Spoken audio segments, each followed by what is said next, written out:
27. We started at episode 22. If y'all want to go back and watch those long ass episodes of teaching about manifestation. Hold on, let me get on all my gadgets.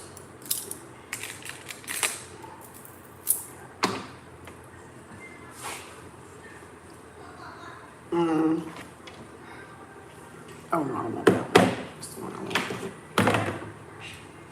919 angel number. Well, look at that. Well, look at that. Let's get it. Tom Loke. Isn't that Tom Loke?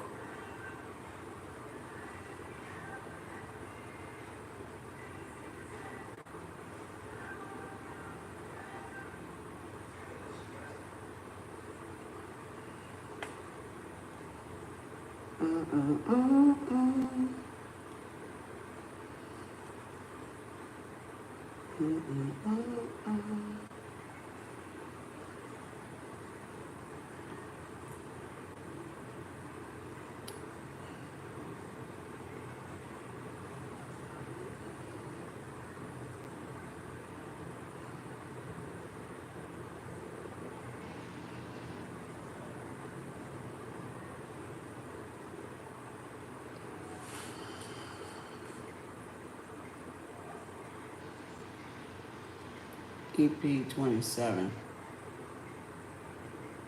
The Miracle Journal. The Miracle Journal. Because all we do is win, win, win, no matter what. Greetings, everybody.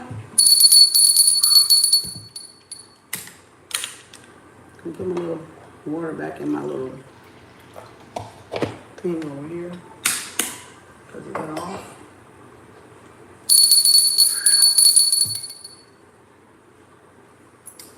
Okay. Oh, the book's over there. All right, everybody. All right. Oh, wow. Okay, greetings, everybody. The Miracle Journal Book Club, Kem Arts. 2 years going strong, and these are the two books we're going to be doing. We're doing this one first, The Miracle Journal. So it started at episode 22. Today is episode 27. We've been going, what, 5 days? No, 6 days. Wait a minute. 5 days in a row. 1, 2, 3, 4, 5. No, 6 days in a row since Sunday. You'll find it on my playlist on my YouTube channel. Let's manifest. Okay. And then we're going to do this one. You can find them anywhere. Local bookstore, Barnes and Nobles, TikTok shop if you want to go over there, Amazon or whatever, Etsy or whatever the hell y'all shop at. All right. Let's go. Everybody learning something? I'm pretty sure. Pop up later. We're going to have, I'm going to do another special 1414 for today for pop up, y'all. So there it is right there for pop up. All right. There y'all go. 1414. You're going to get in there. And we got date night tonight on pop-up. So date night, all my merch and stuff on my website, kemarts.org, even my ebooks, positive affirmation and dating relationship. You're Not It Sis is for men and women.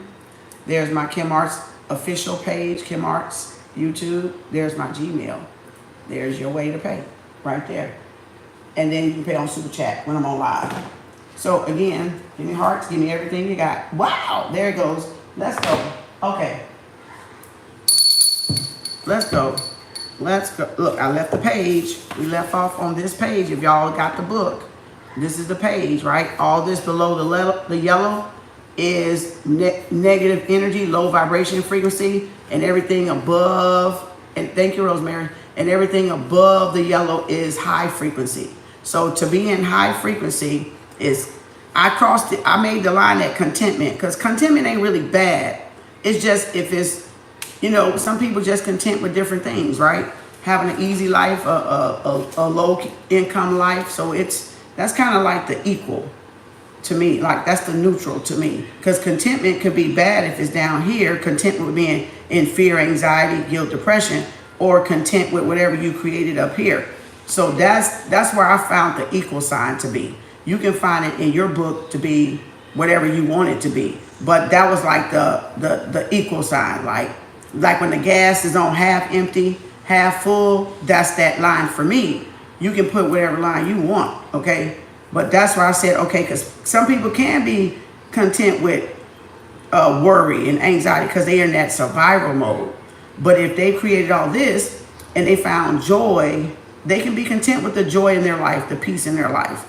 So that's why that was that half empty, half full, glass, half water, half empty type of mentality right there. So that's where we left off, high frequency, low frequency. So again, and we did do the simple pleasures yesterday. And we did do the gratitude list. So y'all could have put that on a piece of paper in a notebook or something if you don't have the book already. So I'm adding, what I've learned over the, since 15, 16, 17, somewhere back up in there when I was doing affirmations. But I took a master course in 2020, as y'all saw yesterday. So as y'all saw yesterday, I took a master course back in 2020 because I had already worked up to doing affirmations. So Spirit was like, now you're ready. Right? So now you're just gonna get a little bit further, So I took it under Mr. C, right? My vet. So, and I used to get up at 8 o'clock every morning and listen to him on live on Facebook back then in 2020, before Rona even hit. It was early in January. So he used to say cash is king, credit is queen, I believe is that way. Is the way it used to go. Cash is king and queen, credit is queen. So we have to manage our credit, we have to manage our cash, right? So that's that one. And so now we would have got to Novell Goddard, which teaches a lot about manifestation and abundance and da-da-da-da. We already know he learned from Abdullah because there's videos floating around and all that good stuff. It is not what you want that you attract. You attract what you believe to be true or know to be true by your experience, right? By what you've been through. Another plane, so that's confirmation. So again, it is not what you want. That's why it says you shouldn't want for nothing. You shouldn't think nothing of tomorrow. Let tomorrow take care of itself. It is not what you want that you attract. You attract what you believe to be true. And we know religious believe in faith and belief, but spirituality is that I know because I experienced it for myself. So then that belief age turns away and then which is the spirituality. So the age of Pisces, right? And now we're coming into Aquarius, right? So the golden age, right? Because we know now. No, we don't have to believe in a fairy tale. We know this to be true. And the only way you know something to be true is if you apply it, because then now you know. So nobody can say it ain't true for you if you tried it. That's why you can't teach what you haven't done. That's why you can't talk about really stuff you haven't even read or researched or done. And that's why we got all that stuff, right? But some people do because they just do because regurgitation, not because they know anything or that they're trying the affirmations. But when you try them and you see and you apply them, I don't even like the word try in my vocabulary because try means you can say keep trying and you're going to keep trying and ain't going to get no fucking where. So some words I just take out of my vocabulary because I just learned it from doing manifestations. I just took it out because I was like, that ain't serving me. Trying don't get me nowhere. Doing gets me somewhere. Because everybody can say, well, I'm trying my best, and they ain't be trying their damn best nothing. Just like everybody got potential, but everybody don't use the potential they got to go nowhere, okay? That's why you don't date and do things and judge everything off of potential. Because I can have the potential, but sit my ass on the sofa and don't do a motherfucking thing. I can sit on the sofa, have the potential, and don't go to work. Don't do nothing. Do all that low frequency stuff. Yeah, I got the potential to be either low and I got the potential to be even high. So that's why you don't date and look at stuff as a potential alone, not by itself at least. So you can try, but don't mean you actually trying. Don't mean people actually trying. They just trying with their mouth, but they're not trying with actually applying it or doing that or writing in a journal and studying affirmations and things like that. So again, you said, thank God I work at night, so I get to be home all day. I know that's right, sitting on the sofa. But that's different. You're doing something though. But I'm talking about in the case, I got you, Rosemary. You're number 2, Rosemary. Or no, Gita number 2, you number 3, I believe. But that's different. You're doing something, so you can sit at home all day. That's not quite what I'm talking about, but you made it. When I did work at night, excuse me, I'm burping, I did the same damn thing too. Right? Rosemary number 3, Gita, Dr. C number 2, Slade number 1. All right? But that's different. That'd be different if you were sitting all day and all night. All right. Oh, gosh. We got to... Okay. So I love this. So I'm going to read this again for those that's coming in. Go back to my YouTube channel for episode 22. This is episode 27 of this book. We've been doing it 6 days in a row. And I've been teaching in between, so it's going to be long. Okay? Manifest. Okay. So it is not what you want that you attract. You attract what you believe to be true, or what you know to be true, because you're living in it, so you know. But I get the belief part. I'm not knocking those that believe. I'm not. Because with manifestation, they say you gotta be delulu. You gotta go way bigger than what your expectation or what your affirmation is. So what I mean by that, if somebody say, oh, I'm just manifesting $1 million, and I showed y'all this a long time ago. Let me get my board. I showed y'all this a long time ago. That's why you got to be delulu to manifest. That's why you got to, even if you got a dream of a figure in mind, you got to aim high. So if this is, okay, let me.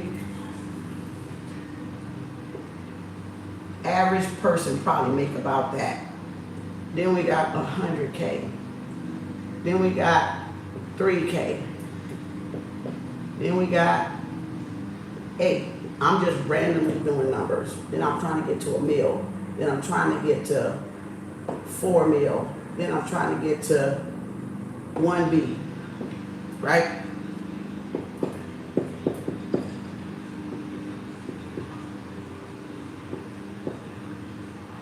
Right? Everybody see that? Kind of, sort of, kind of. All right. So the average person, they might be okay with 30K. That's on a low scale. They say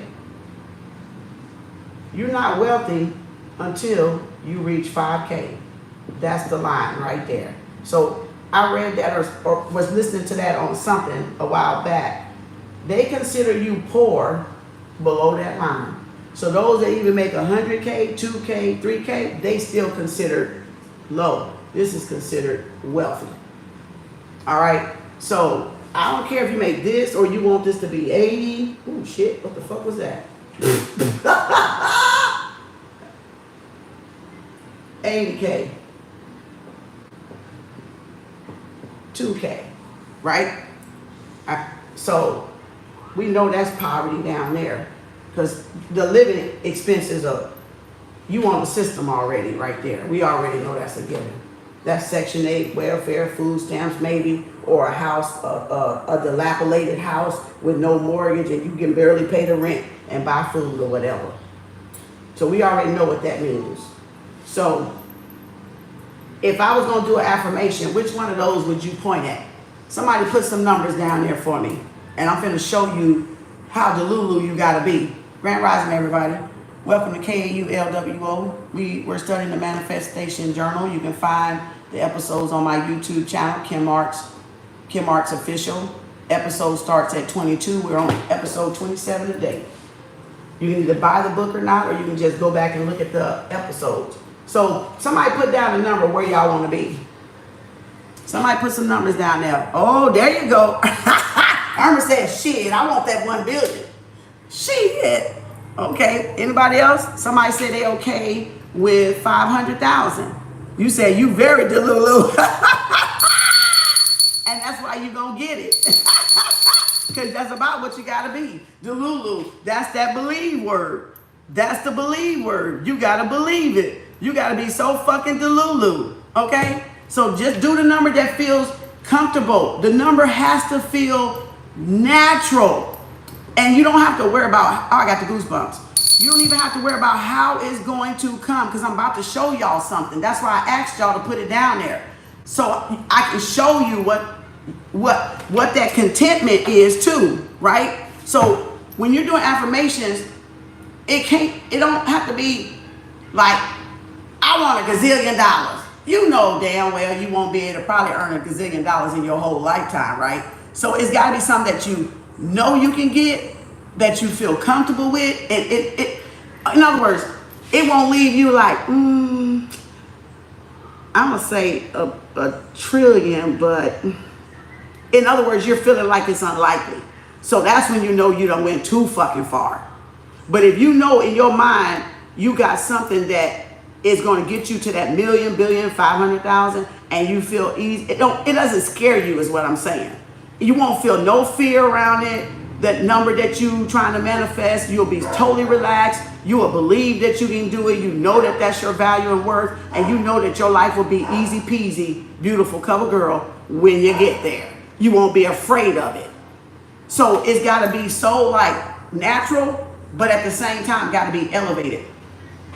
So for her to say 1 billion, where do you think she got to be?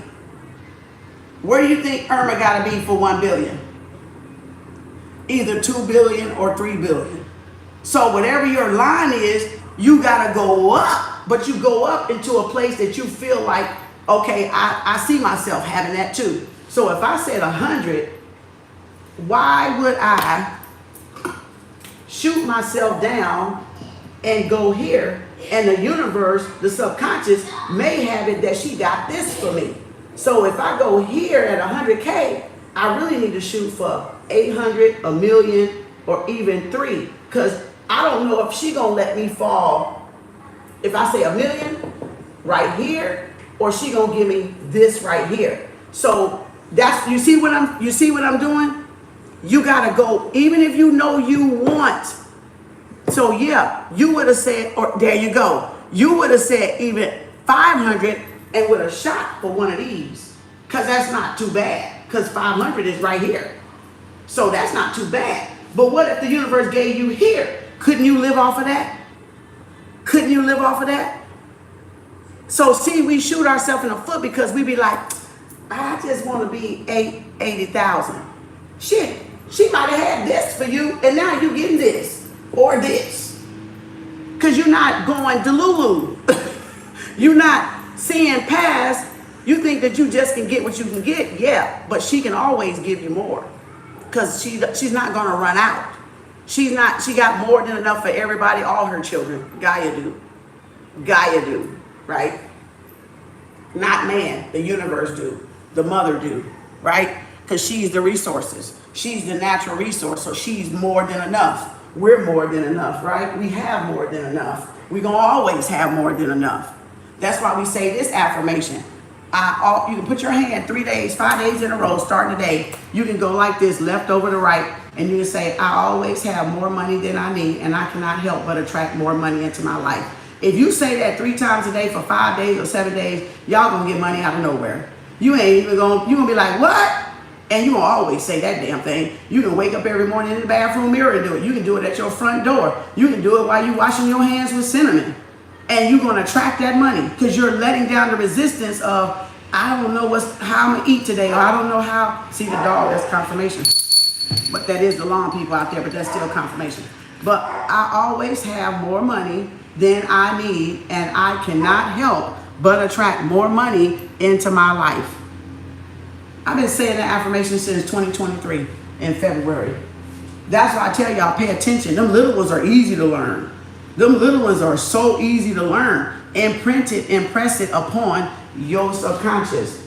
See, so wherever you say, what I'm trying to show you is go up to where you're comfortable, like that you don't see that this 80 and that this is impossible. So if this 80 is possible, 1, 2, or 300 got to be possible. So I might say, I'm cool.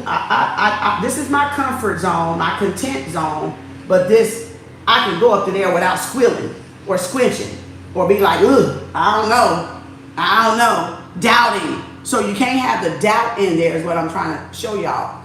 Go up to where you're comfortable at, and then go where you're content. Remember, that was my barometer right there, right? Because some people just content with being 50, 80, and 30.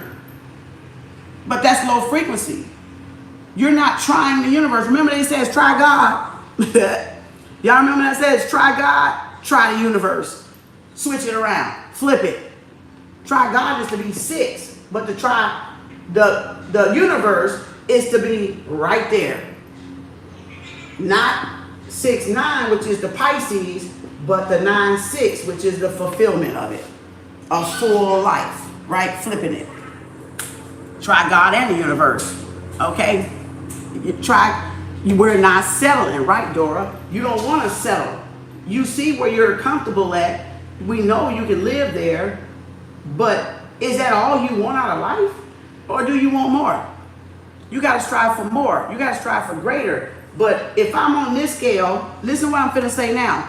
If I'm just poverty mindset, and I'm on this 80,000 scale, if I say 4 million, ain't no way that motherfucker gonna believe that. Cause that motherfucker used to making 80,000, so now they done got real delulu. I'm not saying it can't happen because we don't know what's in people's cards. But if it make this 80,000 person squinch to say 4 mil or 1 bill, they ain't gonna get it. Cause they don't believe they can get it. Cause they don't see their worth yet. Because they only at 80,000. So what they need to do is go up in here somewhere that it don't seem so far off and make them squinch. And then when you receive that, then you go up again, you keep manifesting. Then you go up again, you keep manifesting because now you believe it. Because you've achieved something. So now you're like, shit, I can get this other shit now. Shit, I can get this now. You don't have to go like that, but you can scale it. You can scale affirmation, which will leave you always what? Affirming and manifesting.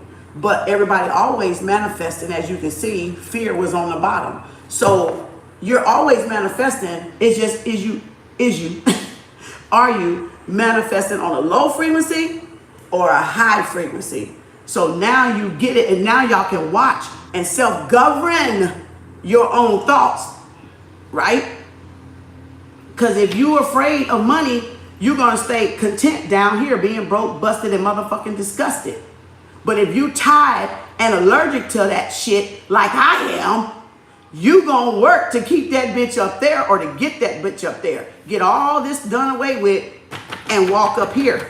Live up here in a high frequency. High frequency does not say you can't have life. You can't enjoy life. Some people enjoy partying. Maybe their partying is costing them to live here. Some people don't want to party, and maybe they're not partying cost them to live here. Because some things they just saw didn't serve them. It's not saying it's wrong or right. It's just saying you got to pick and choose. To be a millionaire, you don't have to do drugs to be a millionaire. It's millionaires that don't do that.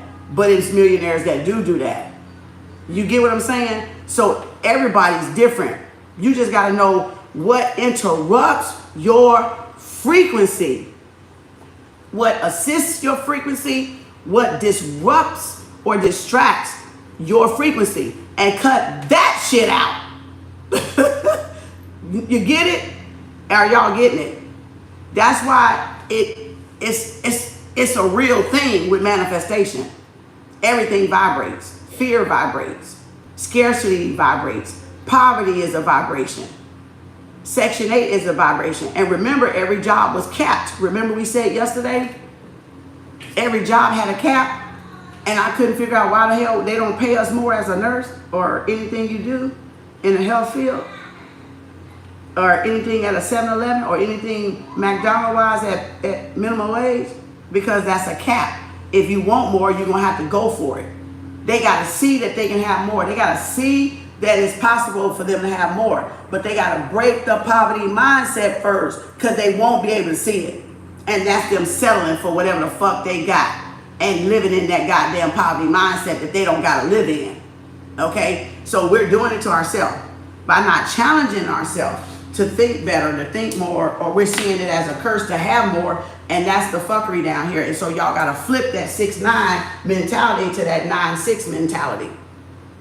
All right? You got to flip it. All right? Flip it. Okay? So that's why I show, because a lot of people, especially on poverty mindset, this stuff, you can't just talk to people. I mean, and yeah, it's for everybody and they got to choose it. But maybe if they saw the graph, they can get it. So that's why I work by show and tell. That's why I explain shit the way I do, right? So, and I already told y'all a long time ago, look at that confirmation. How you spell challenge? Shit, I don't know. How you spell challenge, y'all? I'm getting brain fart. CHALLENGE. Is that challenge? Oh, I need to write that down. Hold on. Is that how you spell challenge, y'all? CHALLENGE.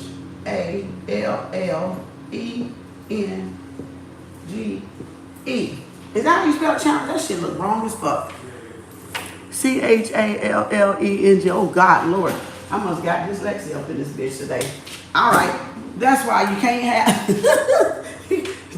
y'all remember, you ain't, if you ain't got a challenge, you ain't gonna change nothing. Because remember, I told y'all change, CHANGE, is in challenge. And there you got what? L. Right? So you ain't gonna get no change without the challenge. Because it sits right in that damn word. It sits right in there. Right? That's why I did it, so y'all can see it. So if you ain't challenging yourself, your ass ain't getting nowhere. Let me put my E back. So if you're not challenging yourself, you're not going to get nowhere. These are the only letters right here that don't really got nowhere to go, but they do, because I can make other words out of it. But again, I want y'all to see that change does not come without challenge. So that means if they are low frequency, they got to challenge themselves, because this is what they were born into. They got to challenge themselves to think greater and better. And that's the work people don't want to do. They just settle for, oh, I was born like this, or this is what I'm used to. No, but that ain't mean you got to live like that. That's why people get out of the ghetto and go live in the suburbs, because they want to change. They don't want to keep doing the same thing and get the same result as their mama, daddy, grandpa, and and community and get. They want to live better. They want to do better. They want to aspire to be better. You know, they want a different lifestyle for their children or grandchildren. They don't want them to grow up in poverty. They want to do something greater, so they have a chance to live the life of their dreams, because y'all are living the life of y'all dreams. Work harder to live better, not bitter. Not bitter. Exactly. So again, L, or that can be ELL, right? So again, I ain't really got to do that, but that's challenge. You see it. So you all got to challenge yourself in this. Y'all can't just settle for that. Right? And that could be part of that hell word right there. So if you don't challenge, you're going to have what? Hell. You're going to have hell. If you don't challenge yourself to change, that's when you live in hell. But if you challenge yourself and change, that's heaven up there. So now y'all see. See? What is heaven? H-E-V-E-N. Heaven. Haven. You'll have a what? Safe haven, a safe space, a safe space. So this change for abundance is about y'all creating a safe haven, a safe space called heaven for you and your family on earth. Now, let me break this down. That's why in Africa, they said they gave us the Bible and took what? The land. The land was us living in that heaven on earth. They swapped it out.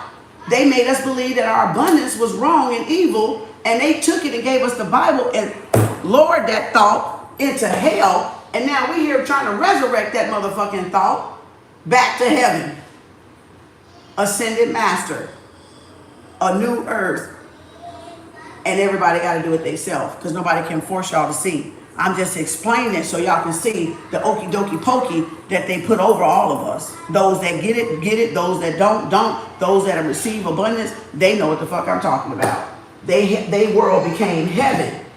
They created for their families, their generations, their bloodlines, because they challenged themselves to come the fuck out of hell. And you were used to being in hell. What's hell?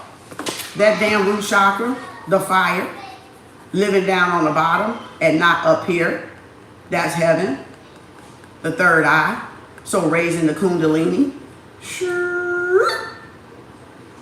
Sure.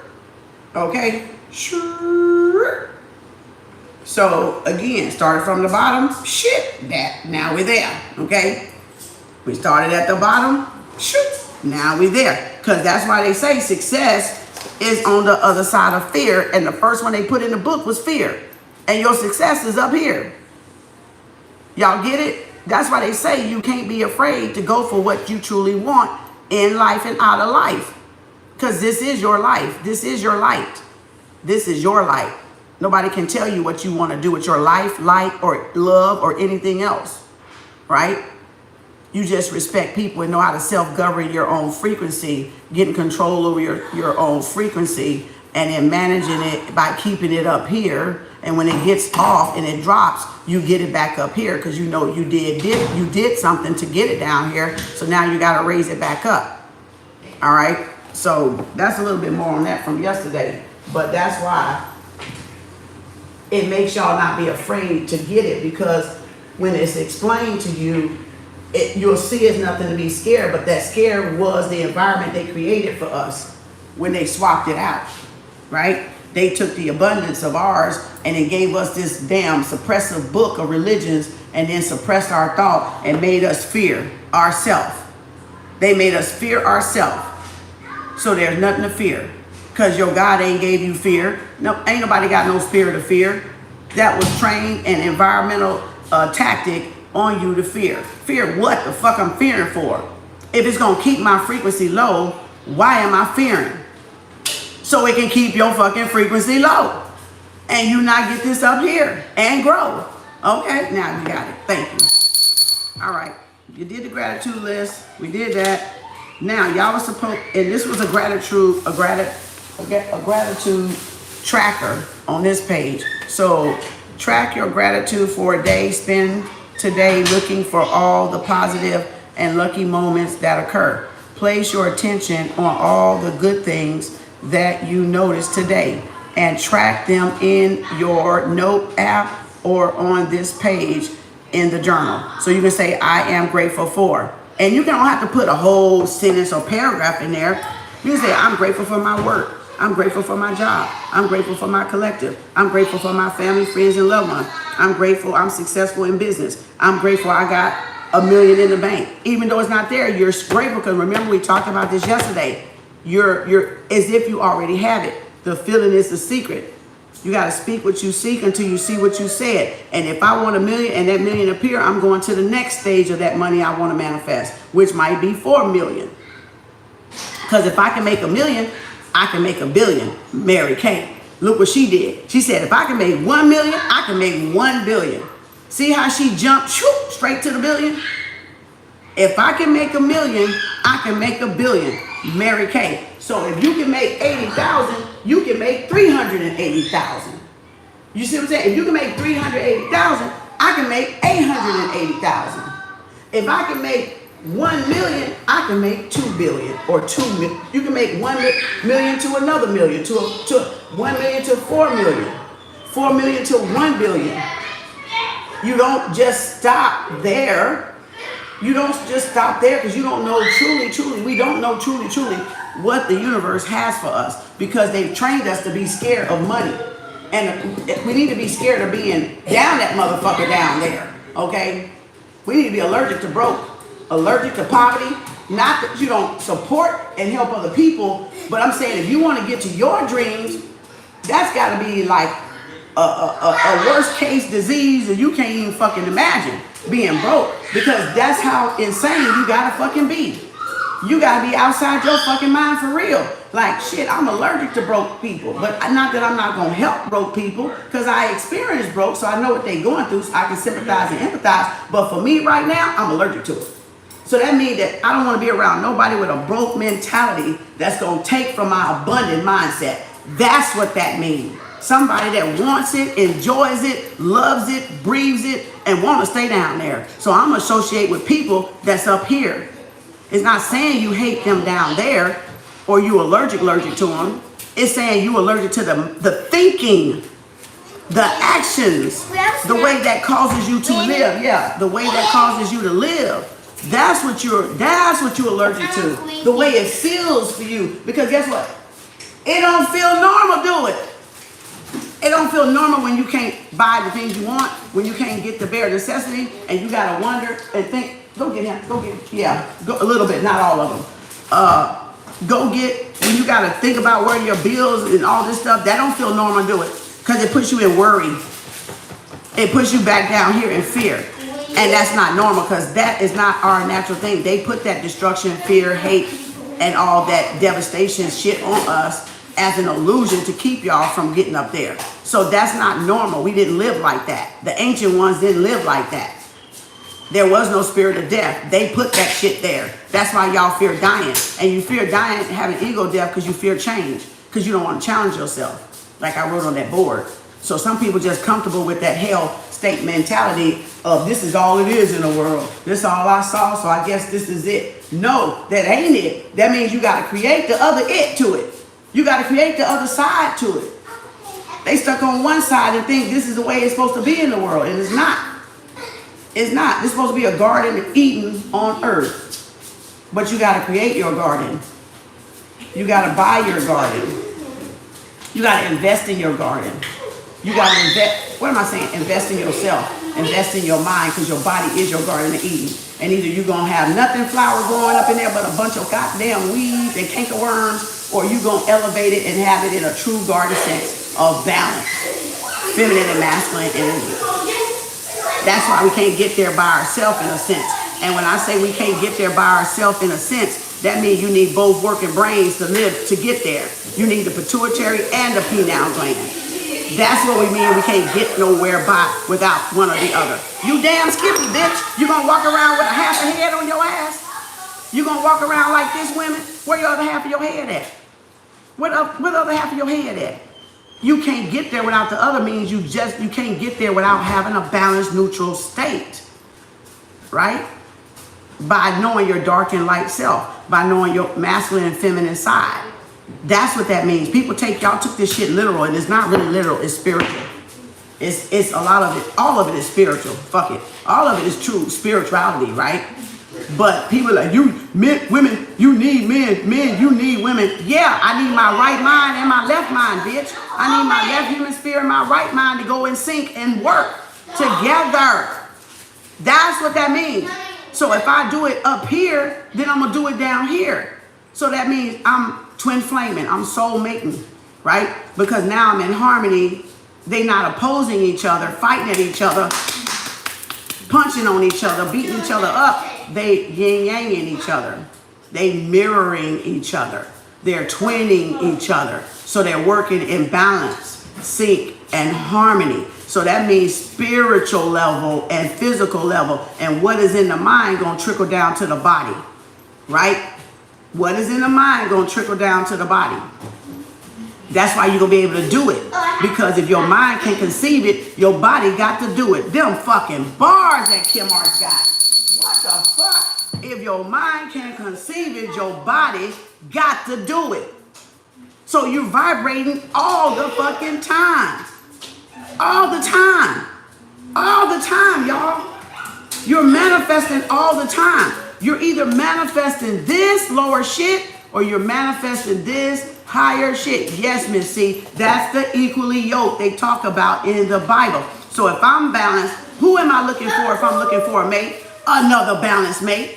I'm not going to look for no man that disrespects women, because ain't nobody walking around here with no half a head. That means that man is unbalanced. That man that badger women and beat up women and curse women out and all this stuff is an unbalanced individual. So why would I look for that? If I'm a whole individual, why would I look for somebody that don't got one or the other? If they don't have matching what I got. That's how y'all lower your frequency. Because either they going to pull your ass down to their level, you're going to stop thriving, you're going to stop doing stuff because you're going to feel like you outsmarted than him and he going to be competing against you, and then it ain't even no marriage. That motherfucker trying to oust your ass. So you see how that work? Now y'all see how that work. See what I'm saying?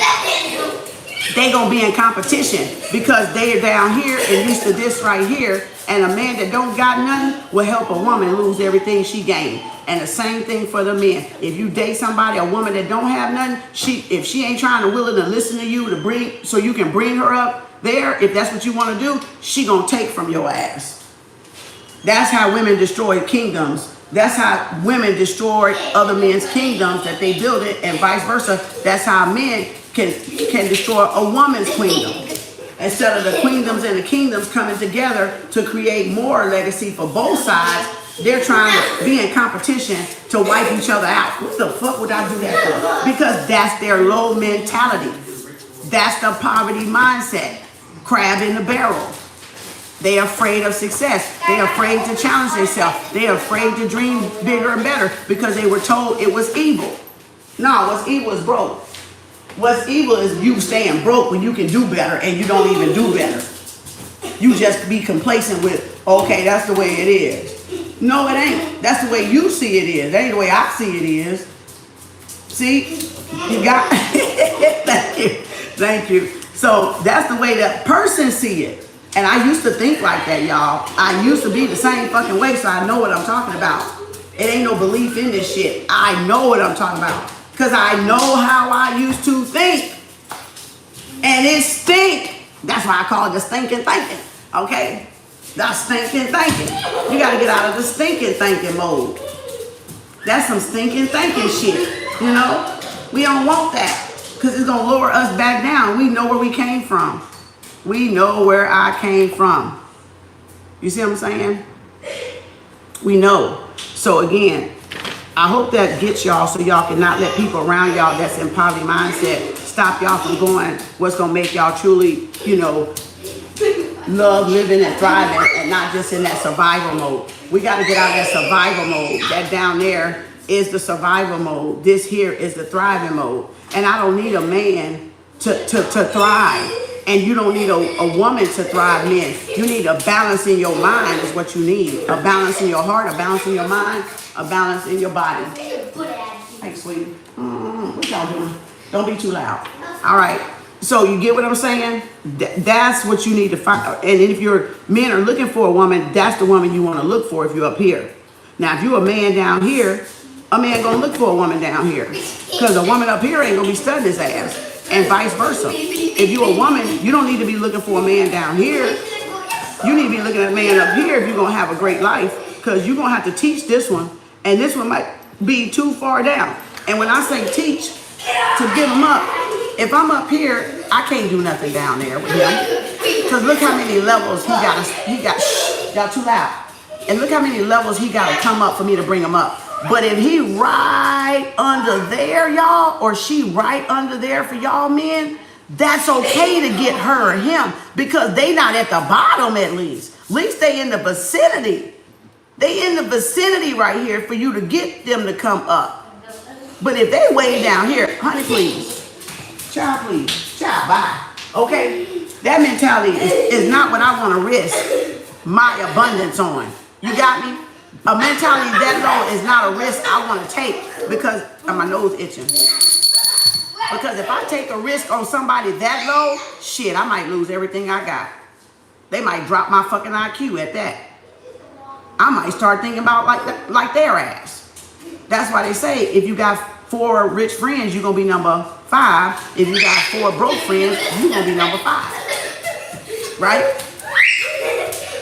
That's why you gotta, it's an energy thing, but it's also, hey, I said don't get loud.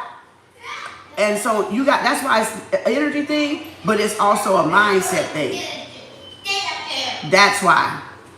That's why people can lower your frequency so quick, because they don't have the mindset.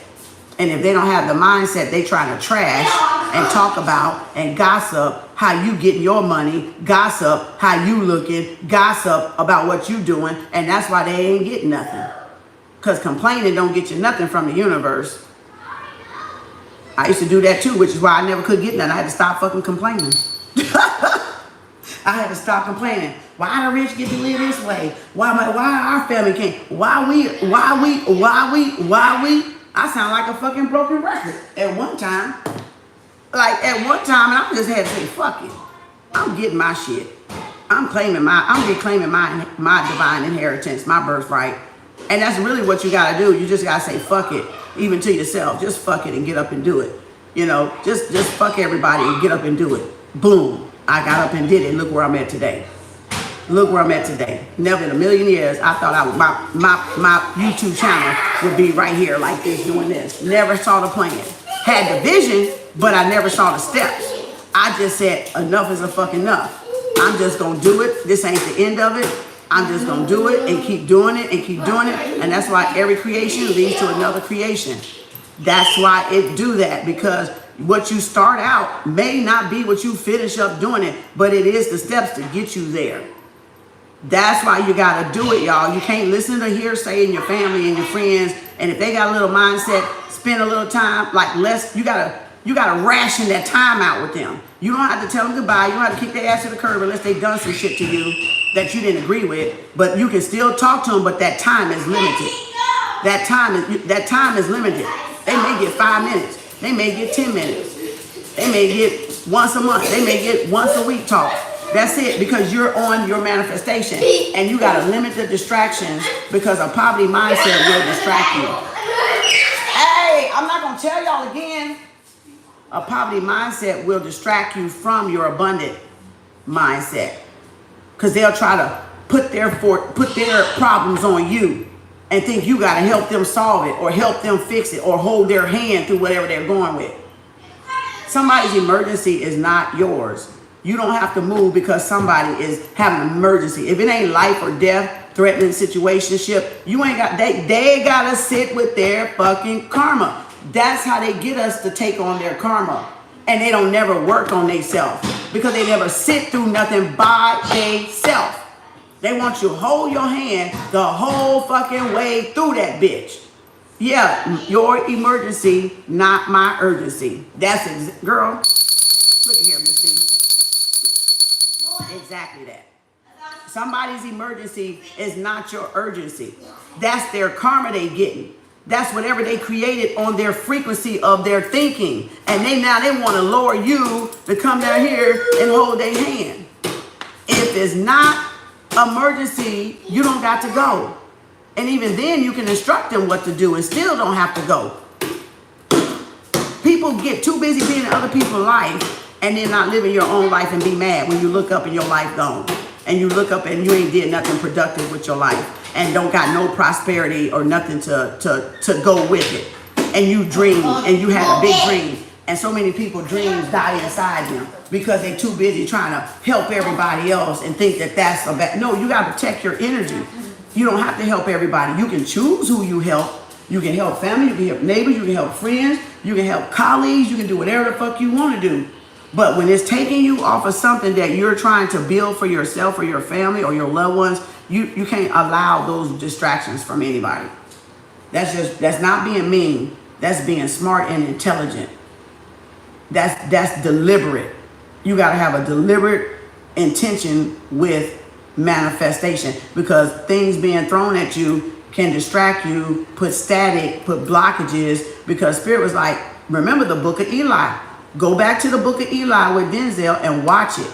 If I'm saying his name right, Denzel Washington, Denzel. Go back to the book of Eli and he had to just say, fuck it. Even if that person was getting hurt, getting beat up, getting raped or whatever the fuck, he was like, fuck it, I'm gone. Because he almost got his ass hurt. Because he almost got hurt. He had to whoop it. Oh, I'm about to say something. He had to whoop a motherfucker ass, right? So he was like, next time I ain't finna get got no more shit. Sorry. You know, I'm going on my journey. See, because everything is not for you to entertain is another thing it was showing you. Everything ain't for you to, and like you said, somebody else's emergency ain't your urgency. You don't have to. If you choose to, that's you. You got to face the consequences of butting in it, which means it could be your life, or you can get hurt, or you will have to fight somebody you really don't want to fight. You have to defend yourself, right?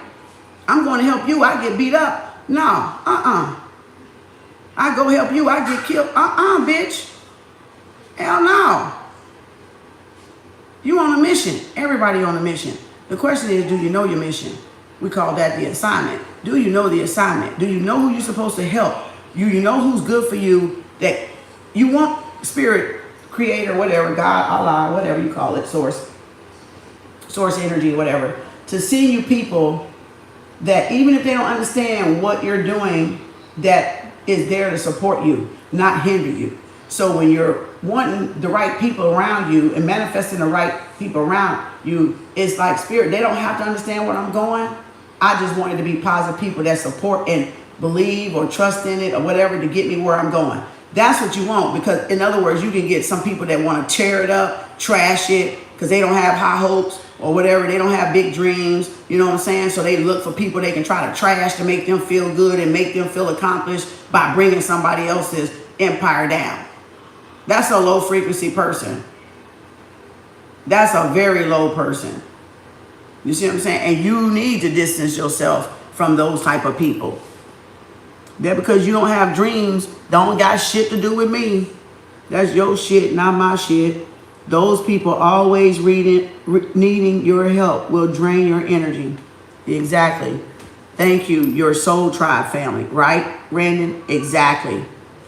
The joyous sound of children. Oh, you hear the grandbabies around there? Boy, they running through here like they about to cut loose.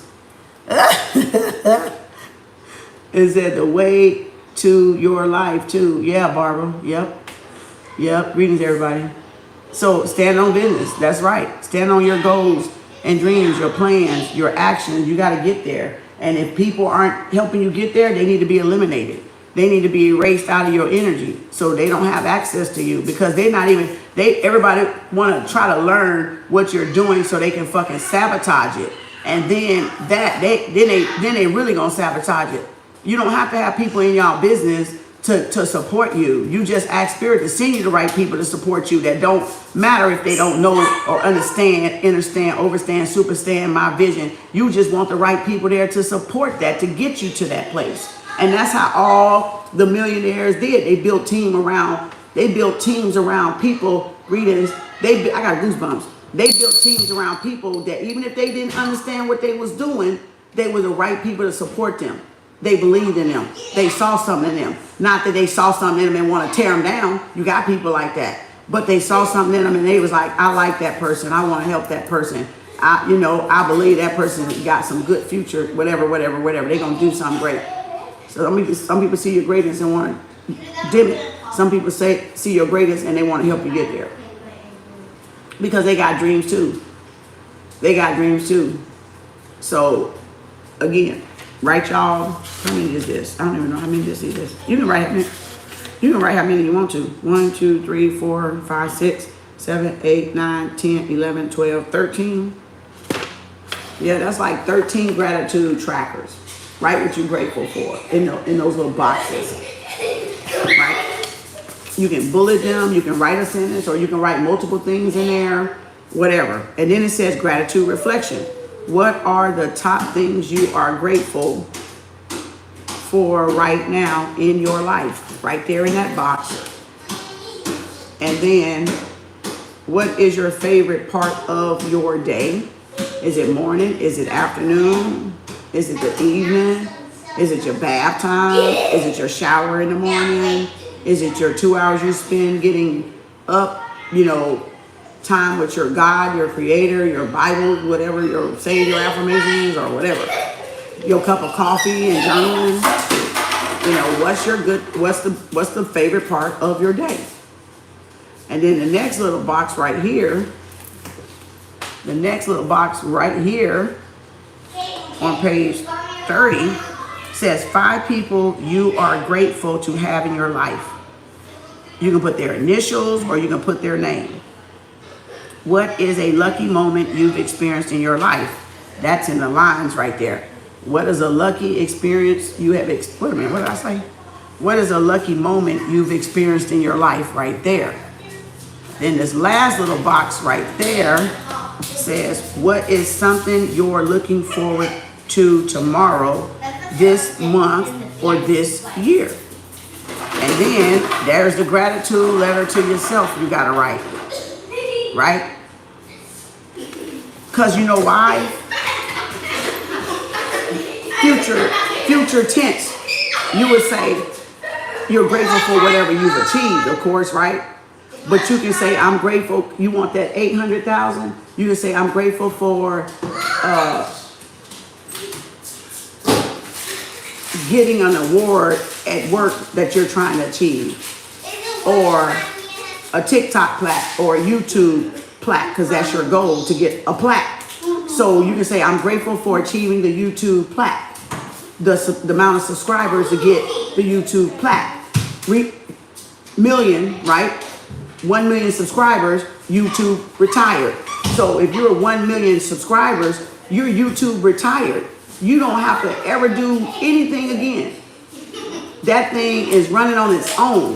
If you get 100,000, that's a plaque. You get 1 million, that's a plaque. Or however many they get a plaque for every milestone. So you can say, I'm grateful for my YouTube subscribers. I'm grateful for my 100K subscribers, my first plaque from YouTube, from TikTok, or whoever's IG, whoever's Facebook.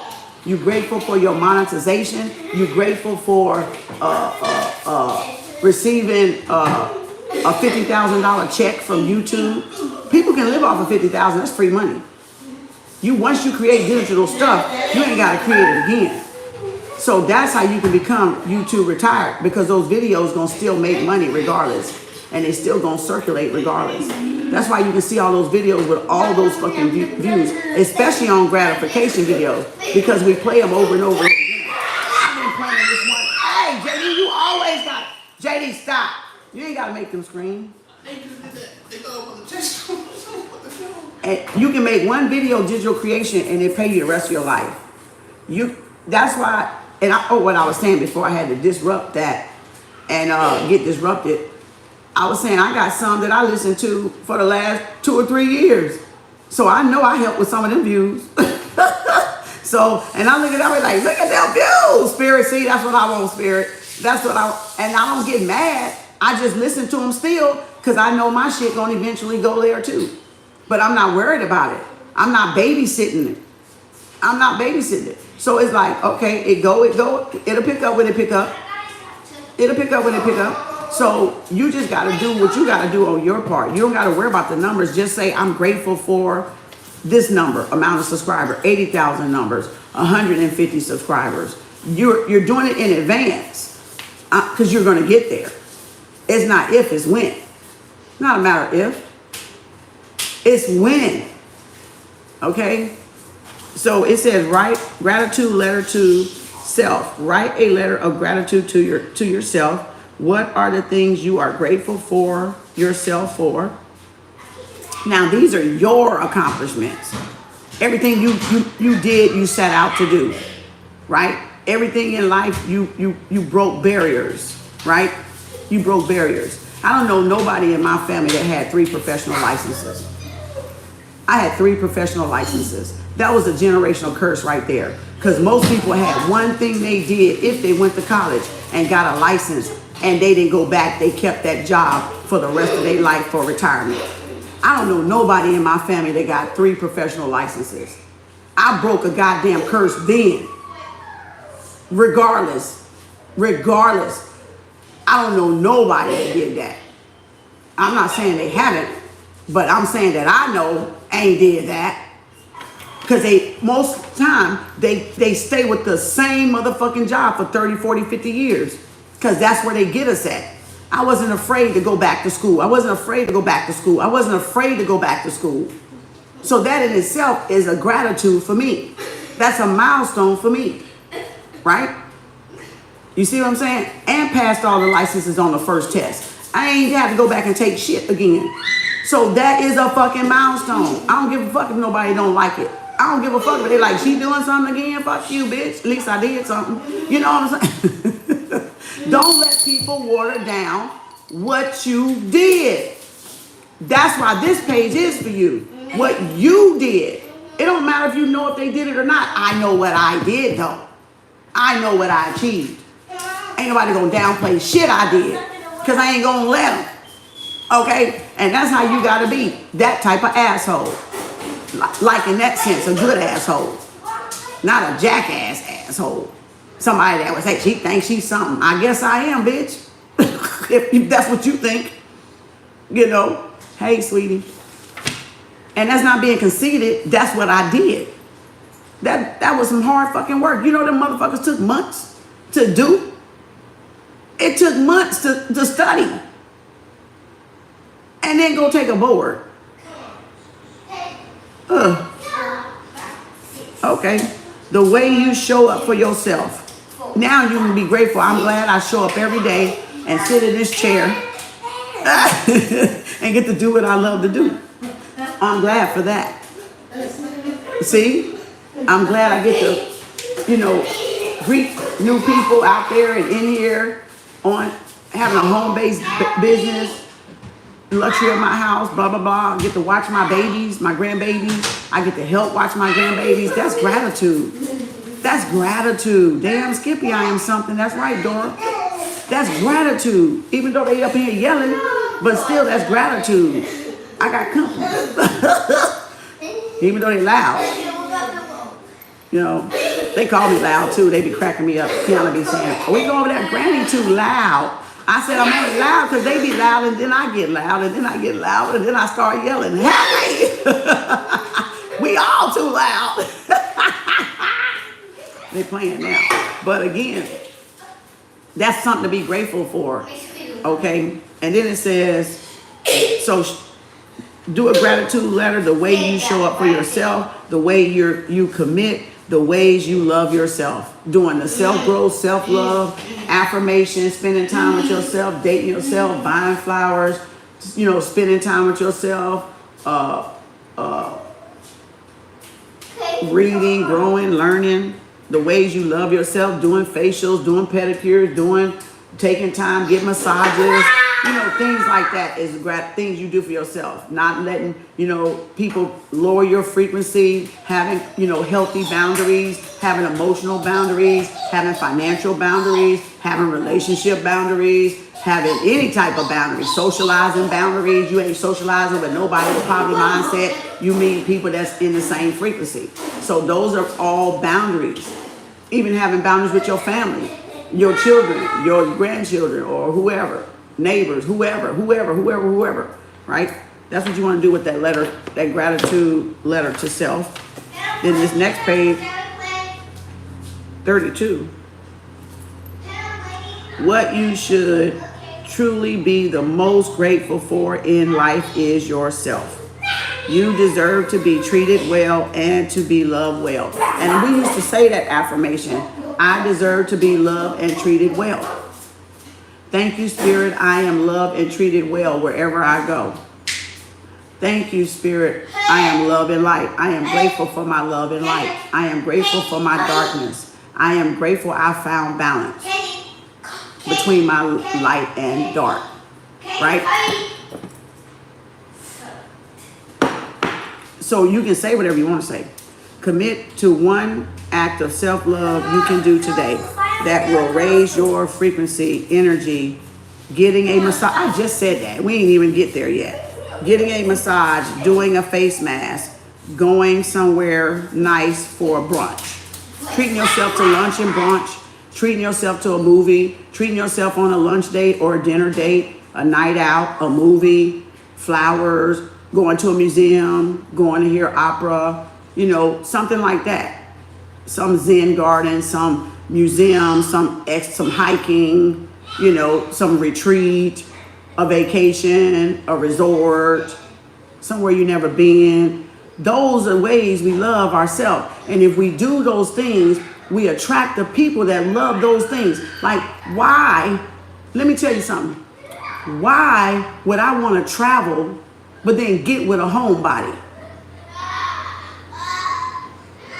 The homebody gonna be at home and mama gonna be gone. You see what I'm saying? So why would I attract somebody that don't like what I like, in a sense, what I'm doing for myself? If I gotta do it by myself, then I don't need them. I'm gonna just go do it by myself. You get what I'm saying? So that's how you're unyoked too. And that can cause friction. Or why would I meet a man that his job would interfere with us traveling together? So in other words, if he had to be so demanding at work, he can't travel, I gotta travel around him or go without him. But I want us to go together. So I need another entrepreneur so we can entrepreneur that trip. Okay. You see what I'm saying? So we can go on that trip. Another business owner, right? That own their business. Because if they working 9 to 5, they got to go by what that company says. You see what I'm saying? If they can't take off, if they can't be replaced, doctors got to find people that fit with them so they can take their families out. So they got to find coverage. So unless they're in a position to do that, if you do what you do for yourself, you're going to attract that mate that does that. That's why they saying do that in manifestation. Oh, shit. Hold on, y'all. JD, go cut that air. Good God Almighty. I'm getting hot. God damn, in this corner. Oh, Lord. Hold on, y'all. I got to come out of this shirt again. Ooh. So why would I attract that person, y'all? Let me get some air through this window. Why would I attract that person? Why? That person we gonna be arguing, but baby, I can't. Oh, it's a good time, or it's a ticket sale, or whatever the case may be. You want somebody that's not y'all do the same fucking thing, but you want somebody that can do that with ease. So if they are their own boss, yeah, they can be able to do it, have that flexibility. So you can say, thank you, Spirit, for me, for my specific partnership that has the flexibility, Here we go again. Let me clear my throat. Thank you, Spirit. Thank you, Spirit. I'm grateful for a partnership that has the flexibility to travel. Boom. You see how I just did that? If travel is on your top fucking thing, then you want to attract a mate that you can travel with together and create those life experiences. Come tell them about that lady in the bottle thing, JD. I tried to tell y'all that day. I'm glad I thought about this. Come stand right here and tell them about that bottle y'all found. Oh, on the lake? Yeah, on the lake. Listen at this. Listen at this story, y'all. You ain't got to get in there if you don't want to, because I know you're looking raggedy. No, I'm just saying right here. Okay. Listen to this story. Oh, this was a couple years ago. This was a couple years ago. But I found that so profound. Listen. So me and one of my buddies went out to the lake in the afternoon, and it was about 2 o'clock when we got on the lake. It's like an hour from the house. And, we were doing a lot of fishing. It's one of my tournament partners. Well, we're fishing, and it's about 7:30, 8 o'clock when the sun started going down, and we're going back to the ramp.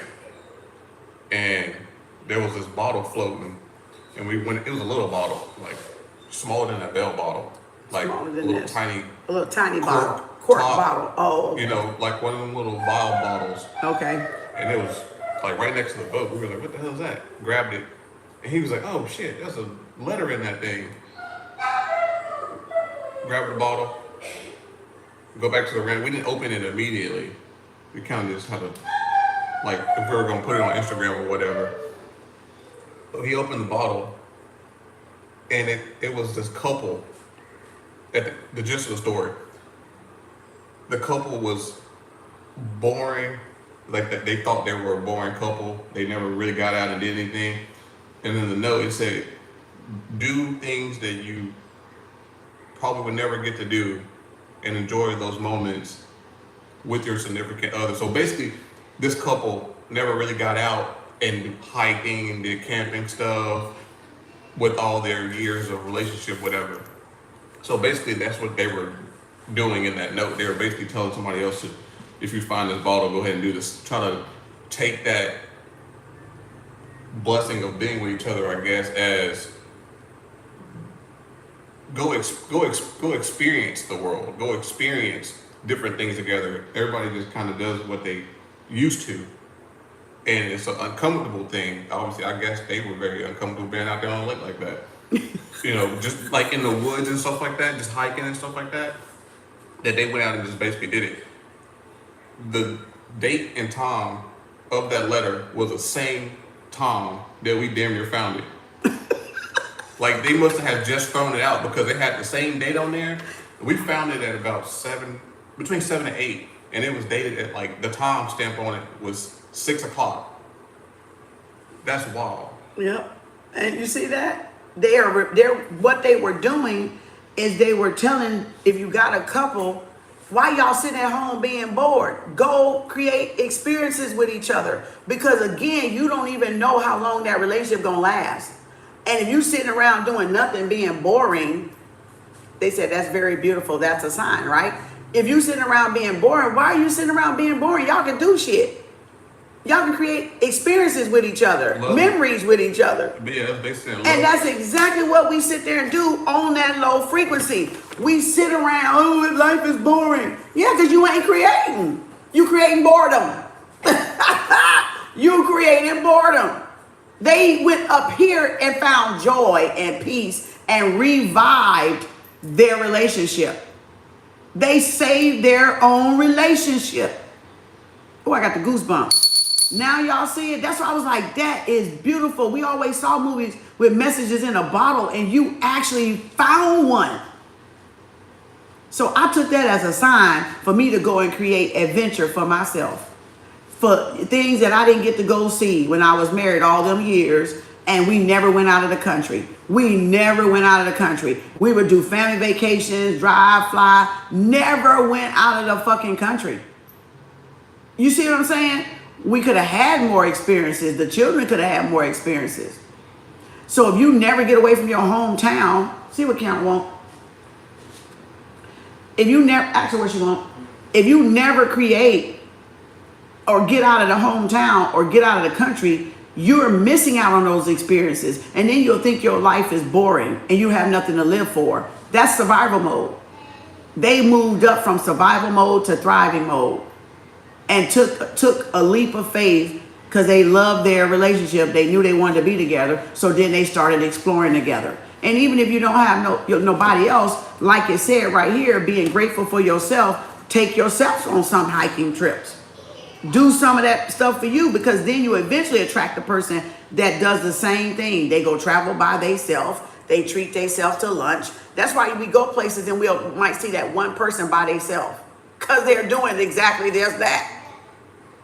They're not just going to be alone the rest of their life. They're doing it so when they get there, they can get that counterpart that's going to enjoy that same thing they enjoy in life.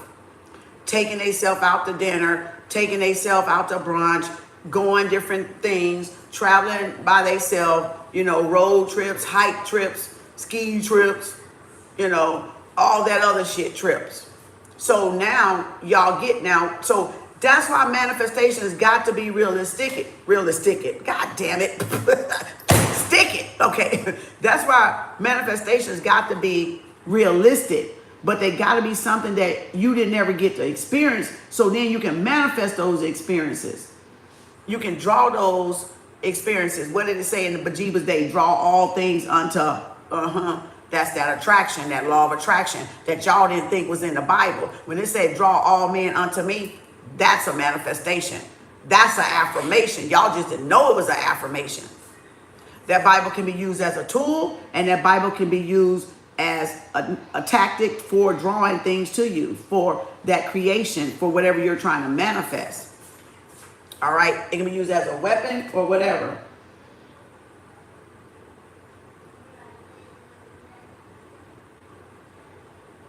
Okay, here. And so, again, so you see what I'm saying? That part. So you don't let nobody tell you what you want to experience. Because they didn't get a chance to experience. You don't let family hold you back because they didn't get a chance to experience. You see what I'm saying?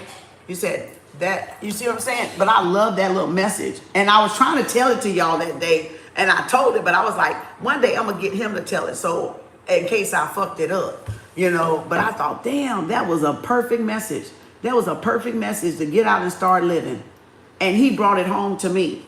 So I was like, so see how sometimes spirit will give another person to give you the message too. That's the way I see. That's the way I look at things. If I'm hearing something and somebody sometimes telling me about a great experience and I know in my mind what I'm manifesting, but they don't, that's a sign. That's a direct sign. And he could have been a total stranger that told me that, right? He just happened to be my son that told me that. And I thought, that's my sign. That's my sign. It was kind of spooky. I ain't gonna He lie. said he said it was kind of spooky. It was spooky, but Because the way they were saying it, maybe. No, because of just like, I ain't never seen nothing like that before. You said shit on movies. Yeah, I know. That's why I thought that was great. Like, I didn't see it as spooky because I was like, that's just like movies. I wondered if that happened. But getting to the visualization of it, like, it's almost like, damn, we got this ball, we're gonna get sniped off this cliff or something. Like, we don't know if someone was watching. It was because you didn't know where it came from. Yeah, so that's why we didn't open it immediately. Oh, okay. But then we sat there and started thinking about it. We was like, man, what if they got some treasure somewhere around here? Yeah, that was a treasure, what they said. Well, No. I'm talking like currency treasure. Yeah, like real money. Like, we hid some money over here behind the tree. Yeah, like they were trying to use that or whatever. Bro, Oh my God. But that definitely was a treasure though. Yeah, it was. That was a treasure. It was like an eye-opener. Eye-opener treasure. You want your life to flash before your eyes and never experience life? Or do you want to experience life? Yeah, they said. Well, you have to thrive to experience those experiences. You can't be in survival mode because you saw they said, we're boring. We got to do something. But that was. We don't want to get no separation. We know we're with the person we want to be with. Let's make the most of it. They were a new couple. A new couple. But they were born individuals. But they were born decided to do individuals. those things together. But they decided to do those things together. Yeah. That's a beautiful story. Yeah. That is a beautiful story. Like, damn, they was probably homebodies or introverts, and they probably attracted each other. See how I said like minds attract like minds?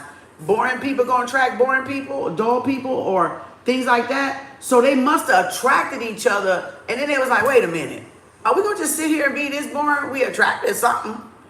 Let's do something. Let's create life experiences. You don't know how long you got. You don't know if you're going to get a divorce. You don't know if one of them going to pass. You don't know what's going to happen, but at least you'll have those memories. You will have those memories that you created with each other, and nobody can take that away. But each person got to know what they want, though. Deep down, they wanted that. They wanted an adventurous person because they've probably been isolated all their life if they was picked on. Or if they was an empath, they probably just had that shell of a life. And then boom, they pick the right person that they can go with, blah, blah, blah, blah, blah. Y'all, this is powerful. Powerful. So now down here, so yeah, if y'all still doing all this brunch and stuff, and they keep doing it, because eventually you're going to be out there and you're going to meet that same person that is on that same level that you've been doing the same stuff. And it's not saying y'all got to do the exact thing, because it has to be some excitement. You don't want to be doing the exact thing. You want something you can come home and talk about. It's not saying you got to mirror them to a T, but it's saying you got to have something you enjoy different from them. They got to have something they enjoy. But the problem with y'all women and men, some of y'all, you too clingy. You got attachment issues. Where you going? Come on. What you doing? What you doing? What you doing? What you doing? What you doing? What you doing? Well, damn it, if I got to talk to you all day, it's a good thing and a bad thing. Sometimes it's a narcissist just trying to keep tabs on your ass because they out there doing something. Been there, done that. Sometimes it's somebody that has attachment issues, or they're in concern and they want to know where their person is. So it depends on who you're with. And it depends on if it's okay for you to be done like that, or you finding that strange in that relationship. So it go either way. Right? So if you want a clingy person, if you're affectionate, touch, love language, then boom, you might love that stuff. But then if it suffocates you, you might not love it. Cause you're gonna be like, shit, damn, I can't shit, sneeze. scratch my ass, pick my boogers. I can't do shit. That motherfucker, I can't do nothing. Every time I'm on the phone with somebody calling me. Because they in tune with your energy. Depends on what they're doing it for. All right? Depends on the circumstance around it. But that's how law of attraction work when you're trying to attract too. You get all that outside static trying to come into your energy. So know what y'all trying to manifest at the end of the day and the beginning of the day. Okay, so the next box down here. Life is what you make it. You know, you hate clingy people, Plummy. Plummy like, I don't like that. That's too, I need to breathe. That's why you want to find somebody that got something to do. So that they're not always up under you. Where you going? What you doing? What you doing? That's that's somebody that got a bad case of separation anxiety. They must have dealt with something in the past that they ain't resolved yet, and they just don't want to be alone because they're hearing voices, or they feel like whatever the fright is about, right? Whatever the fright is about. So what is an act of self-love you will commit to today? Why do you choose this act?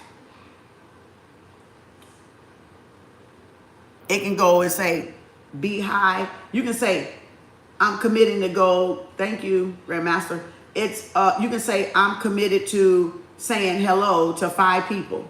That's an act of kindness. Well, why would you do that? To allow them, so many people go unseen, unheard, unnoticed, to let them know, and grounding, right, that I see them. That don't cost nothing. That don't cost nothing. To say, hi, how are you doing? I'm doing good. Thank you. Have a great day. You too. Commit to 5 people, speaking to 5 people to let them know, I see you. You see what I'm saying? Because so many people go through the world feeling alone, unnoticed, unseen, unheard, and that's depressive. So, and this is a depressive time of the year because this is when a lot of S words happen, right? Scorpios happen, right? So that's letting them see that, hey, I see you. I hear you. I know you're here. And it's grounding us to our reality that we're here, you know, that we're present. So it's helping people to stay present. And then whatever they be thinking about in the back of their mind, which is going to lead to that depression, remember, because the past, thinking back there leads you to depression. Thinking up here leads you to anxiety because you too far up, you too far ahead. You're worrying. So that's why you say that, because you don't know what people be going through. And that's why people can come on here, or people out there, and you say that one good word and you could be like, damn, you saved my life, because I was thinking, even Kevin Gates talked about that too. He was about to do that at one time. And he was like, man, I heard that, and that turned me around. That saved me, because I really was about to. And now that I think about it too, if it wasn't them that caught it, but I know that wasn't what they were thinking about, but that could have been somebody on the boat that was thinking that. You understand what that letter in the bottle just did? That could have saved somebody's life. Somebody that was going to give up on life, or give up on their dreams. And so that was encouragement to both of them to not give up on their dreams regardless, and go travel and see the world with whoever you got. It could be children, it could be your significant other, it could be your husband and your wife, or it could have been somebody in a bad mindset that letter in that bottle came around and just boosted them out. You don't know how the divine works in mysterious ways. You got to be open to receive those messages. That's why when he first told me, I was like, damn, that is so beautiful. I thought that shit only happened in movies. Like, because this is my first time actually seeing that it do happen. That people do put messages in a bottle for people to, like angel numbers, for people, other people, to encourage other people along. So that was a destined letter for them, and that was a destined letter for me. And for those that hear it, it's a destined letter for y'all. See? Divine appointment. Divine appointment. For whoever hears it, right? All right. So once you have love, it comes naturally to say hi and how are you? Yeah. Oh, yeah. Oh, I was like, huh? I had to think about what Plummy was saying. I was like, huh? You know, you know what I'm saying? So, so again,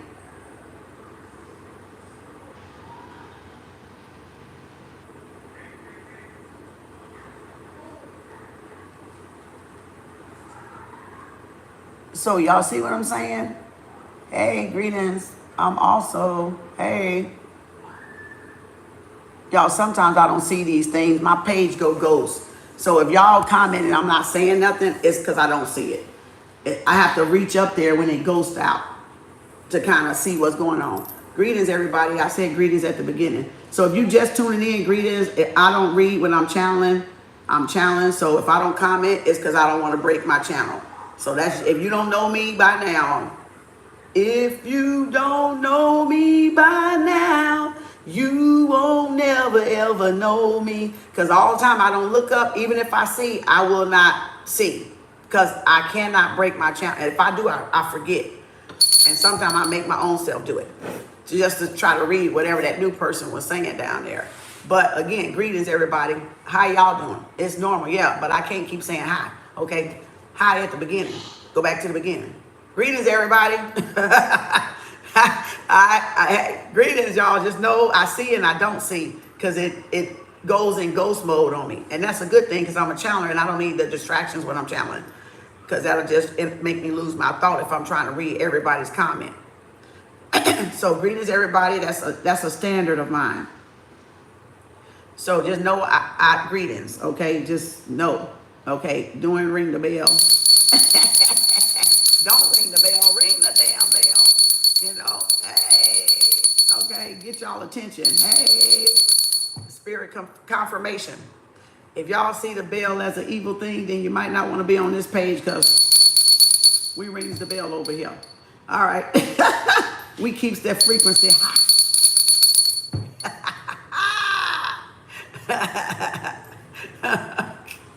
Oh my gosh. So again, greetings, Monique.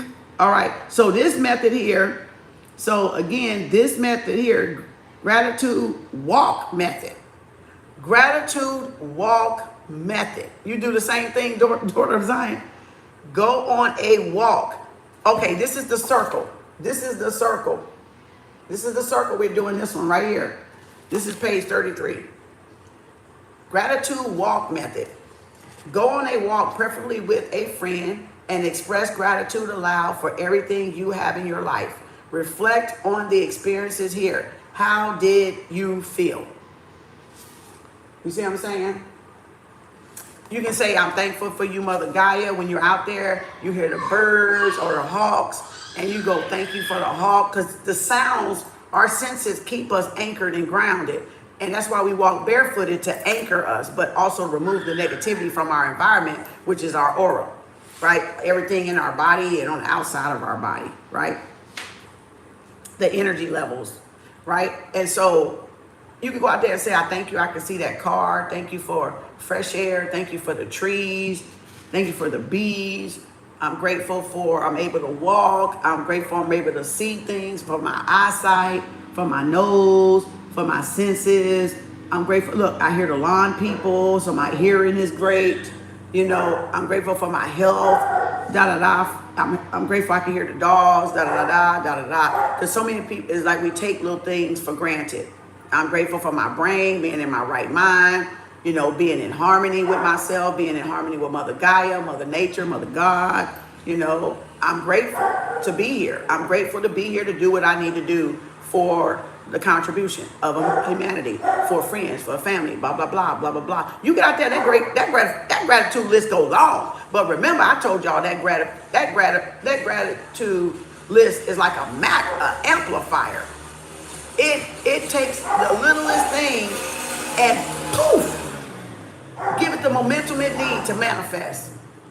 Give it the right, like Nas in the car on Fast and the Furious. It give it that shoot, you know. So that's why congratulations and gratitude I see as the magnifiers to anything you're trying to manifest. congratulate another and be grateful for what you have. Be grateful for what you're manifesting. Being grateful, you are present. Period. Those are two damn amplifiers. Like, I mean, they like rockets. You know.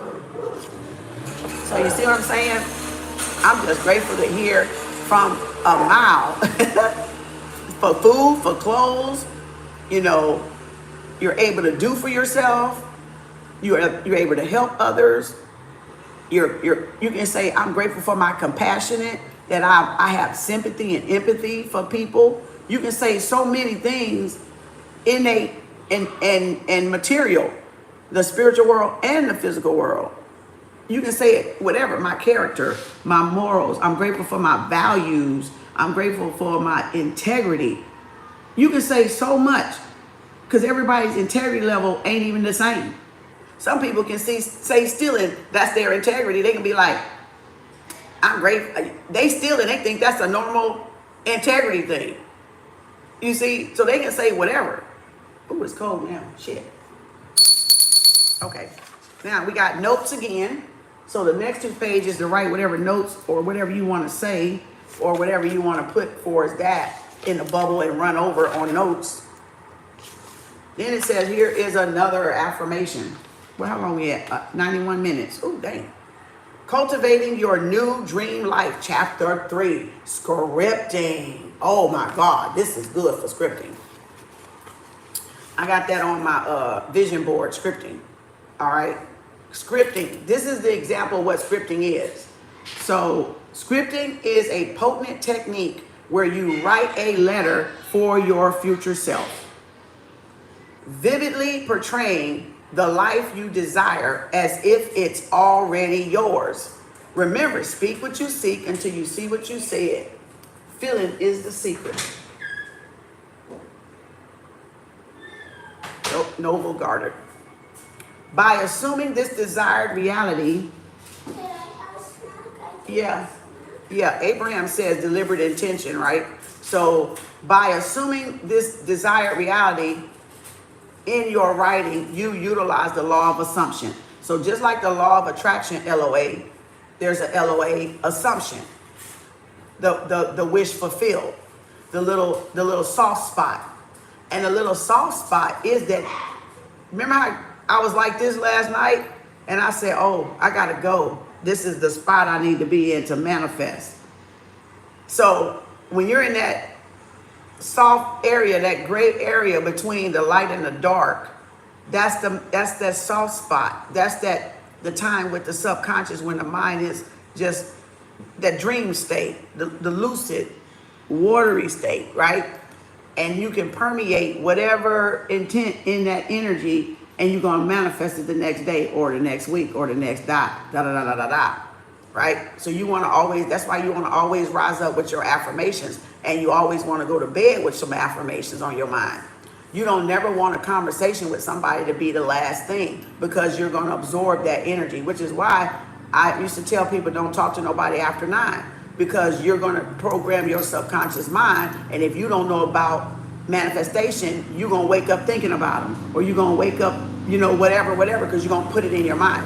So I typically don't talk to people after 9 anyway. I did that for a long time. That was why I was able to manifest. I had to cut off all men and all women talking to them past 9. So, and that's my time for me to wind down, do my meditation, do my journal, listen to some music, relax, clean up if I got to, kitchen wise, or, take a bath, do a ritual, and da. So again, yeah, and you got to be careful what you watch too, because that is going to take over your affirmation. And that's why I have talked to people at night, but I know about the soft spot. So I know how to erase it. You see what I'm saying? And not let it affect me. So but if you don't know affirmations, you don't know that. I learned this back a long time ago before I even got this book and any other book. I knew I had to do this with spiritual brothers, because once I knew, when I used to ask, before I even started doing manifestation, I had a lot of spiritual brothers I talked to, and we would talk late. And that's the way they can astral project. But I wasn't studying this at that time. And even if you talk to them first thing in the morning, that's why they try to get y'all women at night, because we represent the dark. And if I can press myself in her mind, she gonna think about me tomorrow. That's shit I learned from spiritual brothers, just from watching when they would call me and talk to me. So I stopped talking to them, and I would go to sleep not even fucking thinking about their ass, because they wouldn't be in my dark spot. That's why when you get a booty call, it's at night, ain't it? It's at night. That's why they can go all day and not talk to y'all and want to call y'all ass at night. I told that to too many sisters, and a lot of sisters I shared that with. But that's because I used to talk to them at night. I used to play games with them at night on the goddamn phone. You know, I used to play solitaire and chess and all this shit, and dominoes and all this motherfucking shit. You know, when we had them damn webcams back in them days. You talking about early 2010, 13, 11. Okay? So I knew, and we used to have these long conversations, and we'd be in 2 different states. A whole different fucking state. So again, that's why when I tell you don't talk to nobody past 9, don't talk to nobody past 9. That's why. But now you know that soft spot, right? So that it says let me read that again. By assuming this desired reality in your writing, you utilize the law of assumption, tuning into the frequency of that reality. This practice bridges your present self with the version of yourself living your dream life. And you can do this up, sleep, or awake, really. Initiating immediate attraction to bring it into reality. But that zone where you're dozing off, it's like you're sleepwalking like a zombie and your head just keeps bobbing and nodding and you're trying to go to sleep. That's really when you want to say some affirmations.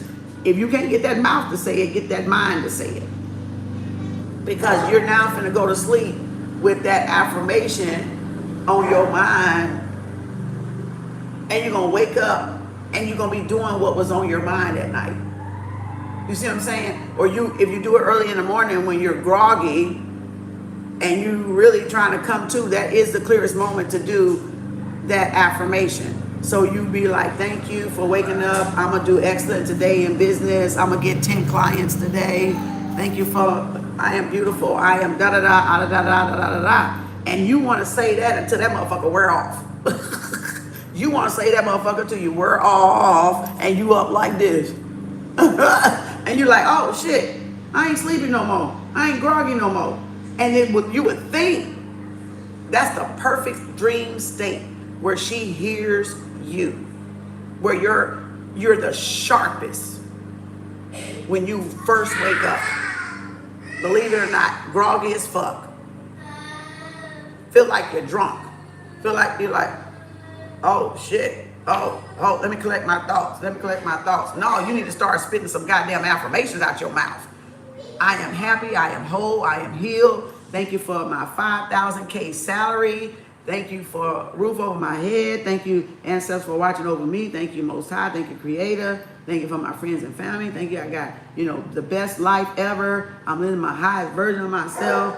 I'm in my authentic, self. I'm walking in my truth, blah, blah, blah, blah, blah. Thank you for my significant person that I got on one of them pages. Thank you for my specific person. We have a happy life together, a long life, a loyal life, a faithful, whatever, partnership, blah, blah, blah. You start rambling. Get as much in there as you want to, whatever house you're trying to manifest, whatever parts of earth, wind, fire, air, you get it out. Because once that wear off, you just gonna be repeating it. Remember, repetition is the mother of memory and mastery. So during the day, you just repeating it, but you already know, you already said it in that groggy state and before you dozed off. So see how it balances out? You see how it balances out? Both worlds, the light and the dark, right? So that's what you want to do. So, okay, when scripting, make sure you are writing detailed depictions of yourself with the desire. As you write, focus on the feeling of gratitude. Remember when we did the bullet example, I said, how would you feel when you got it? I would feel so excited. Oh my God, my business is booming. It's rocking. I'm just so excited, universe. Thank you for my milestones, my goals, my blah, blah, blah, blah, blah, my plaque. I feel so great. You want to get that feeling. You want to embody that feeling as if this is the plaque. Even though I don't have it in my hand, oh my God, like a damn Emmy. Oh my God! Oh my God! I can't. Oh my God! Thank you, God! Oh my God! Thank you! Thank you! I want to thank this. I want to thank this. I want to thank this. I want to thank this. Oh my God! I'm so excited! Oh my God! Oh, I felt the chills. So you see how I embodied the feeling that I just got a plaque.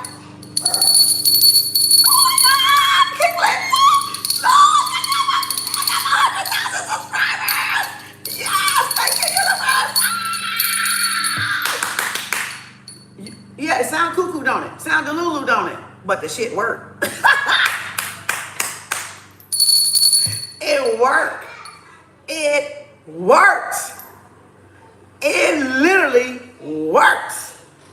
That's when it's literal, because it's right there in the material. So it's literal in the material essence of it. It realized into my reality. I realized it. Okay? That's why feeling is the secret. If you feel like,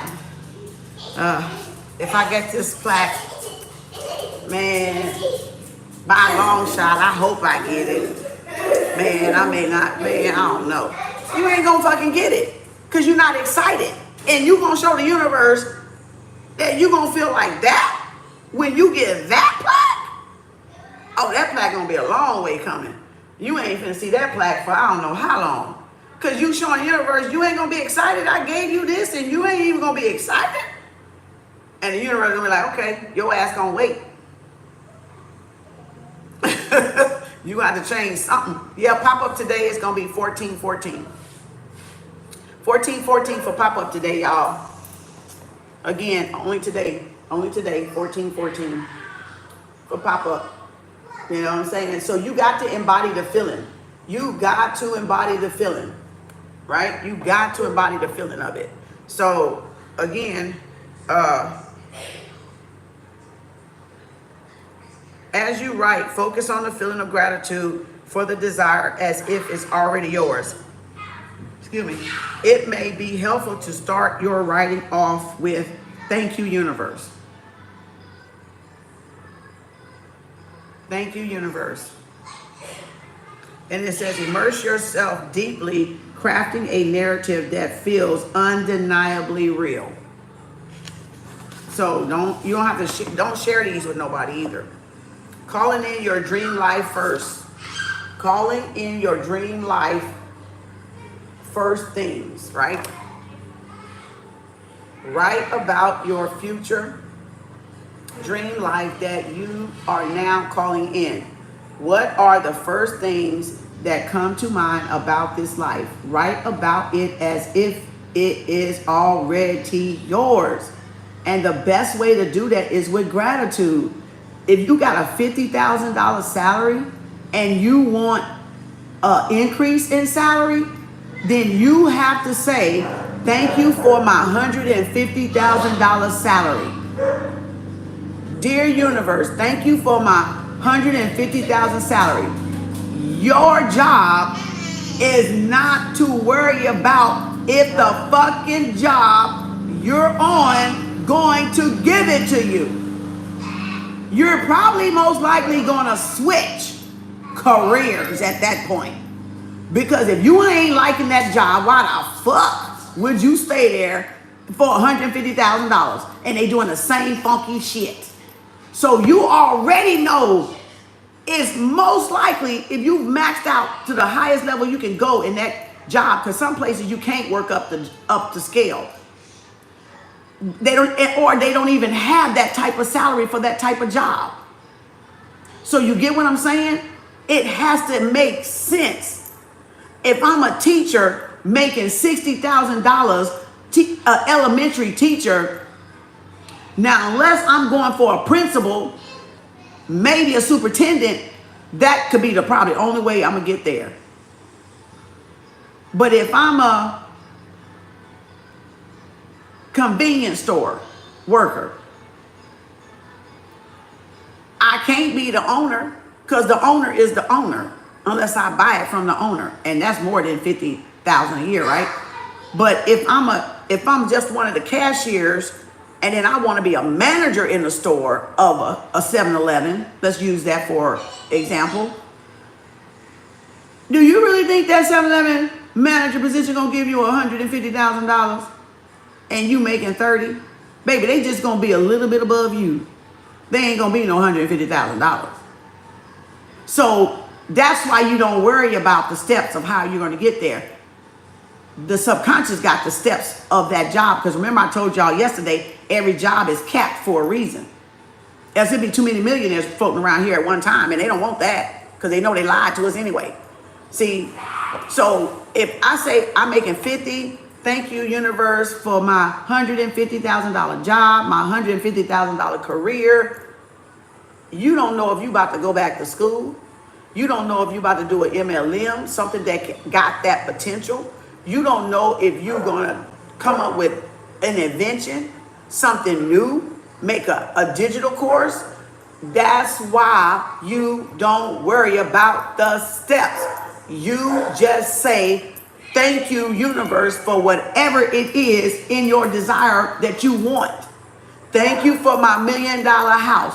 I don't know how the hell right now I'm finna get that motherfucker, but I'm finna get that motherfucker, right? I can marry somebody that already got that bitch. You gonna turn it down? Is you gonna turn it down? No, it can be left to me. I can hit the jackpot lottery and get it. I can start a business and get it. That's why y'all mess up on the affirmations. You cannot worry about how the universe will deliver it to you. You can go in a business with somebody and get it. You can buy a McDonald's and get it. You just got to put it in the universe and let her navigate how it's going to get you there. So if you can just say, thank you for this $2 million house. Thank you for my dream house. Thank you for my vacation home. Thank you for this resort. You know, I got a month in a resort. Now, who takes a month out in a resort? You got to have some fucking money, don't you? But you also got to have the what? The income or the job that allow you to take a month off and go work somewhere else. And come on, who getting it? Who getting it? Who's getting it? Do you get what I'm saying? It doesn't matter how you're going to get there. Just don't be scared that you ain't going to get there, and just know that you can get there. But don't worry about the steps the universe is going to do to get you there. That's going to get you to that dream. So you can say, remember, write in the present tense as if it's already yours. So you got to, the present tense. So when you write in this box here, make sure you write in the present tense. That's what that little writing say right there. Write in the present tense, right? Thank you for my blah, blah, blah. Thank you, I am in my dream house, my garden, my gazebo overlooking my infinity pool or my penthouse. Thank you, universe, that I stay in a penthouse and it has all the perks that the luxury, the wealthy and famous have. And I can utilize those perks at any time.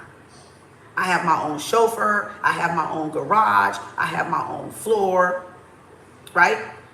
Because I told y'all when I was a nurse, I worked with somebody very wealthy. And I worked at the Turtle Creek Mansion in Dallas with that chef, Wolf something other, on Fox 4, that he was the chef. And when I first went to that assignment,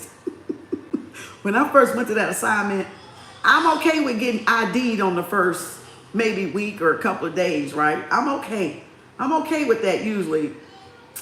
But this person ID'd my ass every fucking time.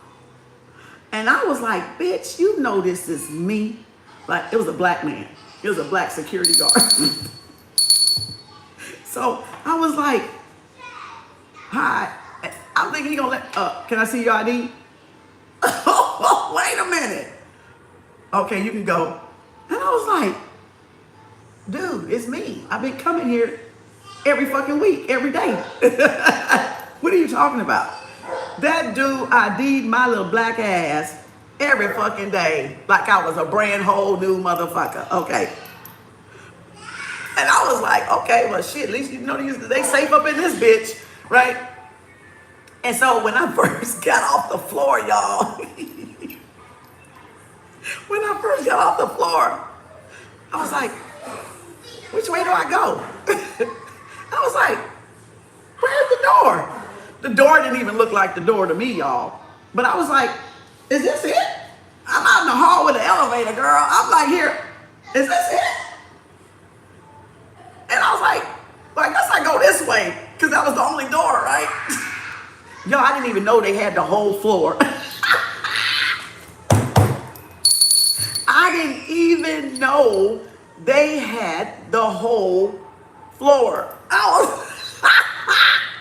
That must have been over 6,000 square feet. I was like, but what got me was the picture I saw. The picture was damn near as wide as, if you put this curtain over here, it was as wide as this curtain. It was up there and it was down there. And I ain't never seen a picture that damn big in my life. So it was real artwork, real artsy. Rich, I told you I studied the wealthy, and I sat with them so I know. And I said, oh shit, this is a good, and I'm artistic anyway, so I'm a Taurus, so I got a knack for gorgeous things, for luxury things, because that's part of my sign. And then I do art now, right? And I've always loved abstract art. It's growing up, I've always did it. And so, plus being a writer since I was 8, so I'm naturally in the artsy, right? And so I was like, what? Okay. I go in there, y'all. I'm blown. I am so blown. I'm blown. I'm just blown. I'm sitting up here like, that's what a penthouse looked like. That's what a penthouse looked like. So, like I said, they could use all the amenities.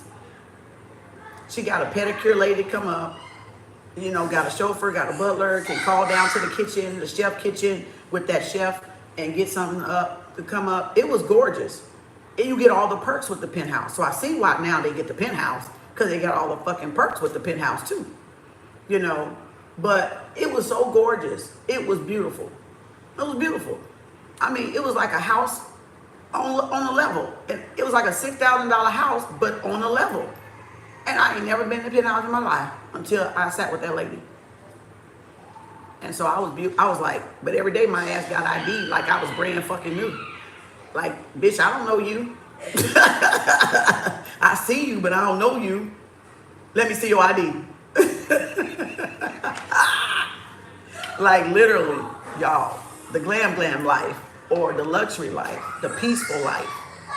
So everything you could want was probably in that damn thing. But all I would do is just go up to the floor. But I know when you would call for something to come up, it came the fuck up. It came right up there to that damn floor. So that's safety and security for some people. They don't want the luxury of a mansion, but is that not worth a mansion? So you gotta, that's why I said you gotta determine what that luxury life is for you. That mansion can be on the ground, or that mansion can be in the motherfucking sky in the form of a penthouse. So it's whatever y'all want to manifest. It don't have nothing to do with nobody else. So do that if you want to do that. I thank you for my 6,000, 5,000, 3,000 condo or mansion in the sky, penthouse. So nobody can tell you what to manifest and what not to manifest. That's up to y'all. Don't y'all love manifestation now? Do you understand it better? Do y'all understand it now? Why they say be detailed, but you gotta listen. When you're describing those men, if you get so detailed, if that's what you want, then you gotta come with that. Patience is a virtue. Patience is a Virgo. because you're going to have to be patient for the universe to bring that in. And you know why? Because you got to get ready. Y'all are asking for something. If you want a 30,000 and you want this man up here to look like this, this, and this, and have this, this, and money, guess what you're going to have to do? Start being that. So you're going to have to level up your frequency to attract that man, to attract that lifestyle. And that's why it takes y'all so long to manifest, because y'all say it, but you're not doing nothing to tell the universe you're even ready for that type of caliber of a man or caliber of living. So y'all, that's why I said, yeah, that detail shit can get your ass in trouble, because especially if you're not working on you. You got me? Do y'all got me? If I want a basketball player, maybe I do, my nose itch. Somebody want a basketball player. If I want a basketball player must want my ass. You know, oh shit! Confirmation! Bruh! Hold up! Bruh! Bob the billionaire! Bruh! I fuck around here and attract a goddamn basketball player. Y'all ass don't shit. Alright? But no, look. Because that's why y'all gotta be just sneeze. Oh, that's confirmation, Kim. That's confirmation, Kim. That's confirmation, Kim. You said tall and dark. That's confirmation, Kim. Big Daddy Bobby. Bob the billionaire, Big Daddy Bobby. Oh, that was a good one. See how excited I got? That's how you can get excited, because it's coming and you know it's coming. So if you know it's coming and you know what you're writing and nobody know what you're writing, so nobody can attack what you done wrote. That's why you don't share your damn affirmations. But like I said, if you're going to be getting ready, you got to be getting ready. If I want to attract a billionaire, a ball player, then I have to be what a ball player is looking for. He ain't looking for a 12,000 salary girl or 30,000 salary girl. Because I explained frequency to y'all over here. He gonna have to spend his money. I ain't gonna do nothing but just spend his money. You see what I'm saying? He ain't want me to just spend his money. You see what I'm saying? So again, keep people out of your business. Thank you, Empress Riri. Yep, that's how you manifest. Assalamu alaikum. So again, if I want a ball player, if I want a singer, or whatever you, somebody a CEO of a company, I gotta be the wife. I gotta already be working to be the wife that person would be looking for or admiring or even have their eye turned to, and vice versa for the men. If they want a sugar mama, they gonna have to be what a sugar mama gonna be looking for. If I want a sugar daddy, I gotta be what a sugar daddy gonna be looking for. So them details can fuck you up. So you gotta know, the more detail you is, depending on where you are in that frequency. Let me go back to this. What Kevin Samuels was trying to tell a lot of y'all asses. If I'm looking for a sugar daddy or a ball player or a millionaire CEO, he ain't looking for a girl with a bonnet on her head. I'm just gonna go like that because y'all know what the fuck I'm talking about. Because a bonnet on your head means you down here. You don't even fucking care. So guess what? Don't even care about manifesting this, because you got to get ready to manifest this. It's gonna take time for you to manifest this. So that's what I kept trying to tell y'all all week long. I can't manifest an actor to be an actress or to be an actor's wife if I'm down here with a bonnet on my head and slippers and pajamas with no drawers, just rolled out of bed and go in Walmart and go shopping. You think that motherfucker want to be with me? No. You think he looking for me? No. You think he wants somebody like me? No. Unless you a fuck toy and he fuck you and throw your ass away back in the toy box, bitch. So again, I gotta get that way because we got some ghetto motherfuckers listening. So if you ain't that, I ain't talking to you. But y'all get what I'm saying. So now that I can show and tell you what they're looking for, and if you want 6'9" up here, ball player, 6'9" up here, singer, 6'9" up here, actor, baby, you better be somewhere up in this motherfucker, somewhere. You better be close up in here somewhere. Not below this line. You a toy to them if you're below this line. You got to be above this frequency line. Because that took work for you to get up there. That took you looking at your lifestyle. that took you adjusting your finances, that took you adjusting where you go co-mingle at, go socialize at. We don't socialize at clubs. They socialize at bars at a particular time. They don't get coffee at Walmart or Kroger's or McDonald's usually. They go get it at the coffee shop. Maybe Starbucks, but on the rich part of town Starbucks, not on the poor side of town Starbucks. So in other words, you got to go where they're at. But you can't go there looking wretched. You can't go there with bonnets and slippers on. You do that only in the hood, on the neighborhood, you don't even care. So that's why y'all don't get what y'all looking for if you on that level, women, because you're not on their level. You're on the poor side of town. And even if you're on the semi-rich side of town, y'all still dress poor and think somebody wants you. Nobody wants you but the hood rat. Nobody wants you but the man on your level. And that's why y'all dating the same man. Because y'all not trying to challenge yourself to change to get a better man or to get a better woman. That's why. I know it hurts. It hurted me too to realize it too, that I wanted more for myself. Even if I had to become the more for myself. I didn't give a fuck. I was going to become more for myself. Because that's really what you're doing it for, yourself first. You just heard it say, do it for yourself first. So if I did it for myself, I don't have no reason or issue with manifesting it or not, getting it or not, is if I want to get got at that point.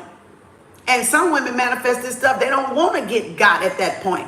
They remain untouchable. They remain valuable because they got it themselves and they want to enjoy what they built by themselves before they want to settle down with somebody or share with somebody. You don't have to, I got goosebumps. You don't have to share what you did with anybody because you got it there. You put in that hard ass work by yourself to raise a poverty mindset to $1 million mindset.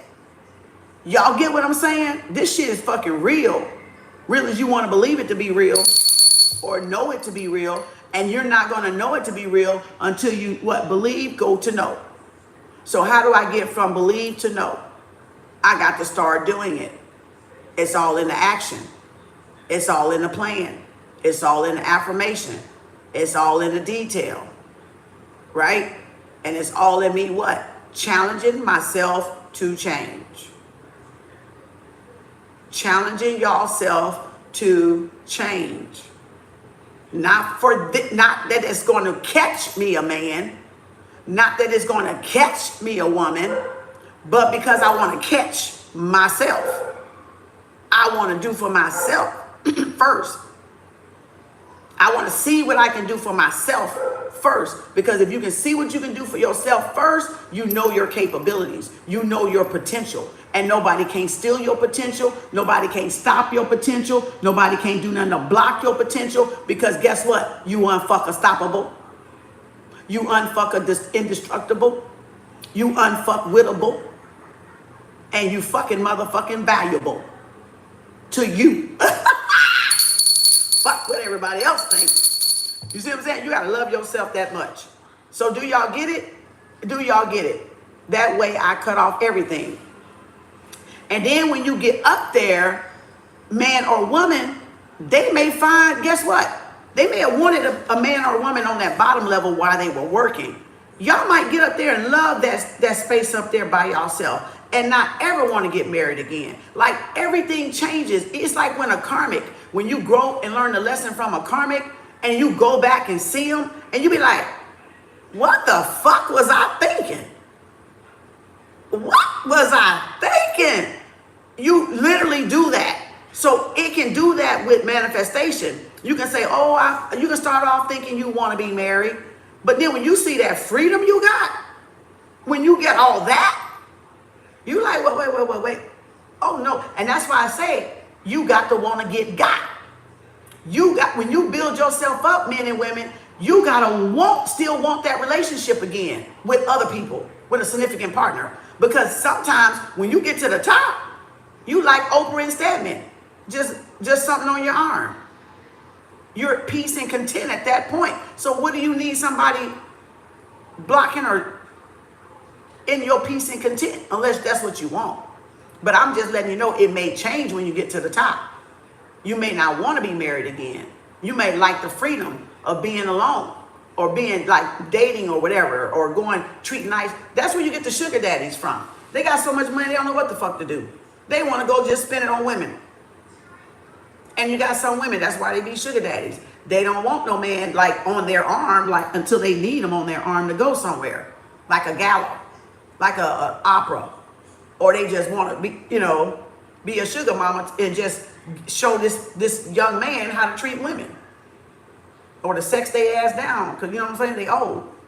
Whatever. They can't get pregnant no more, so they don't fucking care. So again, like that's what I'm talking about. Like it may change. You may write it down, but that's what I'm trying to show y'all, that just because you write it down don't mean that's what you're going to do when you get it. But the universe has to have a plan.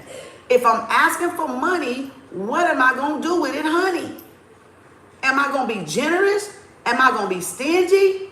Am I going to, you know, help people in need? Am I going to do a charity? Am I going to store it up for me later? You know, am I going to put it in investments? Am I going to circulate it, use it, or give it? Am I going to circulate it, use it, or give it? Am I going to circulate it, use it, or give it?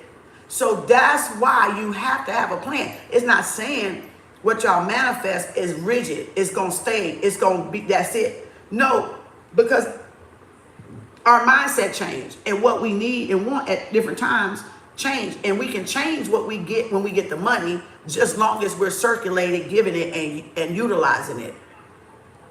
Right? So it doesn't matter that, oh, I wrote this long time ago, but when I got to that point, I did something else. Because I saw, instead of a mansion, I wanted a yacht. You still used it toward your dream. So it doesn't matter that it changed as you grow up. You see what I'm saying? It can change as you grow up, but you're still fulfilled. You're still fulfilled. I may not want a mansion. I may want a penthouse with a yacht, so I can have boat parties. You see what I'm saying? With close friends, with like mindsets, and we enjoy the mountains and shit. And seeing the mountains by the water. You know, it doesn't matter what it is. You can dream it then, or you can dream it now. It doesn't matter. It can change along the way. You just got to start scripting it so you can see how it works. Where am I at? Where am I at? Oh, the air is cold. I got to put something on. Okay, so the other one, calling in your dream life, career, money. So first is you, now dreaming money. I mean, now career, money, right? Because you need money to maintain it. You can't ask for that kind of money if you don't know how to budget it. And I told y'all yesterday, that's why we did the budget journal. That's why 2 years now, going on 3, we've been doing this. Because we're gonna manifest the money. How are you gonna maintain what you're trying to get in your dream? Your house, your penthouse. You need the fucking money to go with it. So you can't say you're wealthy and be broke. We wealthy spiritually anyway, because that's our abundance. But now how do we bring the abundance that we got in the spiritual to the physical plane? That's what a lot of people find hard to do, because they can't get past the Bible's teachings that say money is evil. The love of money is the root of all evil. No, the love of money is the root to live by and thrive by. That's my quote. So again, the root of money is the root to live and thrive by, and not just survive.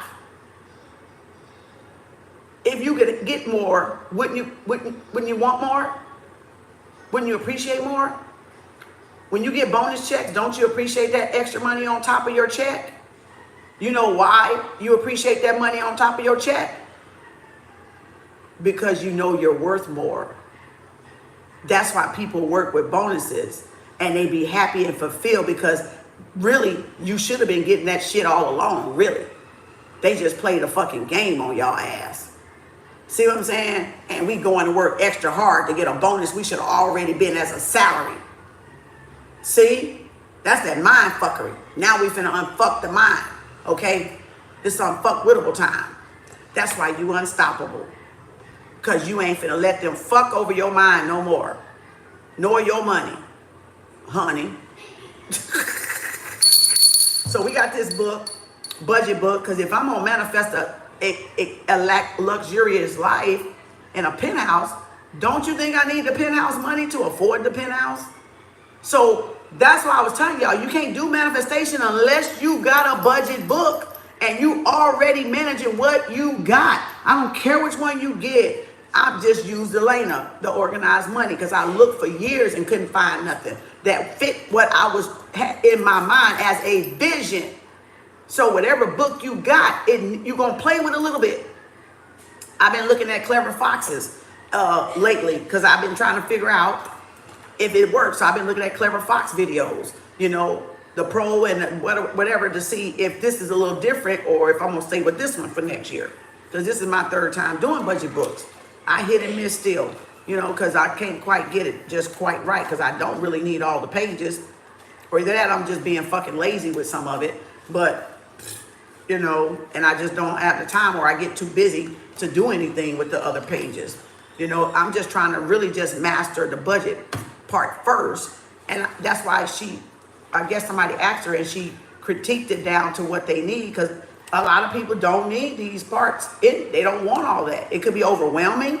It could be they don't have time. Maybe they don't want to feel like they're wasting their money and they want every page accounted for. And you can always add it back in there later. So it just depends. It just depends. It just depends. It just depends. Sometimes I'll put a sticker or two in there, you know, if I want to. Sometimes I always put my affirmations on the month page. Sometimes I put them up on the budget page that I'm on for that week, just to keep a manifestation in front of me. So again, it's only got 2 months left. So I got to decide quick what I'm going to do. I don't know what I'm going to do yet. So I might take Kiana. I got her one and she used it, but then now I don't think I can use it because I think the same page that she wrote on, I wrote on. So I don't even think I can use her. She gave it to me yesterday and I ended up putting it back up in there. Because I was like, I can't do nothing. I looked and saw what she wrote on and I was like, I can't use this. It's going to fuck me up. So she's going to have to use and do something else with it. 1414 only today for pop-up again. All right, y'all. 1414 only for pop-up today. All right, the portal was yesterday. We still in there. We still can manifest, be good, and all that good stuff. So this is calling in your dream life, career, money. Write about your dream career and financial situation. What does your workplace look like? I have an office space with perks. I have an office space with perks. Now, you know, I put that up there. I don't know if I'll get an office space with perks, but it slipped by me. Sometimes, you know, when you're breaking generational curses, it's hit and miss, and you don't see the gratitude of what you already got. And I almost found a perk until they hold my ass last year or early this year, and then I didn't. And in my scripting on my book, it'll say office space with perks. I have the perfect office space with perks. I'm telling you that because I don't really fucking care, because I'm in one with perks. Right? I'm in my home. So it took me to realize, I was like, why didn't that office space work out? And I was like, and I looked at it again, and I've done it over since then, right? That's why I don't care about telling y'all. So then it dawned on me, I said, I wrote I have an office space with perks when it came to the scripting part. And I looked around. I said, is this not an office space with perks? Y'all, this is after I was here. Way after I was here. And I looked around and I said, God damn. You got an office space with perks. You work from home. You got a home-based business. So why the fuck would I go pay for more? Yeah, it's a write-off. But an office space in my home is a write-off too. So it messed me up because I wasn't seeing what I had already manifested. But this ain't the last step. But it was the first step in that office space. You see what I'm saying? It was the first step in getting the office space. To manifesting the right office space with perks. I had to be grateful for the space I have. Y'all. That's how I'm looking like. Thank you, Spirit.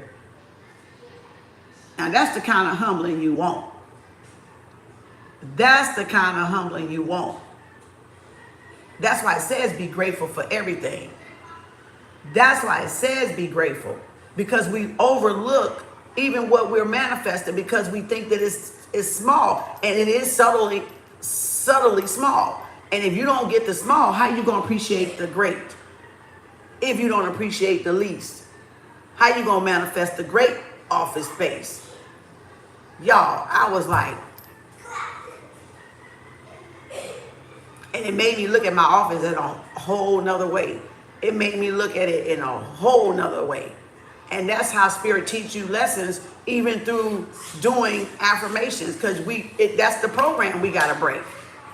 That's the program. Even though I say grateful affirmations every day, and I say gratitudes every day, I miss that little one. I miss that little one.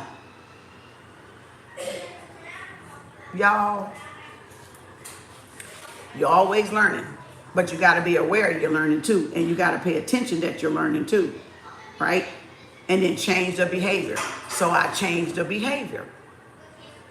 So again, what does your workplace look like? Who do you report to? What do your hours look like? What are your milestones you're aiming to hit in this reality? Who do you work with? How much do you earn? Right? If I'm a boss, how many employees do I want on my payroll? What my team looks like? So all this can go into that one. Because you want to know who you're going to be paying, what's their salary, how much your company going to be making, where is the office at, is it at the top of the high-rise building, blah, blah, blah, blah, blah, blah, blah, blah, blah. So you can go into as much detail as you want, all right? And it says, remember, write in the present tense as if it's already yours. Then it says, calling in your home and living, calling in your love life. So it's showing you, it said, but look what it did first. Ooh, I got to put that shirt on. Ooh, it's cold. But first thing is you. Then it's money and career. Because what you want, you got to be able to maintain it. Buy money, buy a job, buy a career. Then it says your home and living situation. What type of, if you had that kind of money, you had that kind of, you took care of you. Now, what would you be living in? A mansion, a penthouse, a log cabin in the rural area, farming land, blah, blah, blah. Now the partner you want to be there with you. Now manifesting the love life. So calling in your dream life, home and living. Write about your dream home and living situation. Where is your home? Where would you be living at? I'm not going to get somebody that's going to North Dakota and I want to go toward New York. And if he's unwilling to move and I'm unwilling to move and he's unwilling to move, bye, nice to meet you. Going in different directions if you can't find a common ground. Maybe you're going to move to what? Kentucky, Missouri. That's fine. But if you got that way, that ain't your person. That ain't your person. That's easy, right? That's an easy way to tell that ain't your person. Don't care how much you like them. Don't care how much money they make. Don't care how much they look like. Good money and all that other good stuff. Don't matter. Don't matter the car. Don't matter the money. Don't matter how fine their ass is. It don't matter. Y'all going like this. Unless you loving long distance relationships or something. You don't mind flying to him. He don't mind flying to you. You don't mind flying to him. You don't mind. And I don't know how long that gonna last. So you can think about that. You can take that joyride until that joyride ain't a joyride no more. And it's a hassle ride. So you could still entertain it. You could. It might spice up some people's relationship. But take the joyride, but just know the joyride might not be a joyful ride too much longer. Especially if you got trust issues and clingy issues and problems with people being gone. You may not, that's, nope. You gotta be one of those men and women that want your person to have a gone job. And then when you come back home, you're fulfilled and enjoy that time that you put, and then they go again. You gotta be that type of person that likes that shit. But if you're not that type of person that like that shit, you don't ask women, if you a homebody, a lovey-dovey, affectionate person, you don't ask for no working man, because that bitch ass gonna be working. He ain't gonna be under your armpit smelling them. He gonna be out there working. So you don't ask for a man, a working man, when you a stay-at-home person that want the man under your arms everywhere you go. That's two different love languages. So women and men, you don't ask for that type of woman. You don't ask for a CEO woman, and then you get some woman that want to stay at home and have children. You want that? You want her to be a CEO? You get it? That's disgusting. You know, you gotta ask for what you want, and then don't settle. Even if the person look fine to a T, even if the person got money you want them to make, even if the person don't got no kids, you cannot lower your non-negotiables. You can't even cross them non-negotiables. You can't even lower your standards. It's a no, and it's a hard no. That's how rigid, stiff you gotta be with affirmations. Because if you gonna fold on yourself and go against your word, who you think gonna go against your word? That person you trying to attract? That team you trying to attract? So if you can betray yourself, guess what? They gonna betray you. Ooh, I got the goosebumps over there on my right side. Okay, so that's why you don't move. You let them talk about, that's why you ain't gonna find a man. Good, bitch, because you ain't the man anyway, so I ain't worried. That's why they like well, you gonna die alone. Good, bitch, and so are you. Everybody dies alone. All one, okay? Everybody dies alone. So that's why they throw that shit out there, because you're unfuck-wittable, because you're unfuck-touchable, because you don't fucking care. And they hate motherfuckers when they don't care. Because bitch that says I don't motherfucking care, I'm going after what I want. And you ain't it. Shit. See? That's people trying to force them on you.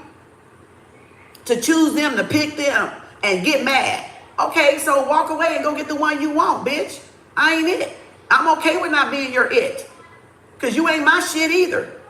You ain't even my cup of tea or coffee. See, you got to know who you're attracted to, or what type of man or woman you're attracted to, and you cannot budge. If you like dark skin, stick to dark skinned people. If you like light skinned men, stick to light skinned men. If you like dark skinned women, stick to dark skinned women. If you like buttercup women, light skinned women, high yellow women, then stick to that. Or whatever other color women. What the fuck? That's what you want. There's lessons through all of us, right? So what does your dream home look like and feel like? Airy, clean, a model home, like how you go in model homes or stage homes. If you see your home looking like that, that's why I say y'all got to look on these houses that be flipping across your screen and how they decorate. Because that, if you don't have a vision board, that can be your vision board. I want that. Ooh, I like that living room. Ooh, I like the way she put that piece together. Maybe snapshot it, go to Walmart or Walgreens, and then key it out, like print it out and then put it, if you ain't got a printer in your house, and then put it on your vision board. And that's about what I'm gonna do. Cause I'm not gonna buy a whole fucking magazine for one. But then I heard this affirmation thing this morning. If you want luxury, buy something luxury. And I was like, God damn. I was like, I'm trying to save money. Now you're trying to tell me to spend some fucking money. So I gotta spend a $15 magazine for one fucking picture to cut out. You see the difference? Because that limited mindset, it's not saying digital vision boards are wrong and cheap, right? It's not saying I can't just snap the picture and then go to Kinko's or somebody and print it out. I could. But what is my vision telling me to do? Am I cheating my vision by being cheapo? El cheapo. Okay? El cheapo. Wanting something for free. El cheapo. Wanting something at a discount for El cheapo. Ooh. It's all right to shop on the clearance rack. It's all right to shop whatever you got to shop.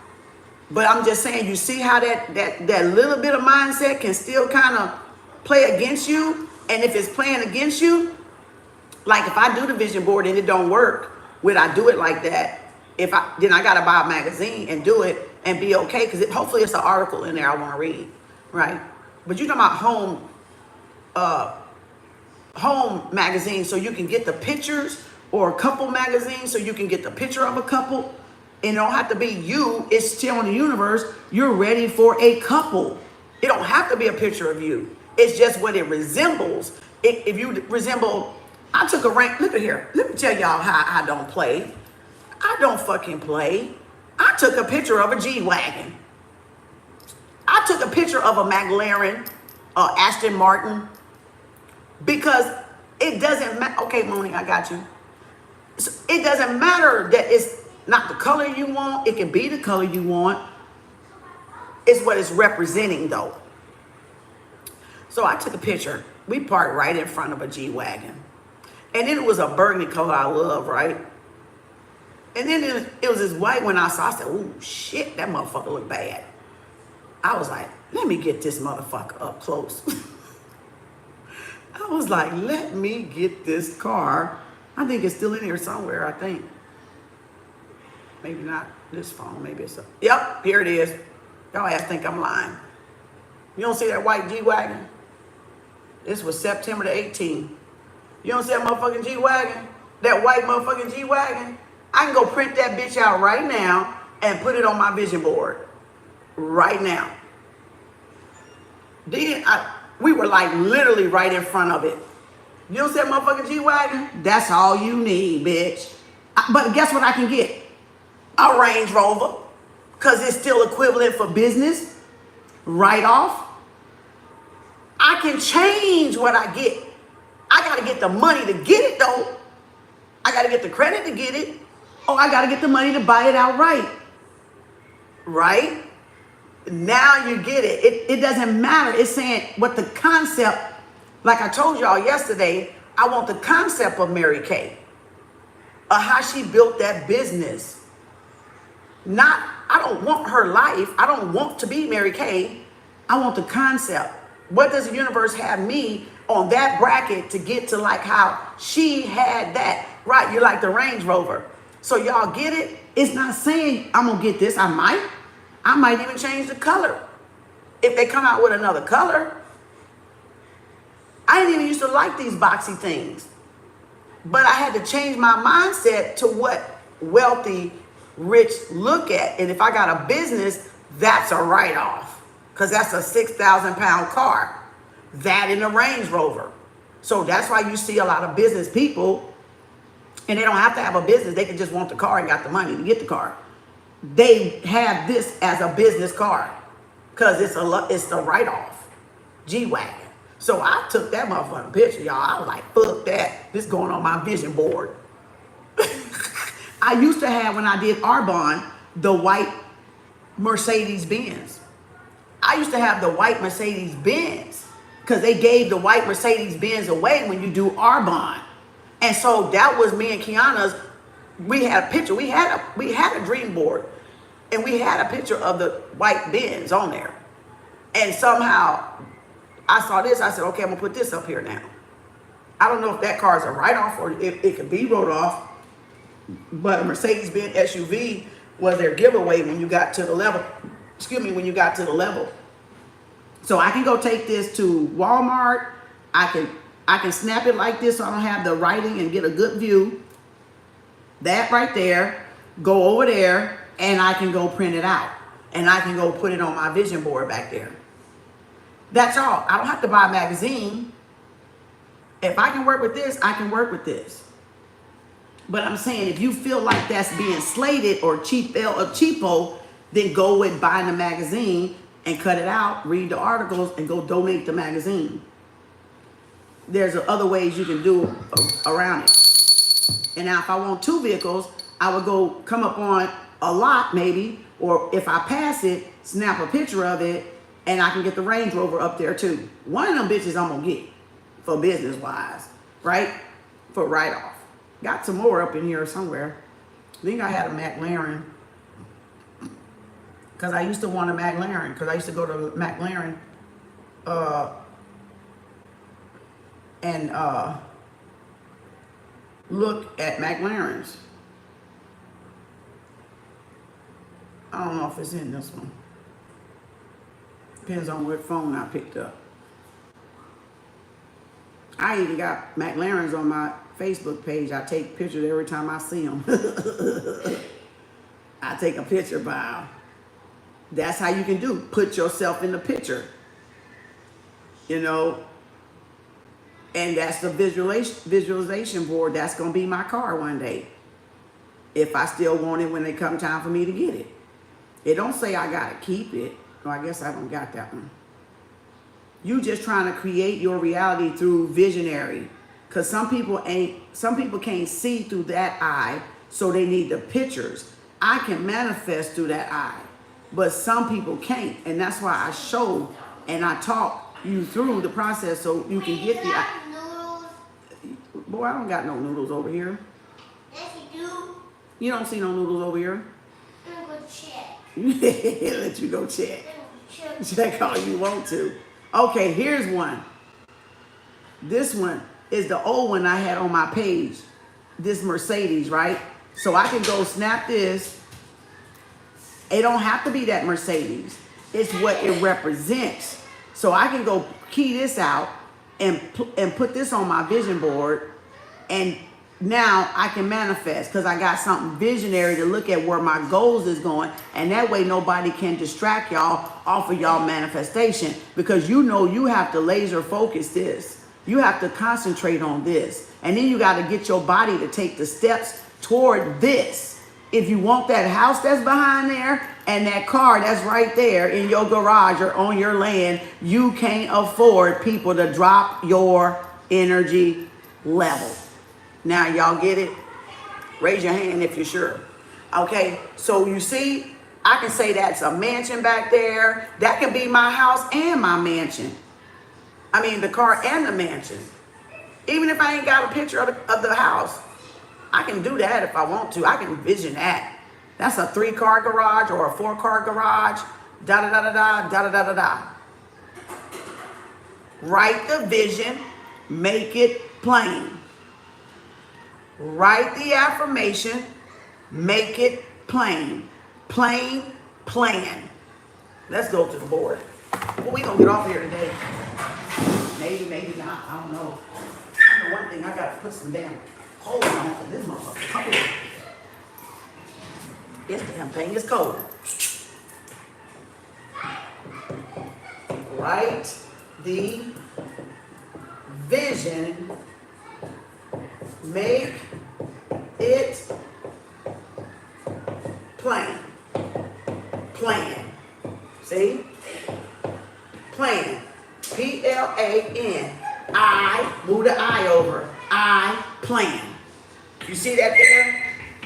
I got goosebumps. Make the vision, make it plain. Plan. I plan. So you gotta write the plan. You gotta script the plan to make the vision be true. Be true, be real. You gotta do it. You gotta do the work.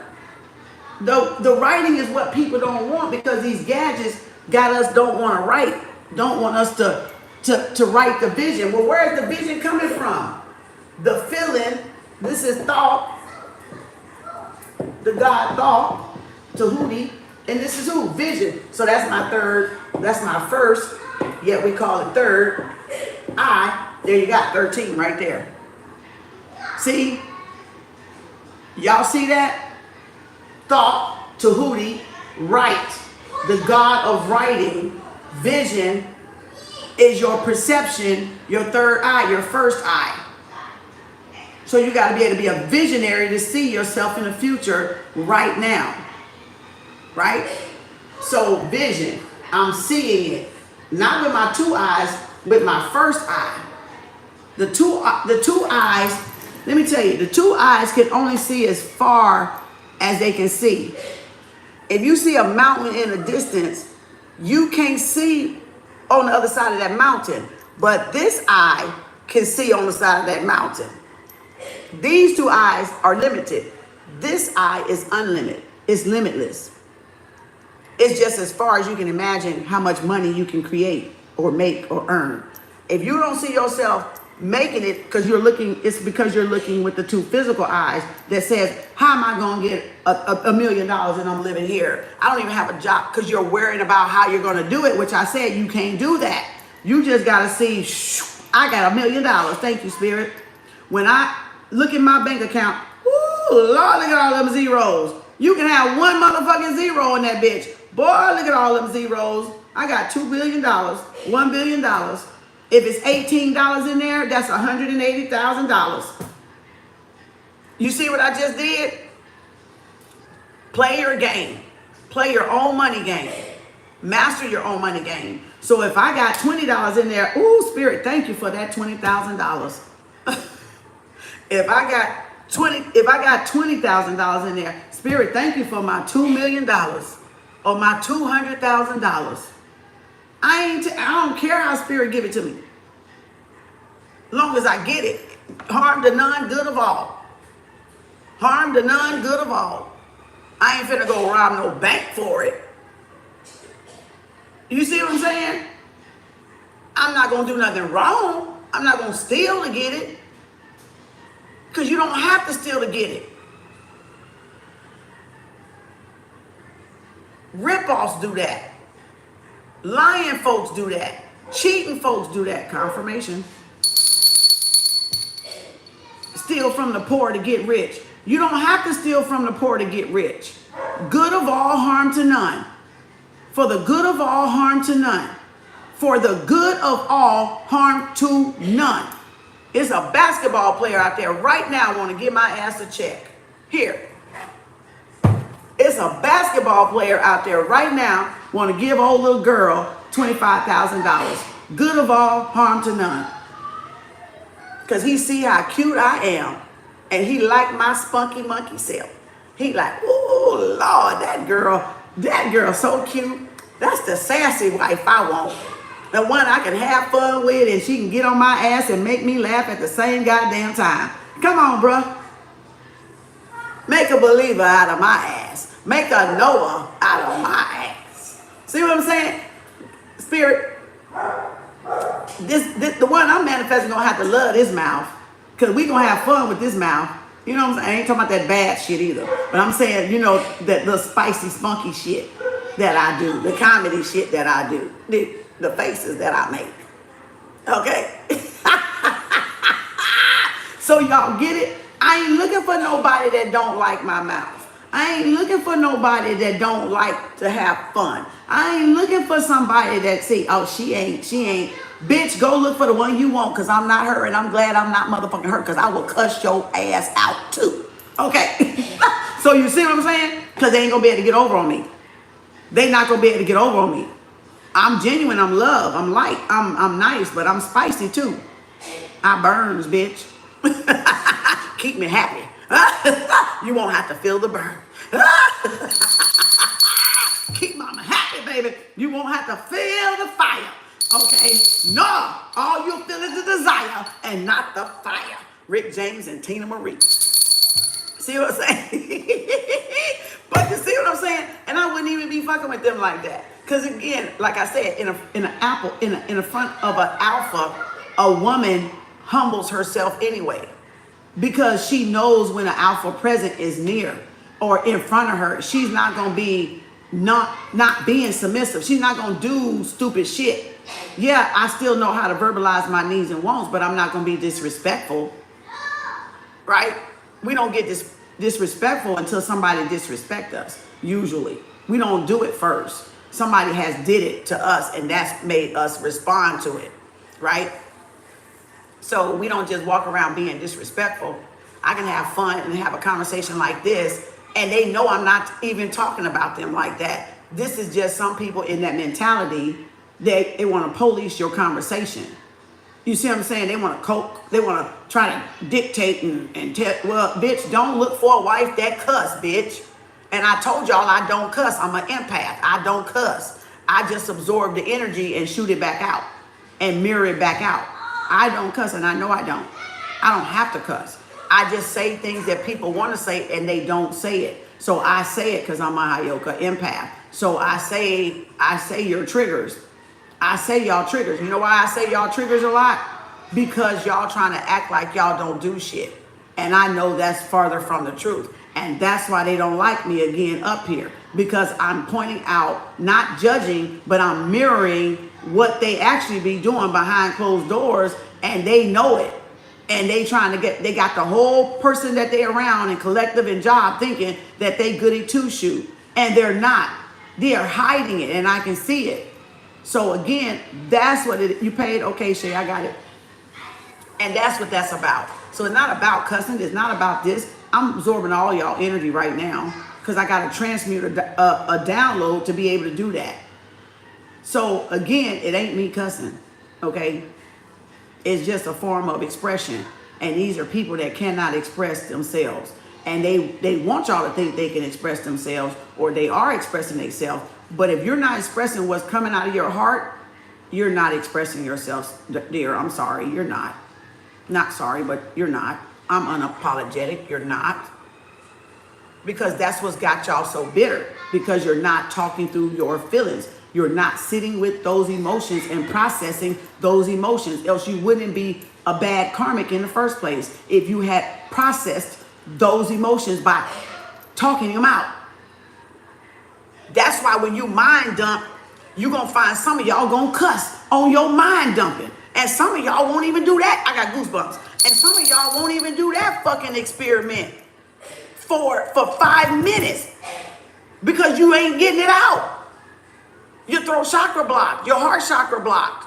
That's the two of swords. That's the four of pentacles sometimes too. Blocked heart chakra, blocked throat chakra. You're not expressing. So if you find, I got the goosebumps, thank you, Spirit. So if you find some of y'all mind dump, you might mind dump a breakup and you gonna cuss somebody ass out because you didn't cuss them out. And you gotta get that feeling out. 12 o'clock. Thank you, higher providence. So you might say that bitch. You might think about Kim. I can't stand that bitch. Blah, blah, blah, blah, blah, blah, blah. And if you go like this, I can't stand, and you stop, that ain't mind dumping. I'm still on your mind rent free. I'm still on your mind rent free. So that's like you got to take a letter of every abuser that hurt you and release what they did to you to process those emotions, and you gonna cuss their ass out. That motherfucker beat me. I can't stand that motherfucker ass. I hope that bitch die. But baby, you let it out. You would tell it to a therapist.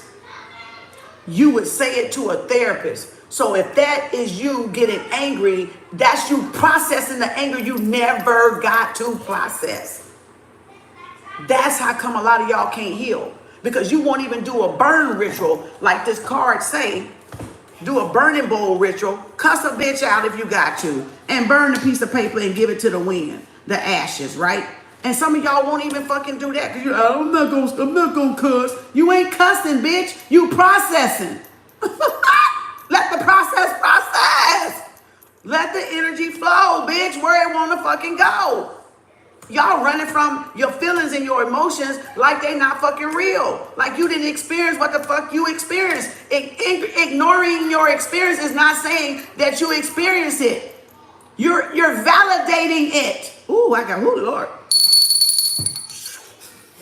I got it all the way through my thighs, okay? I felt that all the way through my thighs. It is nothing wrong with y'all processing because connect with fire can be one. It ain't nothing wrong with y'all processing because if you don't process it, you're going to be in grief and fear and regret and resentment, and you ain't going to manifest like that. So they want y'all not to cuss. They want you to not cut a bitch out. See that burning bowl? You can cuss this bitch out. You can even take that mind dumping if it ain't no ideas on it. Depending on what you're doing a burning bowl ritual for, connecting with the fire. So if you're not doing a burning bowl ritual over being abused, being neglected, being raped, being molested, being beat by your husband verbally, visually, sexually, whatever, a past lover or a past relationship, you can burn that paper. But if you got ideas, don't burn it. If you're putting ideas on mind dumping, don't burn it. Let that idea mind dump be a certain thing on another paper. But if you just off the top of your head, or maybe transcribe the idea that you got on that paper that's on there with the cuss words, because mind dumping is any and everything that first comes to your mind in the first 5 minutes. You can take 10 minutes, 5 minutes, 3 minutes. You can take 1 minute. And if it's cuss words and it's repeated, you wanted to say it and you did not say it. So, because the world told you to talk like this. The world told you to act like this. You didn't get to process your goddamn feelings of being neglected, being abandoned, being, not taken care of. And then you go to the same fucking goddamn shrink and y'all won't even say it. Or it got to take you so many years to loosen up and say it because you never processed it. It's natural to have human emotions. That's what we got a heart for. Because we got feelings. But some of y'all so bitter and so ice cold that you don't even process. You just go around treating people like that pain that's in there. Hurt people. That's why you don't let nobody play over your fucking emotions. And anybody that play over your fucking emotions, you don't let them motherfuckers back in your fucking life. And I don't care if it's your mom, your dad, your grandma, your grandpa, your brother, your sister, your children, your dog, your cat, an ant, a gnat, a piece of fucking lint. You don't let their ass back. Because that is a boundary. Yeah, you could have not had it up because you're an overgiver, but they knew what the fuck they were doing too. So you hold that ass accountable with distance. Because they shouldn't have fucking played with your heartstring. Don't allow nobody to play with your heartstring. Because don't do it. So it's okay to process it because you got to release it to heal to be able to get the abundance in the first place. That's why they say you got to forgive. That's why they say even if you got to scream, go out in the wilderness and let this, or take the pillow and do it. If you got neighbors, because they gonna think your ass over there crazy. Turn the fucking music up or something. Take a drive in your car. Don't cry and drive. Don't cry and drive because that can be dangerous. That's my disclaimer, LOL. But even if you gotta drive just to, yep, you can sing, you can dance, you can yell, you can scream, you can be frustrated, you can be agitated. Process that, move that energy out of the body. Because it's better that it go out than it stay in. So if we're keeping pain inside, we're gonna hurt the next person and blame the next person for that pain because it was unprocessed. Do y'all get what I'm saying? And the world, this damn fuck America shit and constitutional shit is trying to take y'all right to alchemize and process what they fucking did to y'all. To hold their ass accountable.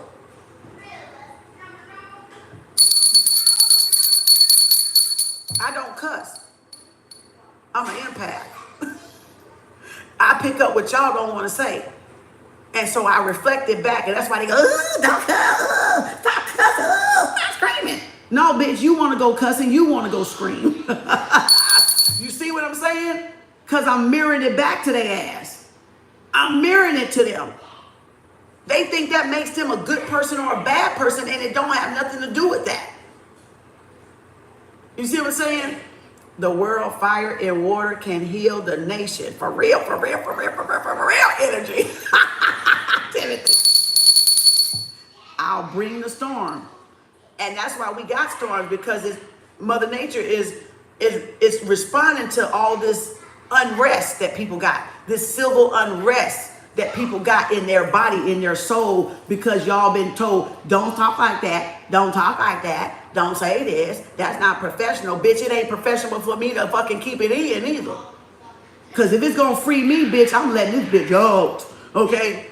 I don't care who fucking like it. People can listen to people and not fucking think nothing about it. But you don't know behind closed doors, they cussing like sailors. They doing the worst of the worst things. They molesting kids. And you worried about a funky ass cuss word. This bitch gonna come tell me, don't cuss, stop cussing, stop screaming. And bitch, you sleeping with your niece, you sleeping with your nephew, you molesting children. Now what do you see worse? What do you see worse? Me cursing or the child getting hurt? The child getting molested? The child getting harmed?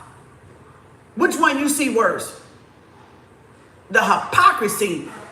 The hypocrisy in a fuck America.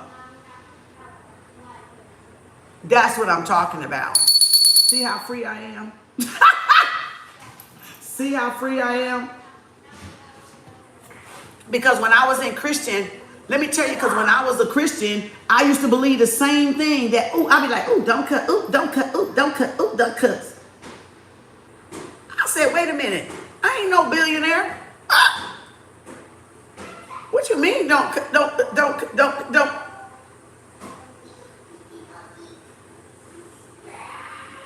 Why are you worried about my mouth? You need to be worried about what's coming out of your mouth and your heart. See? So once I got into affirmation, got on a spiritual journey, I was like, oh, we really was indoctrinated. That's indoctrination. When in Rome, do what Rome do. In spirituality, when in Rome, go the fucking other way and don't do what Rome do. If you want to be free-spirited, you do what's in the best interest of you. If I got to judge you by cussing, then I got to know you got some shit back there in the dark that you done that's worse than cursing. And that's your reflection. That's your reflection. That's the way you're trying to deflect it, but that's not really what's going on up under you. You see what I'm saying? I'm not saying let the whole world curse and go to fire, but you see what I'm saying? Projection. Cussing is just expression. That's exactly right. And that's why the saint, they left something out that I put in that word, in this right here. We're only human. We're only spiritual beings having a human experience. No, bitch. And expression. So that's why I added that on there. No, we're spiritual beings having a human expression. We have a birthright to express ourselves. If they got a birthright to tell me I can't do this and I can't do that, well, bitch, I got a birthright to say this is my opinion about what the fuck you said about that fuck shit you said. Now you get it, right? Because that don't mean they said I got to go along with it. That because I said y'all don't got to go along with it. But I have an opinion and a right to say what I got to say, just how you got a right to think how the fucked up thinking y'all got fucked up thinking you can go around here and kidnap little kids and rape them and shit. And you think that's right. And you pass laws to say that's fucking right. We can go as low as a 4-year-old molestation and not go to jail. Is you fucking sick, bitch? Yeah, your bitch ass sick. So I got a right to have an opinion about that. Because it's wrong in my sight. It's wrong in mine, and this cussing ain't got shit on that shit. You see what I'm saying? But the hypocrisy, the blasphemy, the hypocritical shit, they got some fucking Dick Dastity and Cat Cassidy, don't they? You see what I'm saying? The Galactic Federation. They need to abide by do unto others as you would do unto you. They need their karma for the crimes against humanity that they fucking did, and they getting the fuck away with it. Justice and judgment for motherfucker America. Damn fucking America. You see what I'm saying? Because they need to fucking pay for the fuck of going against our constitutional rights and vetoing shit and putting laws and executing those executive orders that go against those constitutional rights. Those constitutional rights govern all of us. The universal laws govern all of us. And how you dare you come down here and you write executive orders and pass fucking funky ass laws to save your fucked up ass when you know y'all done abuse these children and rape these children and kill innocent people. The Dick Dacity and that motherfucking Cat Cassidy bitch. How fucking dare y'all? And think you finna get out of this motherfucker without paying for it.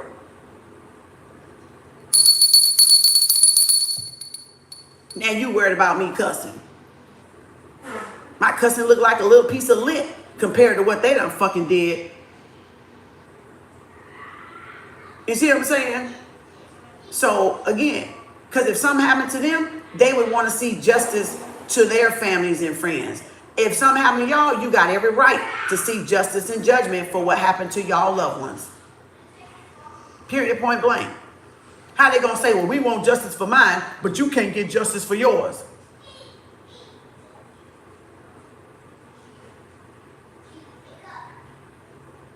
Trapping souls.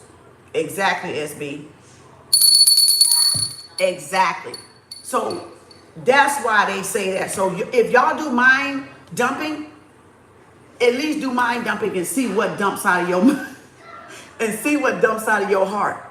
Because it's gonna be some shit on that page you gonna be fucking livid about. You gonna be like, where does that come from?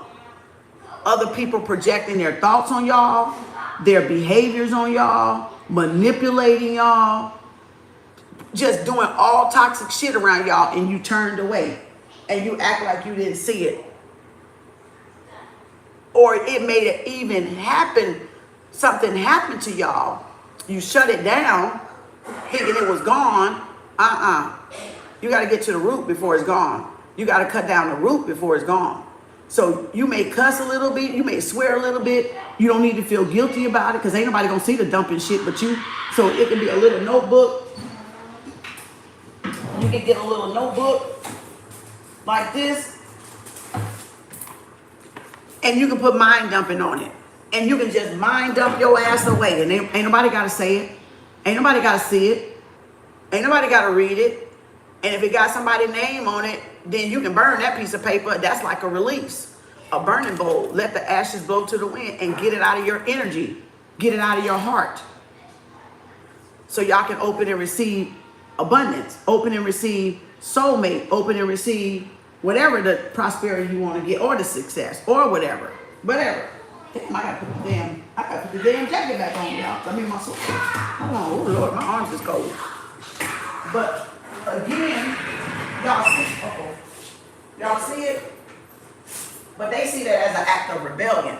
But of course, y'all gonna see them molesting people and killing innocent people as an act of savagery and barbaricism. Y'all don't see that as barbaric. You don't see that as savage. But you want to see somebody voicing their expression as an act of rebellion?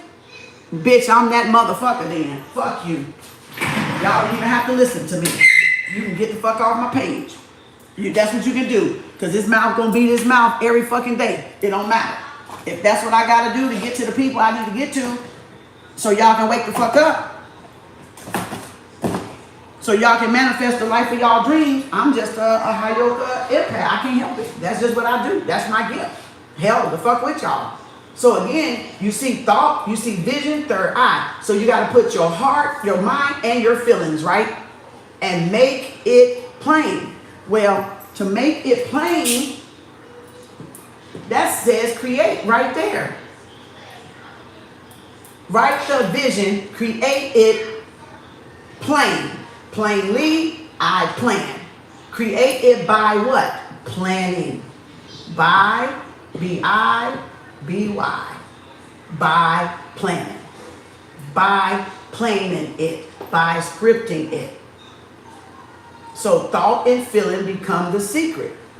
The feminine masculine mind become the secret to manifesting your goals and plans and achievements in life. Balancing the right and the left hemisphere. Doesn't matter how I deliver the message. Get the fucking message. Don't matter what I look like. Get the fucking message.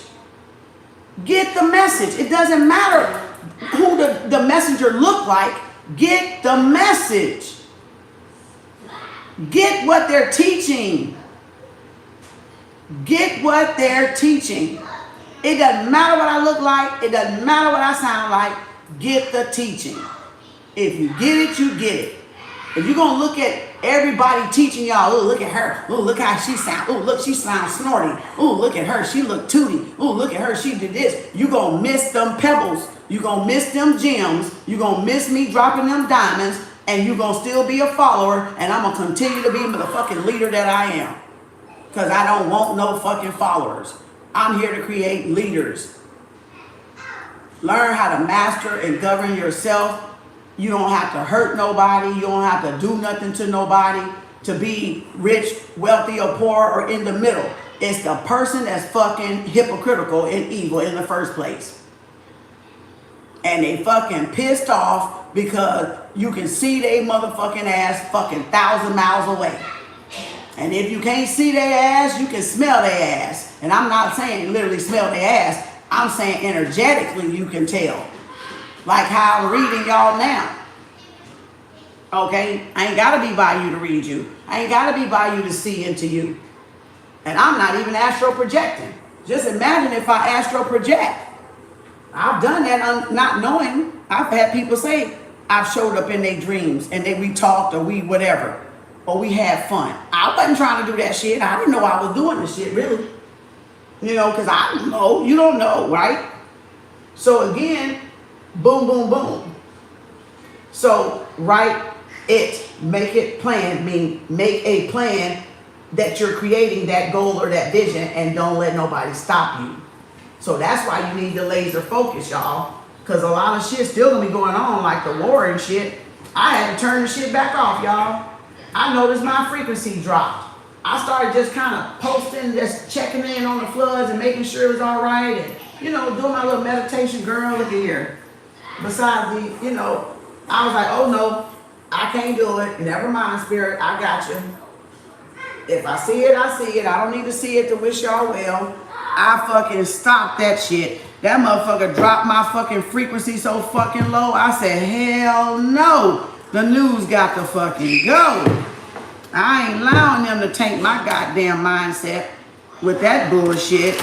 And not that it's bullshit, I'm talking about the way they keep repeating it is what I'm saying. Once you watch it, you watch it. 15 minutes is all you need, but I don't need none of it. Just them the last 2 days of watching that drop my fucking frequency. That's why I don't watch TV. Because I only watch movies that I can decode or want to decode that got a subliminal message in it. And that's it. And that's how you got to be. Because if you notice something drop, you gotta quickly readjust and recalibrate what it is, right? And then do it and then reset. Let's see where we at. Just one, I got to get off of here, 12:20. So career, money. Damn, this is a long one. I'm trying to get to that. There's feeling is the secret. Let's see if I can get there. So we did the home. Calling your dream life. Pretty much the same thing. Your love life. Write about your dream love life. Who are the partners you attract? What is the treatment you get? What are the dates you go on? How do your romantic partners see you? Partners with an S see you, for I guess those polygamy people. How do you feel? Now, calling it your dream life again, free time. Write about your dream free time. What do you do in your free time? Is there a favorite place you like to go to work out, grab a dinner, go to the shop? What are your hobbies? How often do you go out for fun? What do you do? Make sure all this is in present tense. Calling in your life friendships. What about your dream friendships? Who are your friends? What do they do for a living? How do they treat you? What do your friend circle look like? What qualities do you possess? Do they possess? What do you guys do together? Why do you like them? Okay, then you got, remember, write in present tense. Now here's the feeling. The feeling is the secret right there. The feeling is the secret. Feeling is the secret, right? And then this one, this is page 43, y'all. By entering a feeling state of feeling as though you already have the desire, you attract it into your reality. So let's tap into this. How does it feel to have all of this new life? How does it feel to be this new person? Describe your feelings in this reality. Remember, write in the present tense as if it's already yours. Neville Goddard, right here. Change your perception of yourself and you will automatically change the world in which you live. Do not try to change people. They are only messengers telling you who you are. Revalue yourself as they will affirm the change. Neville Goddard. Because they either gonna hate you or they're gonna like you, and if they're mad at you, then you change yourself by moving away from that person because that person doesn't fit the reality now. You've moved away from that. And I want y'all to do an exercise first. I want y'all to do this first. And this is what I want y'all to do first. Do all of these. Good, my hair tingling. Thank you, Spirit. And there's the vision board method. So we're gonna start there next. I want y'all to do, wait, what? Where's my dollar at? I just had it, didn't it? Lord, let me get one of these dollars. I want y'all to do this. With these ones, when we went through first thing, career, money, home living, love life, free time, friendship, and the feeling of the secret. Right? And we're going to do a vision board. See how the vision board came up in there? This is the book. We're going to get through this book. We're going to be on the other one by next week, I think. This will be the next book right here. 369 will be the next book. We're doing this book. This is episode 26. When I started it, we were at episode 22. It's in my playlist if y'all want to go over it. Now, this is what I want y'all to do, though. You saw the questions that they were asking. With this, either go over in your mind or write it down. I want you to write down something so you can compare. Because you need to compare so you will know without a doubt. So y'all will know without a doubt what you created. And this is the only reason why I'm saying don't skip this part, because this is root work. So I can't teach you affirmation if I cannot teach you root work. Because you need to be able to, okay. We're talking about jelly. Now I'm a root worker. What, baby? Talking about jelly. Yeah, hold on, baby. Hold on, y'all. He gonna be mad at me. So write that down on a piece of paper. Write that down on a piece of paper. I want the bottle, Gwen. I see it. I see the bottle. You see the butter? Where's that plate full? I don't know. I think JD had that. Oh, that was for y'all oatmeal, but y'all didn't even eat no damn oatmeal. Gwen, I see the peanut butter. I see the bottle of here. Here, Gwen, I I see the know. butter. No, don't you get it. You might break it. That's the peanut. Come on, peanut butter jelly. Yeah. Peanut butter jelly sandwich.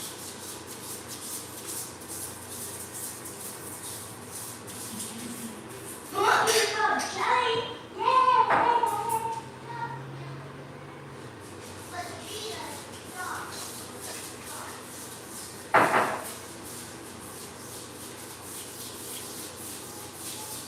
Hold on, y'all. Let me get these little mouths.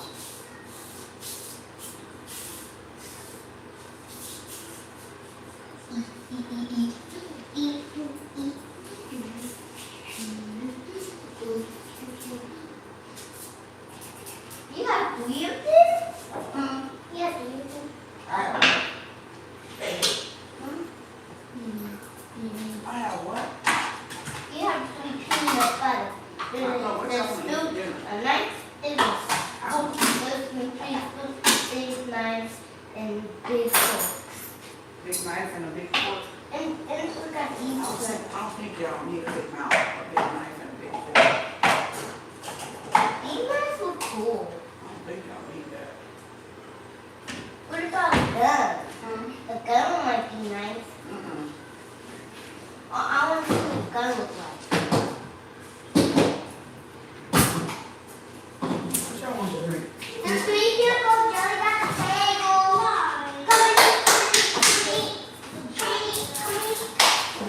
Come and eat peanut butter jelly.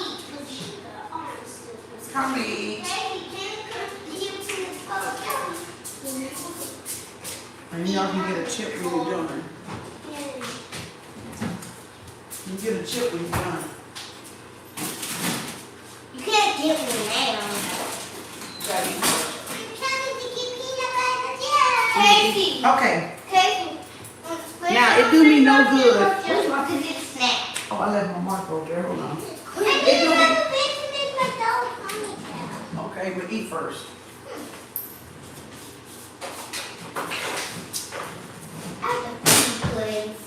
Eat first. Okay, so I can't teach you. I can, but I'm not, because that's unfair to y'all. So I can't teach you affirmations, you know, if you don't know the root word of the whole problem. Because the whole problem is to cut down the whole problem is to see the cycle, the pattern, and the behavior. Because if you don't get to those, whatever you're manifesting over here ain't gonna make a hill of beans. See, that's a real teacher. You got to notice what your pattern, cycle, and your patterns is. Because when you get over here, I got goosebumps, thank you, Spirit. Because when you get over here, this, if you 100K, what is your pattern around money? Right? If you want tall, 6'9", dark and handsome, or whatever, then what is your pattern around your relationships? You see what I'm doing? Yes. Because these are good, great affirmations, right? Y'all finna write it out as though you already got it. But, and then career, what is your pattern, cycle, and behavior when it comes to career if you want a professional job or a CEO, right? What is my relationship around that? What is my relationship around men or what? Women, depending on who y'all are. And what is my relationship around money? Right?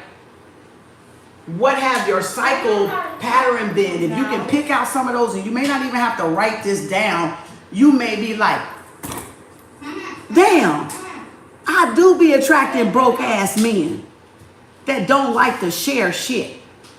Man, my friends don't have no dreams, but I got dreams. Man, all they do is drink, party, and sleep around. That ain't what my life is about. Now you see why? That's so you will see why. Because if you try to manifest great things, if they in that pattern, you can't deal with that because it's gonna steal from this.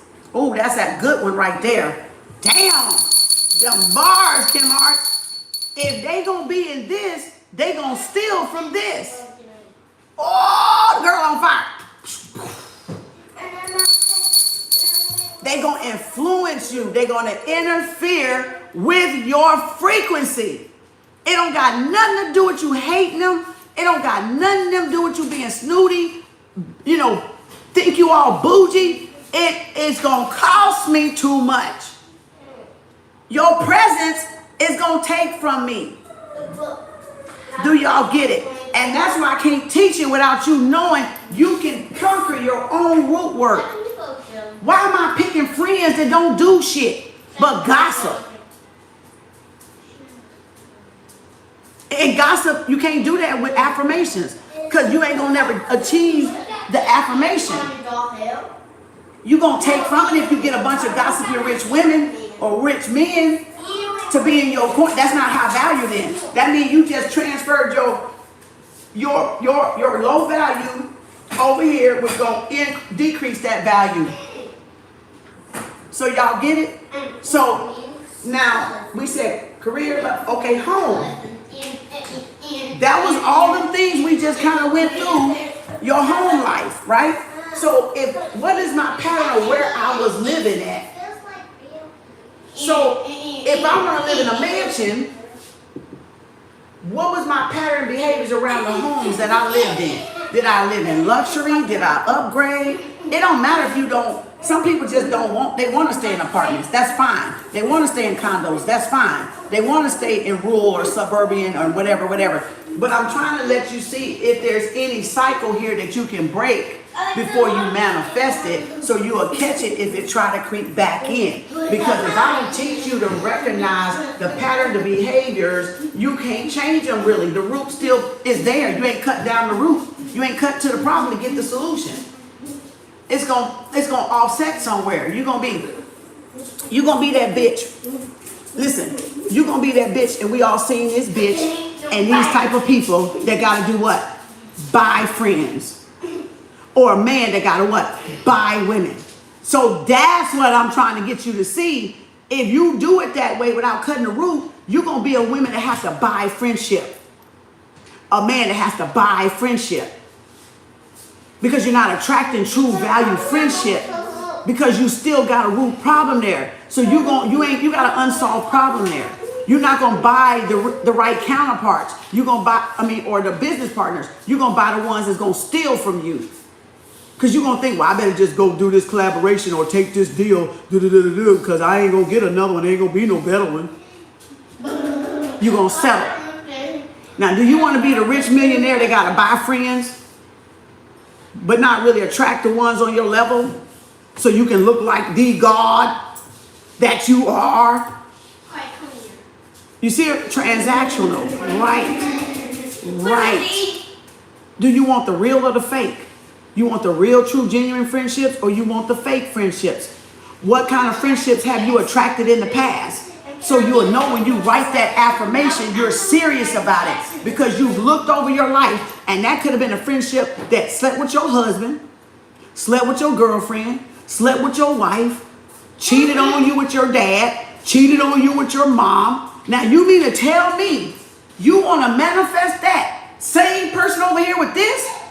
You're supposed to be doing better, not worse. Right? You're supposed to be doing better. People that got values, that got integrity, people that's loyal, people that's trustworthy, not people that's deceptive. So you got to ask yourself, have all my friends been honest totally with me? Have they been deceptive with me? What type of friends? Is that a friend I can take with me when I do get money? Is that a friend I genuinely want to still be in my energy or to have access to me? That's what I'm talking about. So you can't get to the root unless you look at those cycles, patterns, and those behaviors of what you were doing. And it's not a judgment thing. It's just so when you start manifesting, because it's going, I'm telling y'all, you finna get it. But I want you to get more than just getting it. I want you to know more about root work, real shadow root work.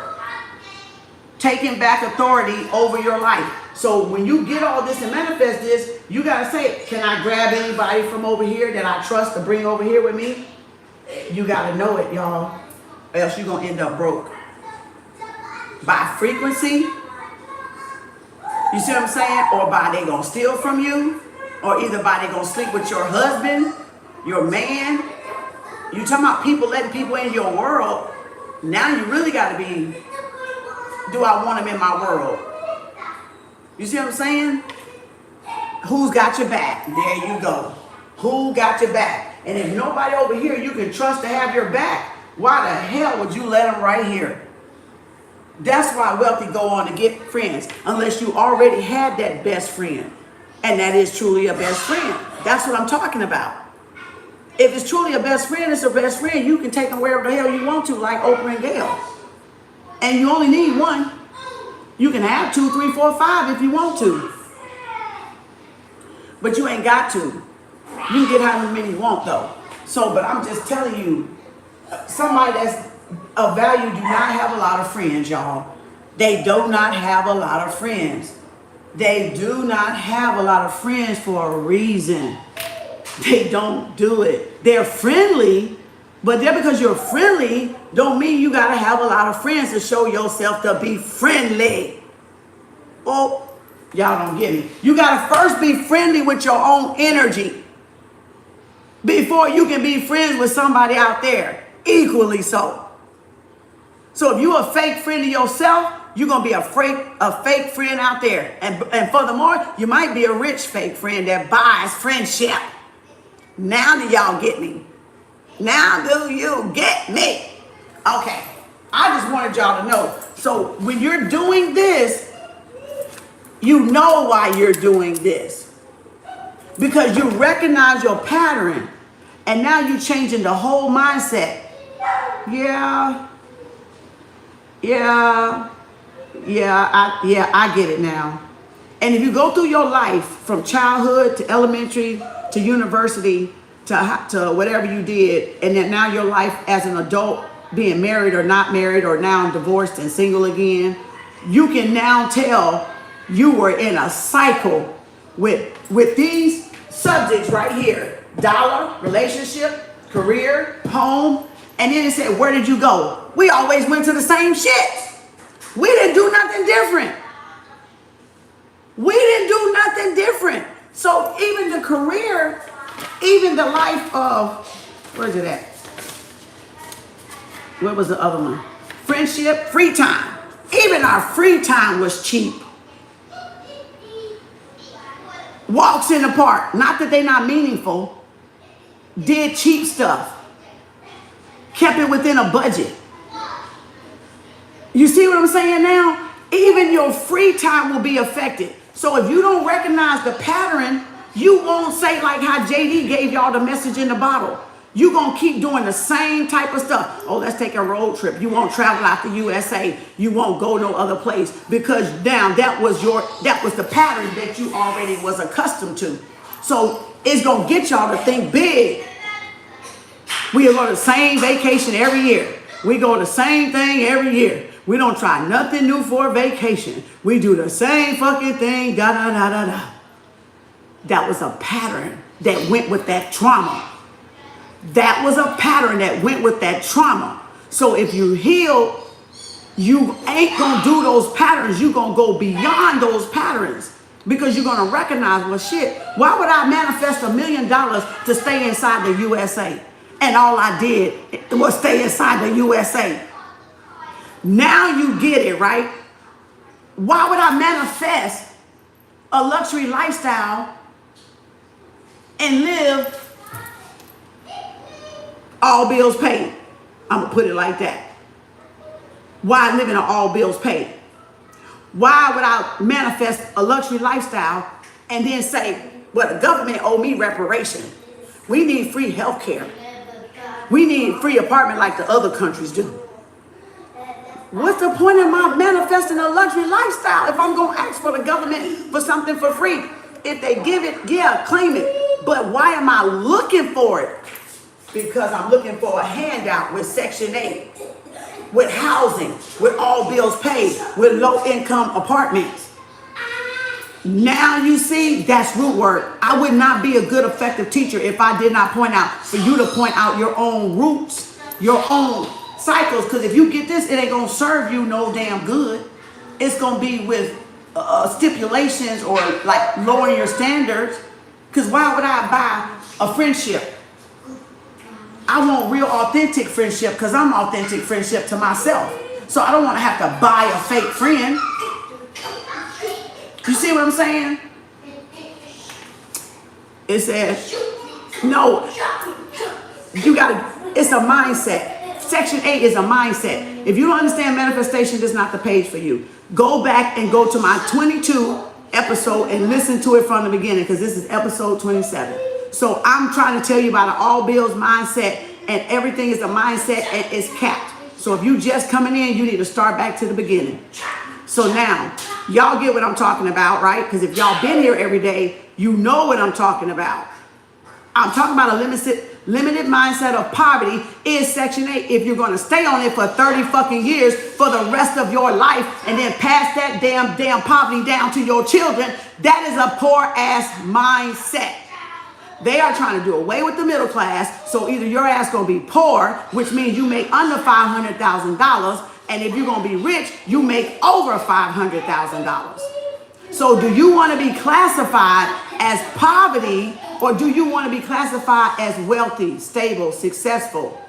And some people don't care. That's fine. I'm not talking about them people. I'm talking about y'all that's in this class right now that want to learn to manifest greater for you and your family and family generations to come, like grandkids, like even when you get older in life. You see what I'm saying?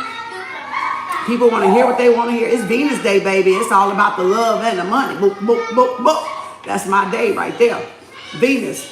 And I'm a Taurus Venus. So again, and it ain't for nobody to understand. It's for y'all to open up y'all mind and see what type of friendships you attracted.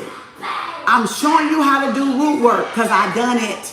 Listen, watch, and observe. I know some people's space in their head is limited. Okay, I know some people can't see what I'm talking about because they haven't worked on anything to see what I'm talking about. And that's where their limitation lies. Not mine, that's their physicality limitation. So again, listen, watch, observe. Those that get it, get it. So again, let me get rid of the distraction, y'all.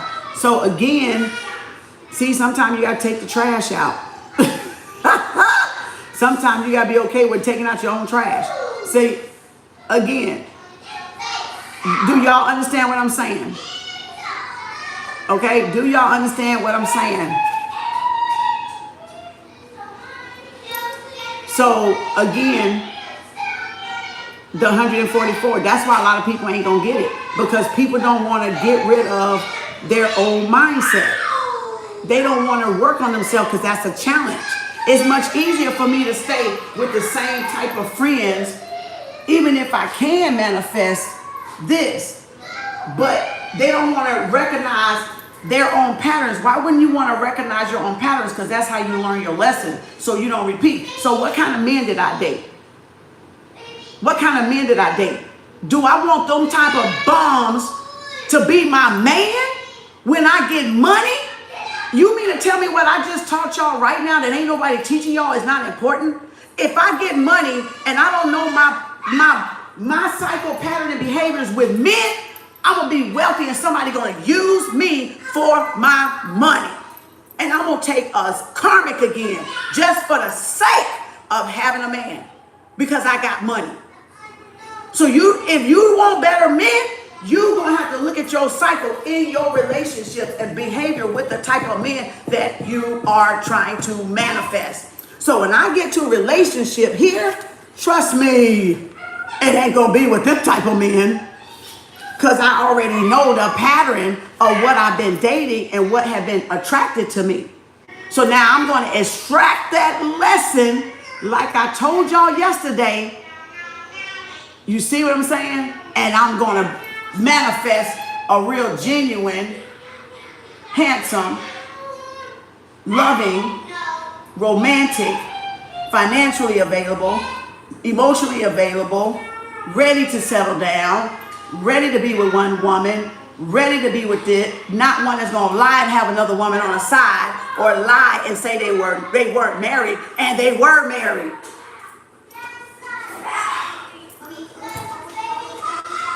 Do y'all see what that just did? Made you be honest with yourself so you can stop blaming other people for your mess. Them bars, Kem Arts bars, baby. It teaches you to be honest with yourself so you can stop blaming other people for your mess. Because you're choosing those type of men or women that will do those type of things you don't like to you. Now, I see my pattern, so when I see a man I start dating out there, if he send that red flag, I already got my patterns. I already know my red flags. My red flags were in my patterns in the past. But if I don't know those patterns, I'm going to settle and this man going to take me for everything I got. Or this woman going to take y'all for everything y'all got. Because you're not learning nothing from the karmic lesson that the narcissist talked to you, or you learned through the talking in the relationship. You see what I'm saying? So I don't have to choose another karmic being rich. I want to choose another healed person. I want attract another healed person. Not somebody that's deceptive, a Decepticon, right? I may got something they want, but guess what? They ain't got shit I want. Because guess what? I don't want for nothing. I don't want for anything. So then I'm not out there being El Desperado, desperate as a woman. So you get it? Or y'all not out there being desperate as a man and dating Sally want to be in everybody's bed but yours, right? So you'll know what you're attracting. So when somebody say, hey, what's your name?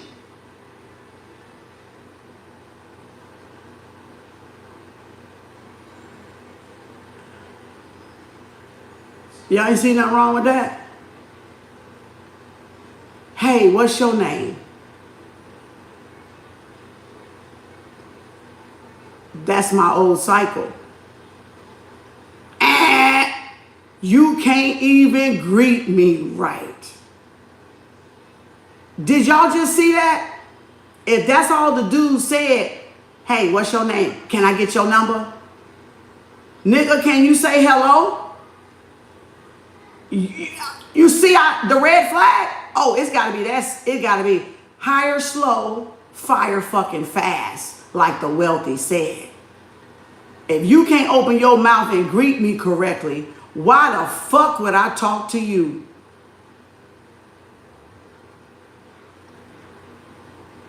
Shorty, can I get your number? Everybody that said that crashed and burned. I ain't in those relationships right now. Do I want that with my $1 million? Y'all get it? Men, do you want a woman chasing after y'all? Like these Jezebels? No, because you gonna know that's a Jezebel that been around the block 100,000 times. And you ain't gonna want that Jezebel as your wife because she's spread out to too many men. So that means she's going after, she's doing the hunting. You finna become her prey. The next one. Who see it? Who see it now? Raise your hand. Give me some love. Give me some hands. Give me some sunflowers. Give me Gaia sign. Little blue spiral. Who get it now? So why would I teach you to manifest if we wasn't doing root work? You said the next one, Empress Ray Ray. Exactly. So why would I attract a man or a woman if all I dealt with the ones and I remember how they go? What you doing? Y, W-Y-D, X. Our first conversation in a text and you say Y, W-Y-D, boy, bye. If you go, can I have your number? Boy, bye. Because somebody of maturity is not going to address you like that because their friends ain't addressing them like that. They're not associating with those type of people that address you like that. So you see why that is important to see your patterns? Because them are the red flags. They're the best red flags you have. If you look at the cycle pattern of behavior in these different cycles that they were talking about, that's going to help you put the vision board that was next together. That's going to help you do those pages together so you're not lowering yourself because you're used to these type of patterns or these type of cycles or these type of behaviors in men and women and friends and family. So that right there helps you out a lot to know what you want and what you don't want and now focus on what you want because now I recognize what I don't want by the experiences that I had with these categories. That's why I hate being broke. I hate broke. I'm allergic to broke. That's why I say that now because I had to adopt that mindset so I don't attract them same goddamn patterns, behaviors, and cycles into my life. I can attract greater because I'm allergic to fucking broke. And I'm talking about broke as in mindset. The antidote is a wealthy mindset for a broke mindset to get cured. I'm just saying. That's why I study the wealthy and the rich. Okay? Play your game. Play your money game. In relationships, in home, in friendships. If you want to settle for them broke friendships and that girl, that girl that sleeps with, slept with your best friend, and you or your best friend slept with your boyfriend or your somebody, they boyfriend daddy, and you want to take her along, child, she may be sleeping with your man when you do find one. Okay? Ain't gonna be no loyalty. She may even do that shit to y'all. Or he may do that shit to y'all. So that's why I said the root work just for a minute. Do that so when you're writing, that root ain't in there in your writing the manifestation. So you'll know, oh, dope, that's my old mind. I'm going the opposite of my old mind. I'm going for greater things. If I say I want to take a road trip, ain't nothing wrong with a road trip. But in travel plans, that's not all I should take as a road trip, because I can't go across that water. I gotta fly to get across that water. So if I say I'm gonna do road trips, or I'm gonna go to Colorado, I'm gonna go to New York, I ain't left nowhere. I ain't went nowhere. Where am I gonna fly to though? Am I gonna leave out of the country? Now you see what I'm talking about. Because we'll put shit like that and never go nowhere, experience other cultures or outside of us. Yeah, we got their restaurants right here, but we don't know what their continent look like. We don't know if we would love living over there versus here.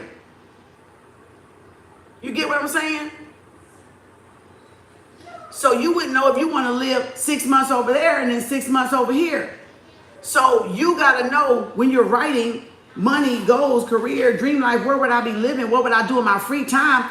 I'm not going to list all these motherfucking places in the U.S. for a road trip and a vacation.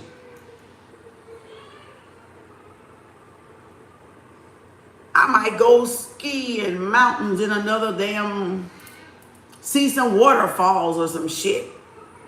We got a few, but other continents got more beautiful mountains if you like mountain climbing, or if you like waterfalls or springs, nature springs and stuff. So you see what I'm saying? You got to make sure you don't get those red flags twined out. Yeah, you said snow, I love waterfalls. So you see what I'm saying? That's so you'll know, oh shit, that's how the programming is. You got to stay on those manifestations, because you'll start putting and settling for stuff that you did in old patterns and old cycles, and it'll be trying to be mingled up in your manifestation too, so you don't get to really fully enjoy it. Now, yeah, if you want to go some places around here, I'm not saying don't go no places in the U.S., but I'm saying, where have you always wanted to travel? What cultures did you always wanted to experience? So you don't be afraid to put those on there. That's what I'm trying to get y'all to see, because sometimes a condition of a habit of our environment, or we're conditioned by our environment, will not allow us to leave outside of that environment. And we still will shortchange ourselves on manifestation because of the conditioning of the environment. That is the root, how you grew up. That is root work, how you grew up. Extract the lesson to get the reward and the blessing, and carry it toward where you're trying to manifest now for yourself. You see what I'm saying? Now that should make manifestation easy for anybody to see that. So when y'all ladies and men keep saying, I keep running into the same woman, I keep running into the same man, because you haven't extracted the lesson, and you're not seeing the pattern, and you're not doing nothing challenging to change that behavior of that attraction from you. And just because they attract you, then you don't have to bother with them. If you don't like women chasing you, don't deal with women chasing you. Don't settle when women chase you, no matter how gorgeous they look. If you want the man to address you a certain way to show you that they are respectful, excuse me, miss, Can I have a minute of your time? And you're going to say yes or no. Because he don't know if you're busy or not. I'm just saying, you see how that's different than to say, hey, can I get your number? Bitch, no. You saw how the difference that sounded? Which one would you like? Excuse me, miss. Hi, can I have a minute of your time? Can you talk? Are you in a hurry? Can I get your number? Hey, shorty. Which one would you go for? Which one would you go for? The one that introduced with respect. Unless you still on that low frequency and you don't know the difference yet. Oh, God damn, that was them bars. Them Kem Arts bars. You would go with the one that showed politeness, chivalry. You know, not right off the bat. Ooh, shorty, you got a fat ass. What? Don't you think she know her ass is fat or small? You think she need you to address it out? So when a man do that, he automatically wants you as a toy. Because that's disrespectful. He don't know a motherfucking thing about you. He just out there shopping for whatever gonna give him that ass. And he ignorant and don't know. You know what I'm saying? So again, you got to set the standard or how you want to be addressed. Because a man will go after what he want, but don't mean you want what the fuck that bitch got doing. Oh, them bars, baby, Kem Arts, bars. He may want what you got, but it don't mean y'all want what the fuck that motherfucker got. Because that motherfucker can have some demons, some toxic stick, and then now you finna get what he got. No. He ready to offload all them demons that he done collected. Oh no, child. Now y'all see. You know what I'm saying? So that's why you gotta be patient in preparation. That's why that's another bars. You gotta have patience in the preparation. You're not waiting for somebody to come along and save you. You save yourself by the actions that you do. By changing the behaviors that you know got you nowhere, crashed and burned in love. You know, got your heart broken, trampled on, used and abused. You don't sit there, oh, I'll be glad when the universe find me somebody. It's 1 o'clock, thank you. It's 11 there. And again, where was spirit going? If you got so much to do, you wouldn't even be thinking about that. That'll be out of sight, out of mind. You see what I'm saying? You need feelings, not emotions, right? It will be real. So again, feelings just go up and down, up and down. They change from day to day. You can feel good one day, you can feel bad one day. You can feel good one day, you're gonna be bad one day. So you want somebody, it ain't even about the feeling. It's that you want somebody that knows how to balance that. When they're emotional, they know how to, you know what? It's not a good day, sweetie.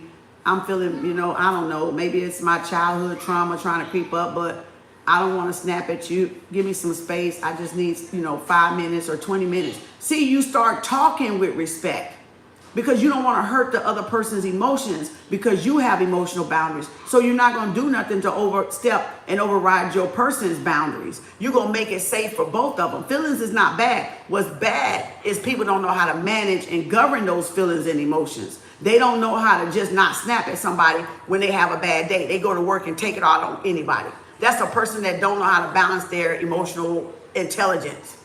They don't know how to step back. They don't know how to say, blah, blah, blah, blah, blah, blah, blah, blah, blah. That's why nobody never knew when me and my ex was fighting or I was pissed off at him. Because when I went to work, I didn't talk about it. Work is work. Home is home. That's balancing home and work life. So you got to know not to go to work and take it out on everybody else because you mad at your significant other. Even if it's your boss snapping at you, they shouldn't even really do that. Right? Because I found that they would go and snap at people at work because they wouldn't want to snap at people at home. And my ex would be frustrated at people at work and come snap at me at home. And I knew what the fuck he was doing. I could tell in the day when he came through the door what kind of day we was finna have. Because I could tell the way he came in the door. So I can read energy before you get through the fucking door, before you even open your damn mouth and sit down at that desk he used to always fucking sit down to.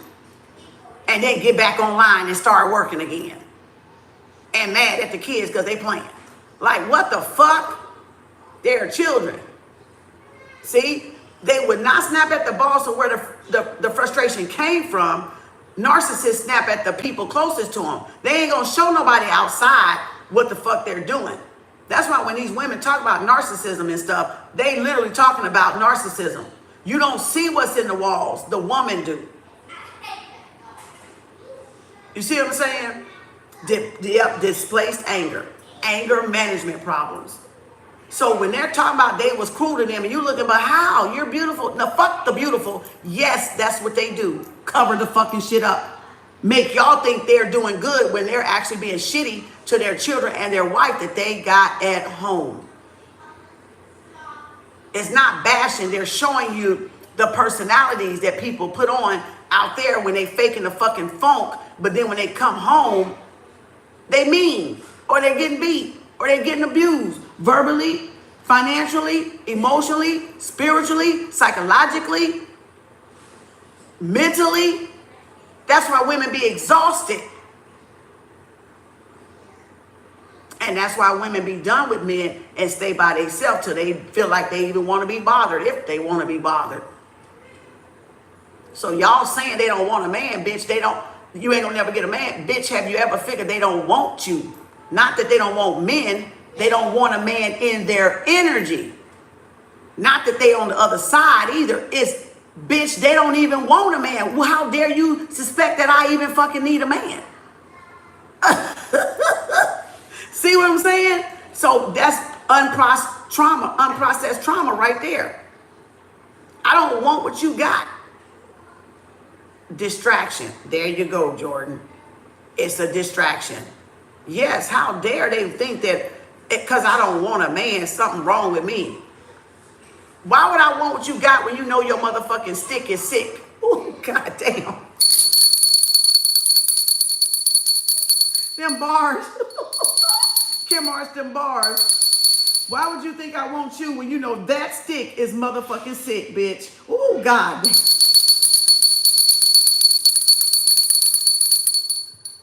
You know, and then they want, you gonna die alone, let me then. Let me die alone in motherfucking peace then. Why you got a problem with it? You hurt nobody, don't want your stick. Go your sick ass home. Y'all, you see what I'm saying? You see what I'm saying?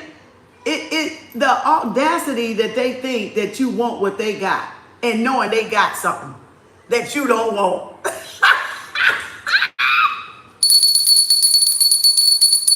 That's why it's imperative, ladies, to know yourself and know your red flags. The red flags, look, the red flags, they got the red flags wrong.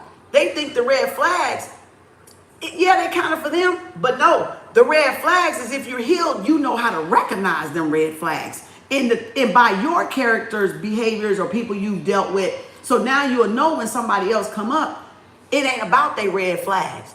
It's about the red flags you set for yourself. Radar alert, red flag, red flag, red flag. He said, what you doing? Oh, bye. Nope. Can you have my, hey, what you doing? Can I get your number? No.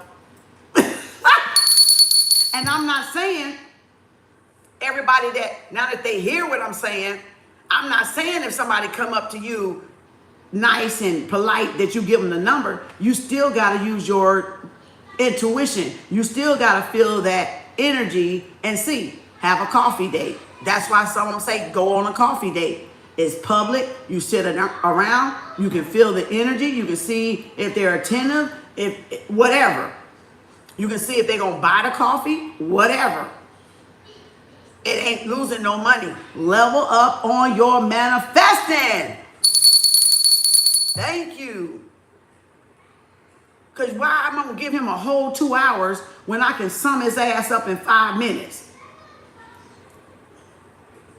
And why am I going to give him access to my Empress energy for 2 hours when I can sum him up in a second?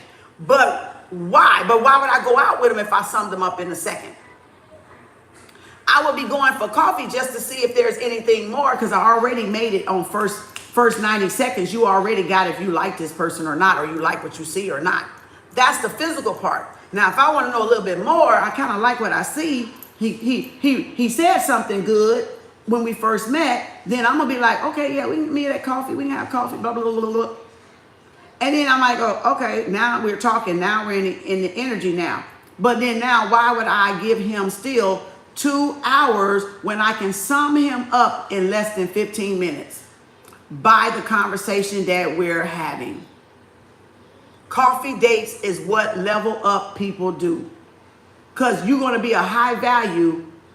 Don't know every man whether they're paying for the dinner or not, because you can pay for it yourself because you dated yourself. It's to see if there's anything else that you may, making sure, just checks and balance. Checks and balance. Coffee date, checks and balance. Why would I give him 2 hours? That's going to be not equal to what he's going to take from me from them 2 hours that I can sum up and finish up and see if there's anything more that can go to the dinner date or go to the movie, right? It says, I'm making coffee now. So y'all see what I'm saying? Coffee dates are not bad. Coffee dates keep you from wasting time on that representative that they got. It gives you a little bit more, you know what I'm saying? It gives you a little bit more, fellas. It helps you keep your money in your pocket. And women, it helps you keep your value. That's why coffee dates are important. It keeps the man's money in their pocket, not wasting on these Jezebels trying to trick y'all because they look good and smell good. And it keep y'all women value high because they're not sucking your energy from being across that table with you longer than 15 minutes. Longer than 20 minutes or 5 or 10 minutes. And really, you need to have a stipulation on that fucking coffee date. Because if you're going to go on coffee date and spend there 2 hours, shit, fuck, you done fucked up anyway. Because he shouldn't have even got that long length of a time. That's for another date. That's for a dinner date. That's for a movie or a museum or whatever. So, thank you, sweetie. So, even in a coffee date, yeah, we can do coffee for 5 or 10 minutes. That bitch know he got 5 or 10 minutes to sell his best ass motherfucking pitch if he want to see this shit again. See how that's how level up do. And even if it's a dinner date, are you setting it for an hour or two or an hour and a half? Nothing more, nothing less. You want to see me again? Set a date. Get on the calendar. Get on the calendar. Life go on. Life ain't waiting for no man and no woman. Damn. Now, I bet y'all think different about them fucking coffee days now, don't you? I bet you do, don't you? I bet you do, don't you? Because look how many motherfuckers y'all could have settled in a coffee date that y'all gave that money, that time, not money, or men money, but women that time, that neither one of y'all get back. But you gave them that length and it was shitty. Or it was like, shit, I could have been doing something else. That's why y'all need your red flags. That's why you need, even phone calls need time. They needed a time too, right? So,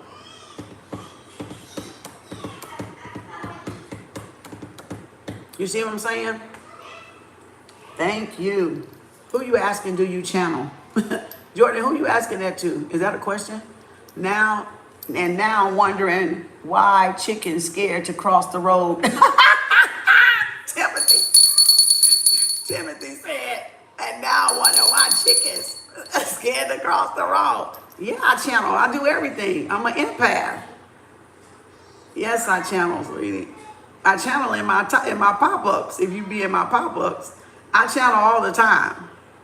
Yeah, but I don't channel when people want me to channel. That's not the way my channel works. That is not the way. That's fake channeling.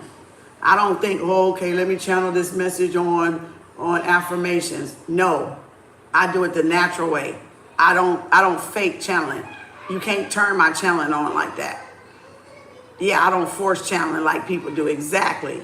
There you go. I do it the right way. Spirit will tell me, and you'll know when I'm channeling. If you watch me long enough, you know when I'm usually channeling. You can tell when I'm usually channeling. You can tell. The vibe. The vibe. Yep. You don't force channeling. That's not fucking channeling. That's that fake shit. That's that fake ass shit. Oh, I'm going to sit here and channel. Oh, help. Let me see if I can channel something for Joe. No, if I got a message for you, I'm going to tell you. I'm not finna force shit. Because why would I impede on your privacy? Why would I impede on something that I don't have access from the divine to tap into with you? But if I'm in pop-up and it's collective, I can channel now for somebody if it drop in there and it's a message for them, and I'm the one that's supposed to deliver the message, right? That's different. Some people just set it up like that. Oh, I was thinking, I was channeling this morning. No, you were thinking. All thoughts don't need to be thought about. Think about. See what I'm saying? It's maybe more or less they talking out loud. Like I tell y'all, I talk all the time and ask myself questions. That's not me channeling. You gotta know the difference between you in the house talking to yourself and channeling. If you're a real diviner, because it is a distinct difference. I tell y'all all the time, I was up in here talking out loud, don't I? I say I was up in here talking out loud because I'm trying to ask a question and get to a solution or something. And then I was channeling, and I'll know when it's channeling. It's two different things, y'all. Don't let people fool y'all. That shit ain't forced. It ain't acting either. Ain't got shit to do with it. You don't know when spirit gonna open up that and drop that in there. Yep, it's them vibes, y'all. Yeah, I'm pulling. It's 14-14 today only. Again, like yesterday, because the portal still.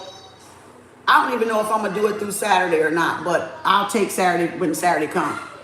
But it's 14-14 today, and those that want to pay their regular price, that's fine. But again, for the only today, 14-14. I'll see what I feel like tomorrow for pop up. Yes, we have a pop up later. This is book club. But again, like I said, I'll see about tomorrow, because I want to get the portal. I want to get the portal taken care of. But I'm burping. Let me see. Hold on. Did I get into another chapter? Oh, that was 44 right there. Yeah, we're going to do vision board. So like I showed y'all in this, how to do vision board. And you can go on digital. You can go on Pinterest. You can go on YouTube, TikTok. And y'all can get so many examples off a digital board or YouTube put in the search bar how to do a digital board. And then you can put that, like I can snap so many pictures. Oh, it's on Canva. That's where it's at too. If you got Canva, I can take this picture, put in a car, a house, put it in there, a marriage, put it in there, a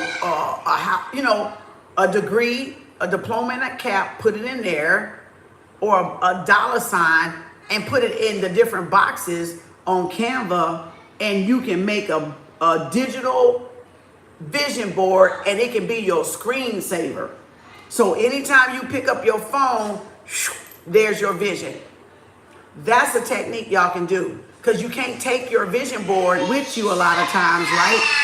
Hey, you can't take it with you a lot of times, right? So you might want to just have it on the cover screen or on the close screen, if not the front screen, because you got two you can do, right? The wallpaper and when it's off. Hey, stop, Casey. And so you can put it there, everything you want. You can have $1 million right there.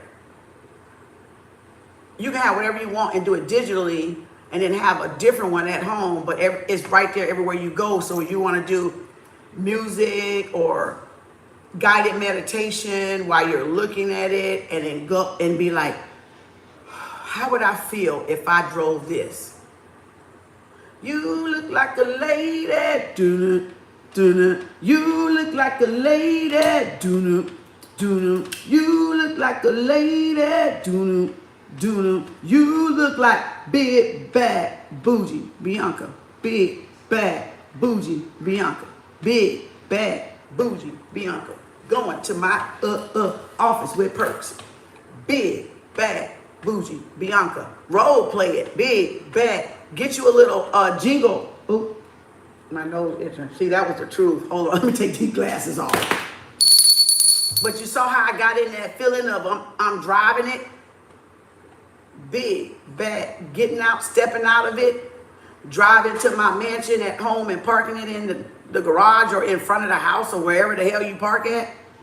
Embody the feeling is the secret. The secret is the secret. The feeling is the secret. Speak what you seek until you see what you see. Embody it until you see it manifest in your reality. Right?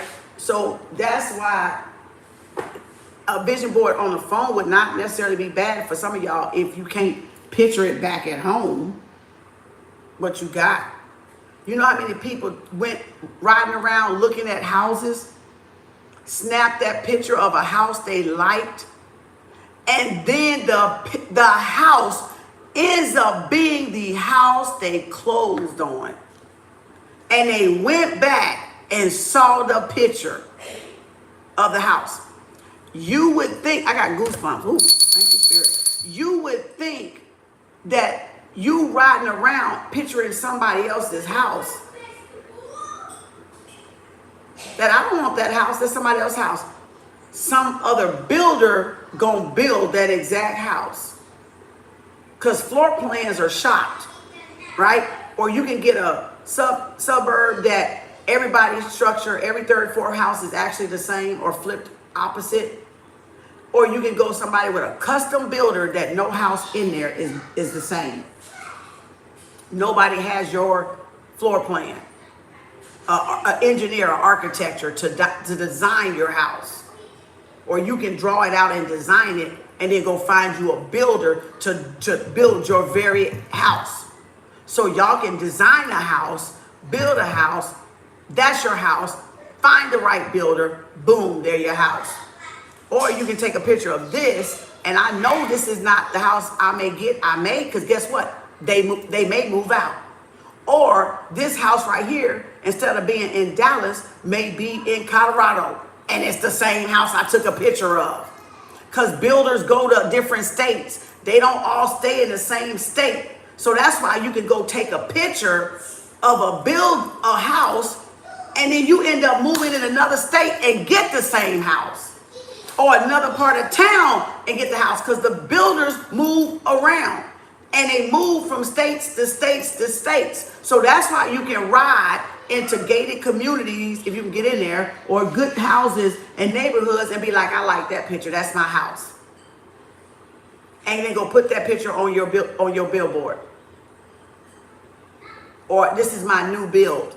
Now that builder gonna go somewhere that the universe gonna know you gonna want to stay because of what you're manifesting. She gonna take that builder and go in another part of town and build that house, and you gonna ride by with a realtor. You gonna happen to get one, and you gonna go. She gonna go shop around and show you how. You gonna be like, "That's our house, honey." And you gonna come back and look on the vision board and realize that was the house you envisioned. That's how manifestation works. You don't have to worry about how you're going to get the house, how you're going to get anything, how you're going to manifest anything. You just got to write it down and make it plain. And if you need pictures, do a vision board, do a digital. Look at houses online. Look at shorts, or look at the people that decorate the houses, so that you can see what you're liking, and then you'll put it where you want to put it in a vision board. That's because that's what we're gonna be doing next. So when I come back, I'm gonna ask y'all, did y'all start working on y'all vision board? Did y'all start working on y'all vision board? I don't know if y'all can read that. But did y'all start working on your vision board? You see what I'm saying? Right? I'm going to read it so y'all have the homework. Vision board method. We will now be creating the sensory vividness of reality of our dream life by creating a vision board. It can be digital vision board. It can be a physical vision board. Get clear on what it is you'd like to call in at this time. Collect photos that represent and align with the vision of the future you would like to attract, and paste them on the cardboard, the little Walmart things or whatever. As you create this visual, really feel yourself a part of it. This will help you bridge the gap between your current self and future self, and help attract the new reality effortlessly by giving you the sensation of it already being real. Create, then it says right here, create your vision board on the following pages. So even if you want, if I want to go print that car out, I can put it here, put a house here, put it here. If y'all want to write in y'all book, because this is a workbook. You got writing all through this thing. All right.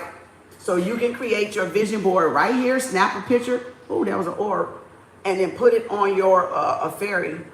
You can put it on your phone, and that way you can carry your vision board if you don't want to carry your book, because this is private. So this could be on your nightstand. This could be so you read it every night, wake up and read it every night. And when you have a thought, if you read in the bed at night, you want this on the books on the bedside, so you can quickly get it and look over it and just skim through it even, you know, and look at certain affirmations you wrote in it. So you can do that. This is a good place to put it. Or where your coffee at when you have coffee in the morning, or tea, right? In your book. And I like it because it is, you can put it in your purse if you got a big enough bag or a purse or briefcase or something, right? But some people don't want to take their private stuff out of the house. So it's wherever you feel that it's safe, ain't nobody looking at it, ain't no company picking it up, which is usually in your bedroom, right? Then nobody can get to it because this is private. You ain't sharing this with everybody. And people should respect your stuff. If you have people in the house, they should not be checking and reading your journals. And if you got somebody reading your shit, that's the motherfucker you need to get away from when you get your shit. I'm just gonna say it right there. Confirmation. Spirit said what the fuck Spirit said.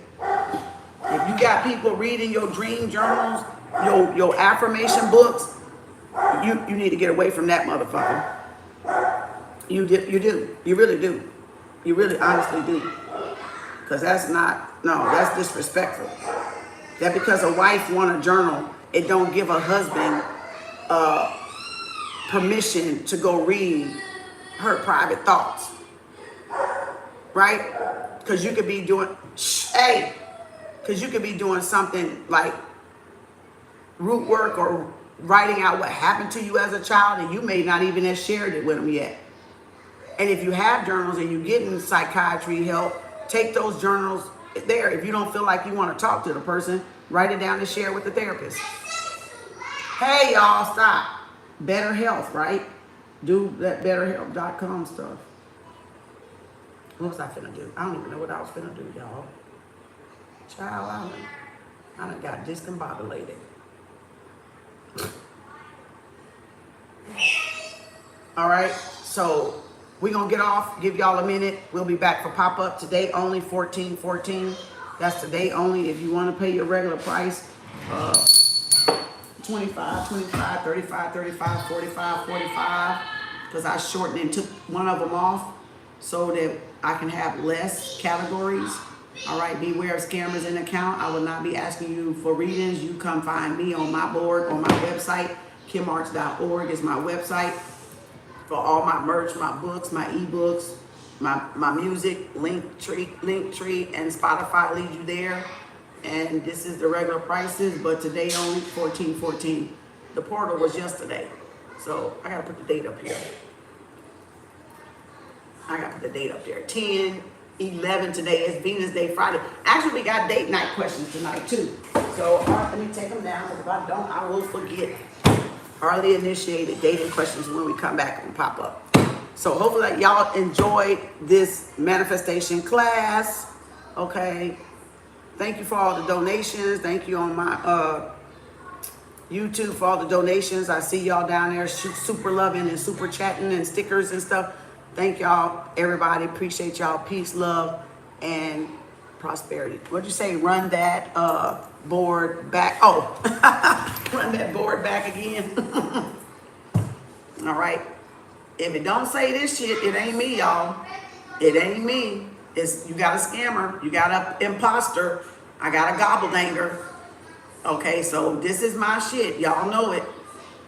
All right. That's my shit. That just says I don't be in the comment section. I don't inbox you. I don't friend request you. I don't DM you and then try to sell you a reading. That ain't me. That's a scammer. Okay. That's the fraud accounts. Beware of that. All right. So, and then today only is 14.14. But if y'all want to pay the other stuff, that's the other price. I kept the other half of the prices. I just took off the 14.14 because I'm gonna do it random. I'm not gonna do it every day because I be tired doing all them readings. You know, especially when I teach long like this and have something double going on. So 14.14 will be random, but those are the main prices every day. 25, 25, 35, 35, 45, 45. I'll announce when I'm gonna do the 14.14 whenever I feel like it.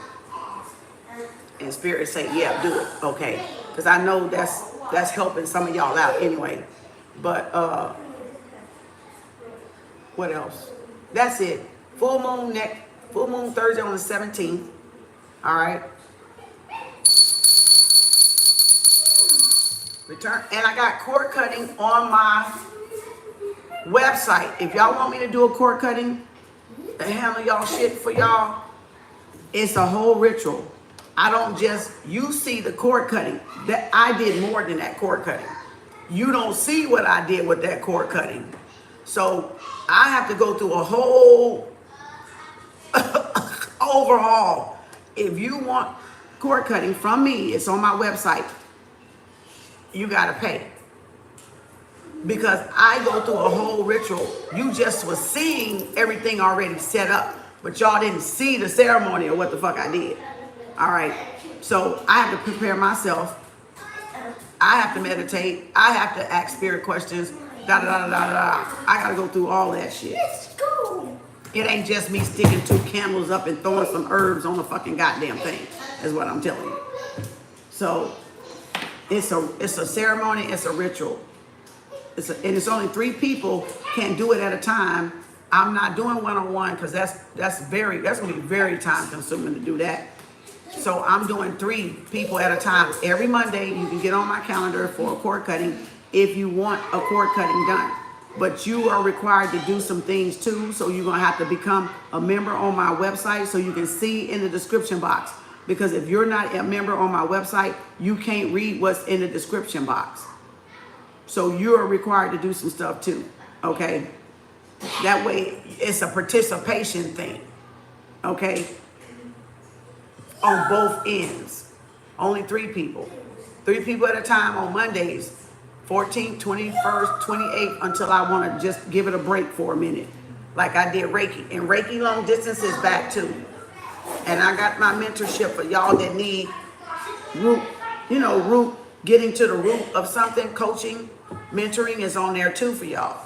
You know, it's up to y'all. Y'all just got to play around with the website and see what services y'all got, and the prices are on the website. You can't ask me prices because we move them, we change stuff, and I don't want to tell y'all wrong. You just got to go to my website and see what the price is. All right, because I don't know. I changed, stuff, take it off, tweak it, be doing other shit. It ain't never gonna probably be the same. I run sales, so I don't fucking know. My master spread is on sale for $100, and it's $225. And if you book a master spread with me, you get on the pop-up list for free.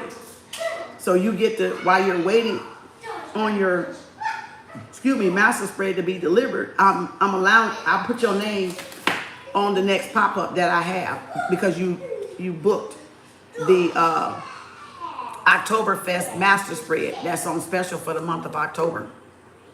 So y'all, and I'm not sure if y'all can book that in the next, I don't know about my website. When I do specials, I think y'all can book those specials out for the next month, because once I take that special off or the timer, it drops off, you can't no longer get that price. So I believe with my website, you can book ahead.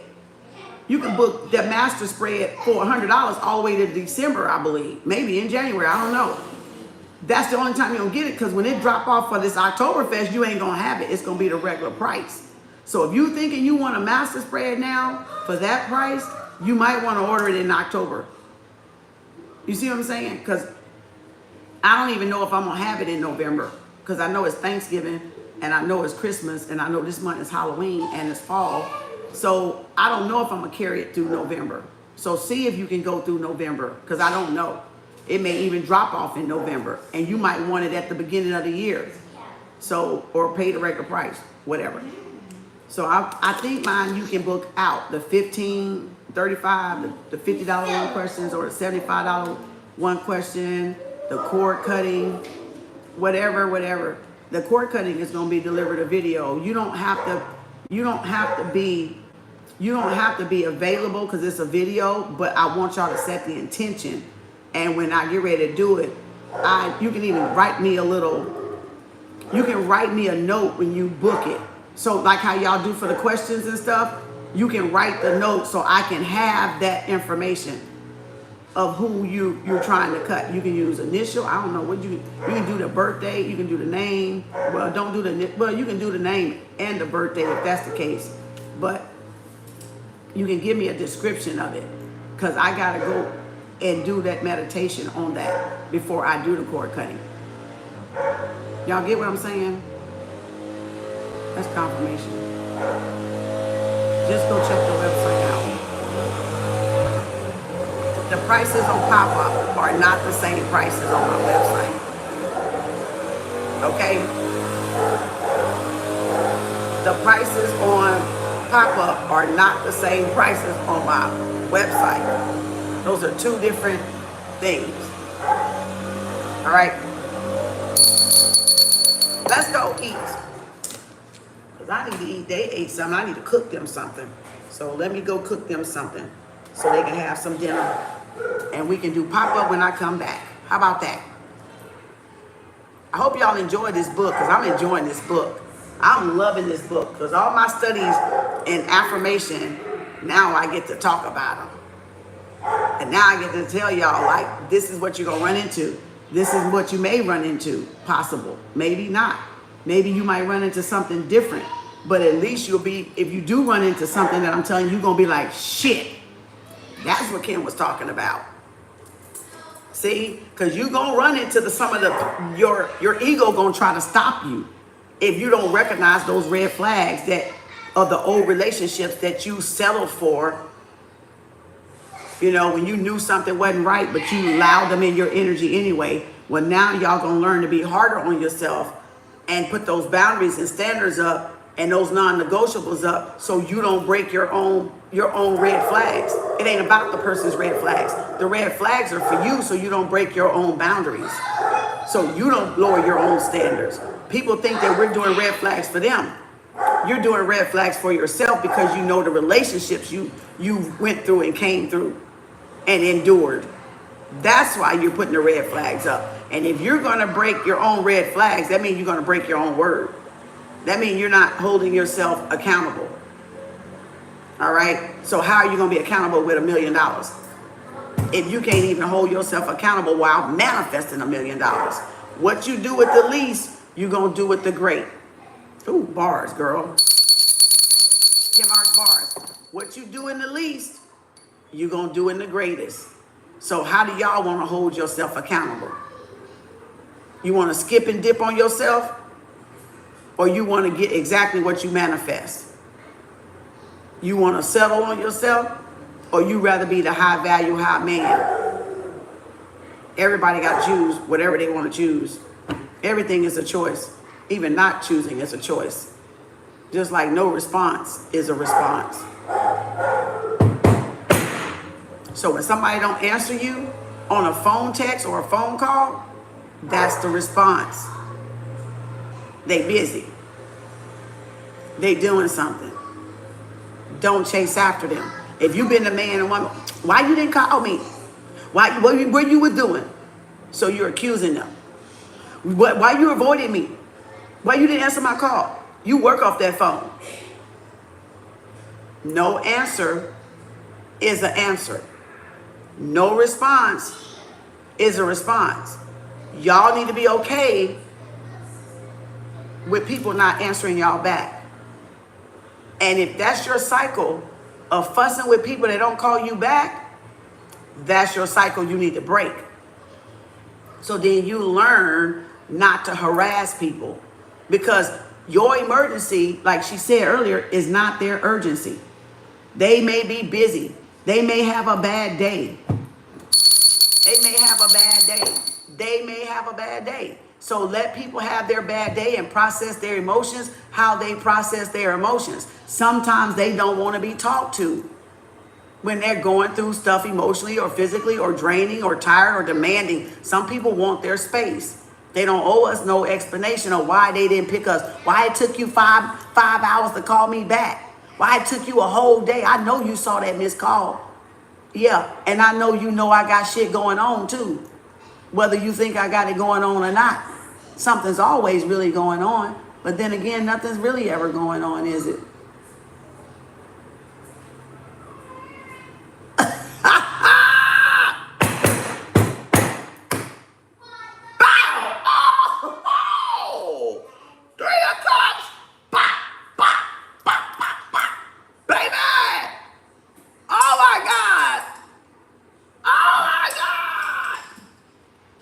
People just assume you don't have shit to do because they're not busy enough. Because they're not busy enough. And they want you to be their busy. They want you to take up their busy. That's not y'all shit. That's their shit. They can't sit with themselves and get fucking busy.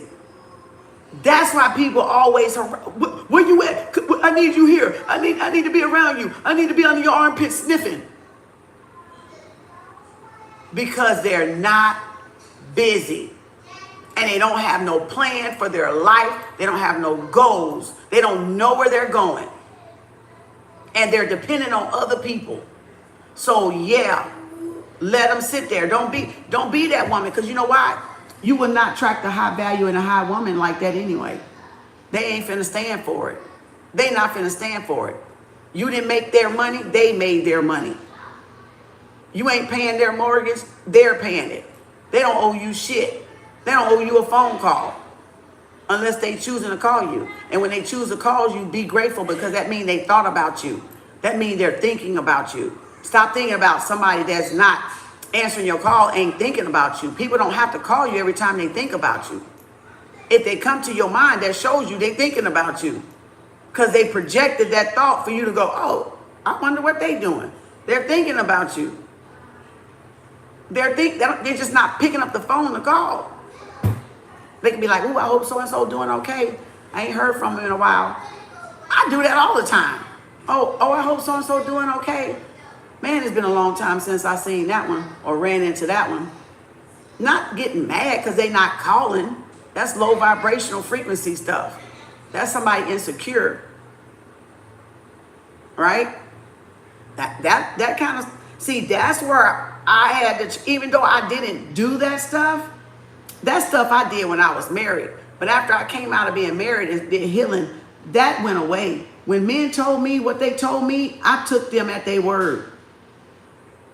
I didn't buck at them at all. Because you know why? I was done with that life, with the ex. Where you been? Why you ain't coming home at night? Why you staying out at night? I wasn't gonna leave a relationship and still live in that shit. I had to change that. So when I dated men, or men talked to me, or they wanted to talk to me and they didn't call me back, it was fuck that nigga. I mean, you know, If that's what you got to do to tell yourself so you don't be like, where you at? Or you can tell them like, okay, they busy. I just adopted at first when I was dating, but then I was like, man, I ain't wasting my time thinking about these fools. They ain't got shit on they ain't doing shit. You see what I'm saying? I had to change the way I was, because if I didn't, I was still in the trauma of the ex. Fussing, why you ain't coming home? Why you didn't call? Why you didn't let me know you was going to be out partying all night? Nah, bitch, don't call me. You going to get a quick fuck you, okay? Because I ain't finna chase after your ass. That's why I'm going to let your ass fuck yourself. I'm going to be over here doing something else. And that's the way y'all got to change that mindset and stop chasing each other down. Talking about, why you ain't call me? Why am I going to upset my nerves about a motherfucker not calling me? Because I got shit to do. Besides think about that shit and give his ass energy. You don't let a fucking narcissist know what the fuck, you know what they fucking doing. You let them do it. You let them make their own fucking bed. Next is, right, Pamela? Next.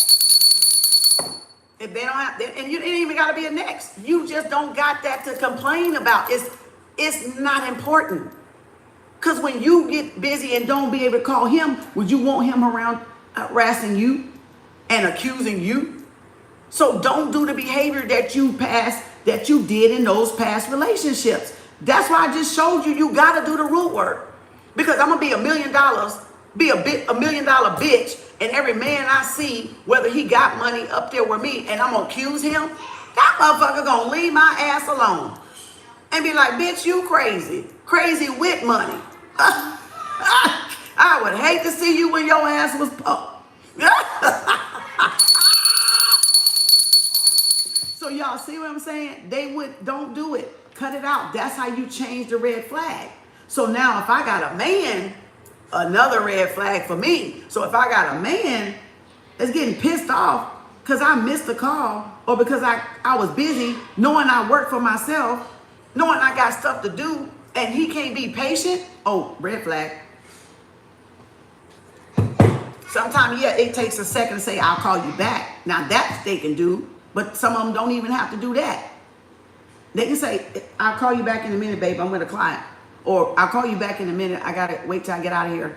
Or they'll text it, we'll talk in a minute, let's talk after work. Then the person ain't getting hysterical, because I understand that's some of y'all trauma. So if you got a real man that care about you, he will alleviate that if he know that about you. If he know you gonna throw a tissy fit, he gonna make sure that's calming. You're assured he ain't going nowhere.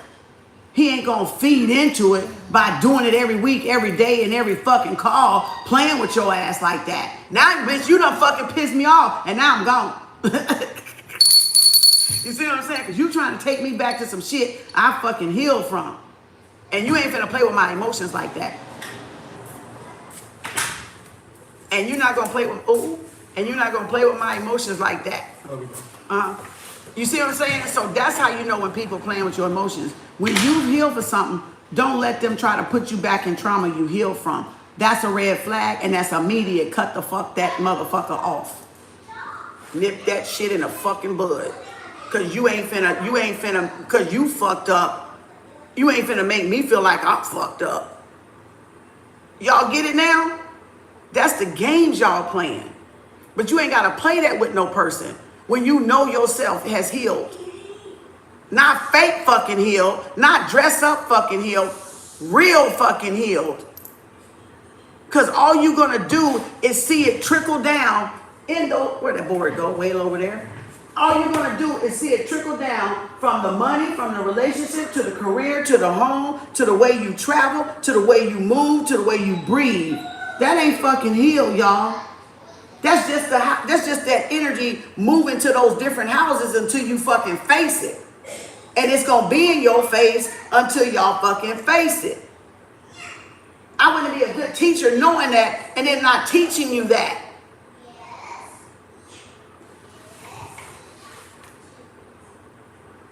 I would not be a good teacher or anybody if they was not teaching you at least the basics of everything. Now, what y'all do at that point is up to y'all. Even knowing this and you heard this. Now I know my conscience is clear. Now I know my heart is clear. Because I didn't hide what I knew would be of value to you That right there. Both sides. This is what's gonna happen if you don't connect that, heal that root trauma.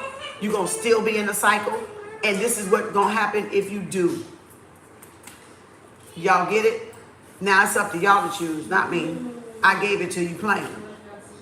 I gave it to you from what I saw and what I did and how I did it and where I saw it trickling at when I wasn't doing it, when I thought I was doing it, but I wasn't doing it because I didn't know what I was doing.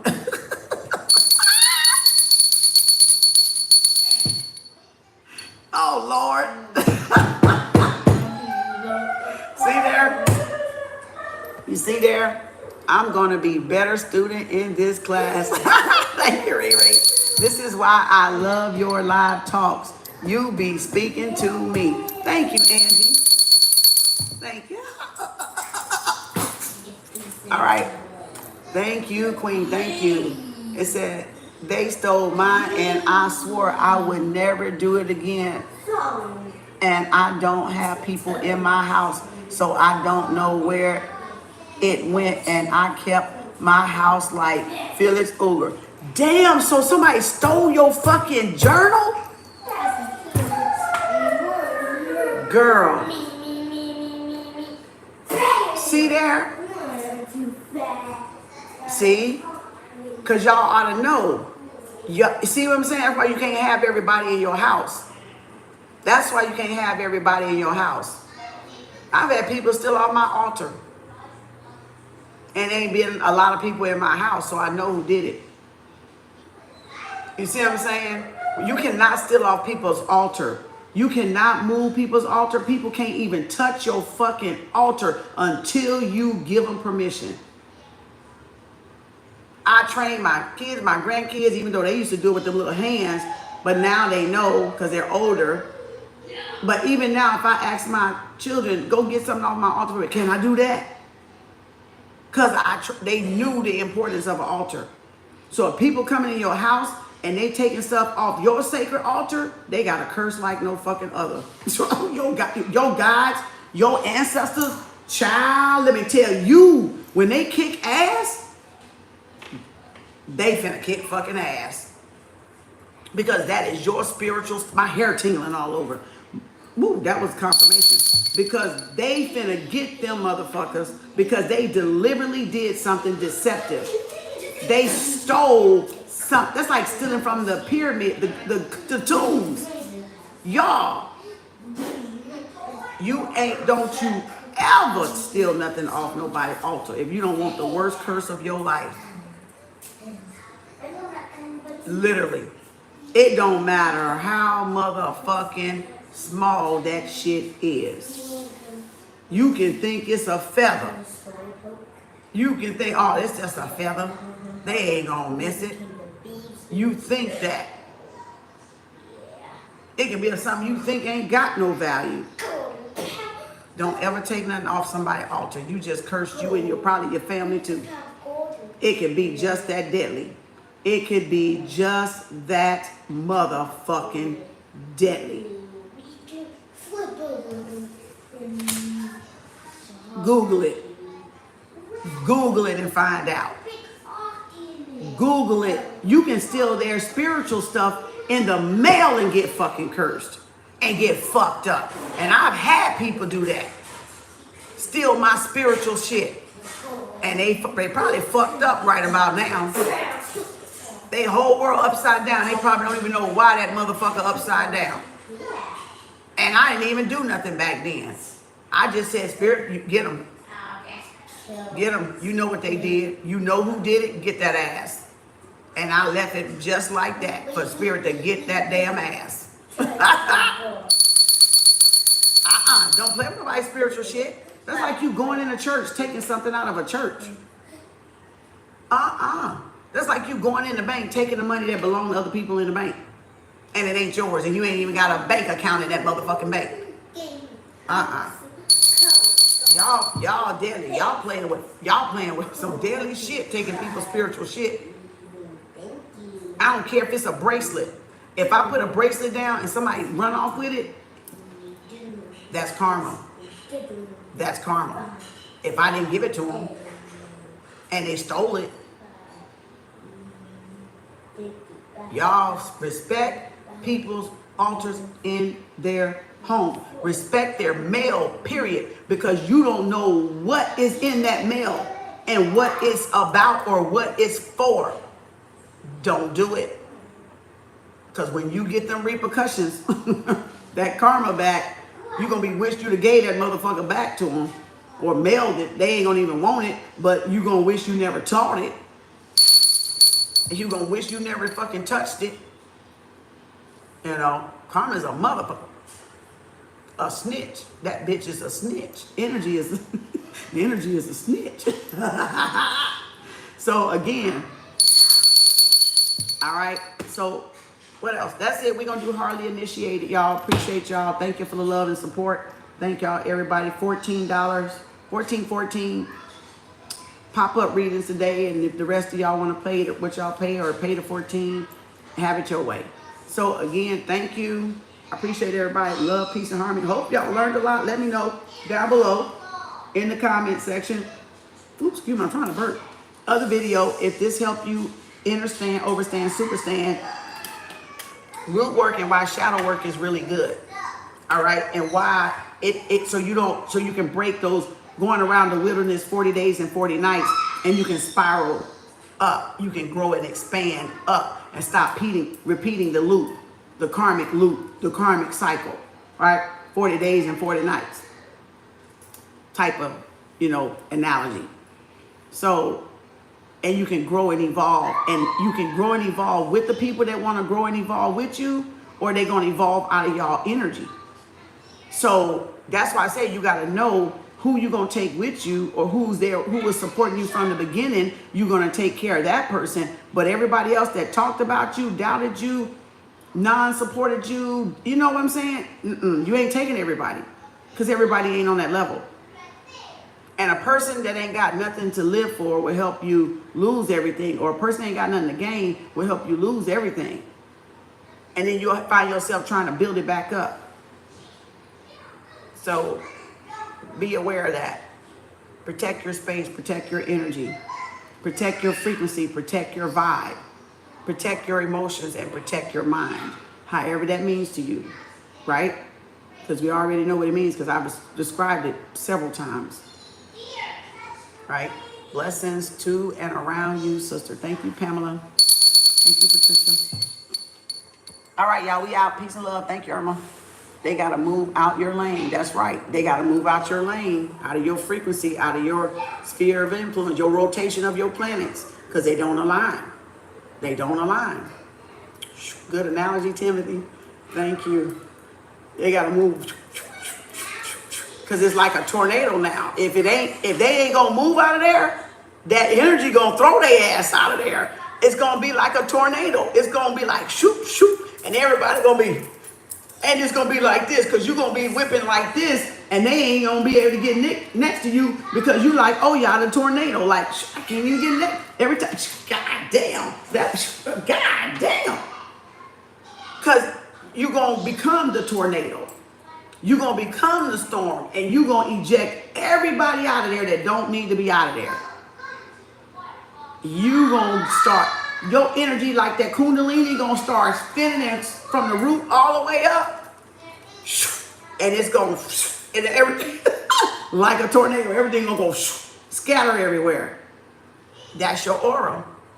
That's your aura. That's your aura. That's your aura. So what don't align must get out of line. What don't align, that was a good one, wasn't it? What don't align must get out of line. Them bars, them Kem Arts bars. Y'all, shit, I got more bars in a little bit. What would you do for a Kem Arts bar?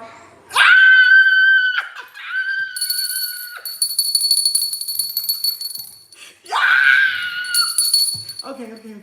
Calm down. Okay. Okay. See how excited I am? What would you do for a Kem Arts bar? It sounds so natural, doesn't it?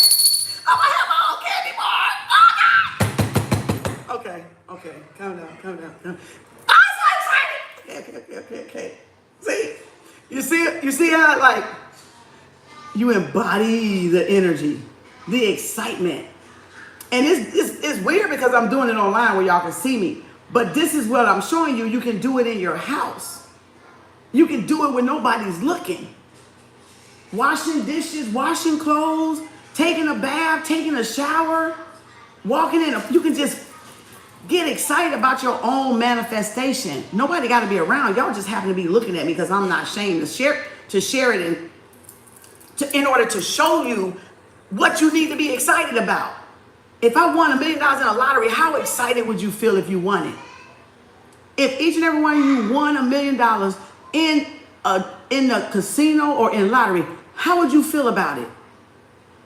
Now do that same thing with your manifestations, with your affirmations. You carry that same frequency with whatever you're manifesting. You gotta feel it. So if I just did that with a Kit Kat bar or a Kem Arts bar, what you think finna come to me? More bars. But what if that bar is an actual bar though? Multiple bars, multiple restaurants. What if that's what that meant? Because of the frequency I was at. What if that's cutting that red ribbon? Was it grand opening? Kem Arts bar, club, building, daycare, clubhouse. You don't know what I just saw when I did that. You don't know what I just saw because it's in here for me to see it. It's my plan, my master plan. Now y'all get it? People don't have to know. But you see the excitement when I realized it? Real eye on the prize. Because you don't know what I saw because I didn't say it out of my mouth. But it flashed between my eyes. All you saw is my reaction. Because I'm trying to make the analogy of what the energy you need to be in to get that thing you're trying to manifest in affirmation. So that's why you don't need to tell nobody. Be excited. Walk around excited. Walk around happy. Laugh out loud. Live out loud. Don't be in the shadows. Too many miracles is happening in your life for y'all to dim down y'all light and not be grateful and thankful and congratulate yourself for achieving something. Try, girl. I'm trying to tell you. I can show you better than I can tell you though. And I can show and tell you though. See? Because I show and tell. See? So thank y'all. Appreciate y'all. I'll see y'all later. It said my energy is what really matters. I love your energy. I am vibing along with you and your impactful bars. And that's what you need to do. Vibe along with them damn bars. If them bars is helping you, god damn, I see something. Write it down. Write it down. If it vibe with you, write it down. Kem Arts bars, boom, boom. And boy, it gave me an explosion. I saw something that I could have. See, that's an impactful person. That's an influencer. That's a fluency. Because I can say little something, Kit Kat bar, what would you do? Hoo-hoo, for a Kit Kat, for a Kem Arts bar. And you saw something? Shit. Not copying off me. Not being me. Something that gave you an inspiration or gave you an idea. That's why copycats don't win. That's why gobbledangers don't win. That's why wave riders don't win. That's why followers don't win. Because followers aren't visionaries. They don't have visions for their life. They don't have goals or plans. And so they got to just wave ride, coattail ride, you know, and they can't win. And then they mad because they can't win because they won't get out of the cycle of being a follower and become the leader. So the followers never win. The leaders win. You can't be afraid to be a leader. You can't be afraid to win. Else you're going to be always the follower. Always the tag along. Always the third wheel. You know, always looking for the next best tarot reader that you can copy off, or psychic that you can copy off, you know, or you can steal from. That's why they don't win in the end. But if you be yourself, you're going to win every time. Beginning, afternoon, end of the day, in the middle of the day, middle of the night, you're going to win 24/7, 360. So again, play it to win. Play the game to win. Don't play the game to get used.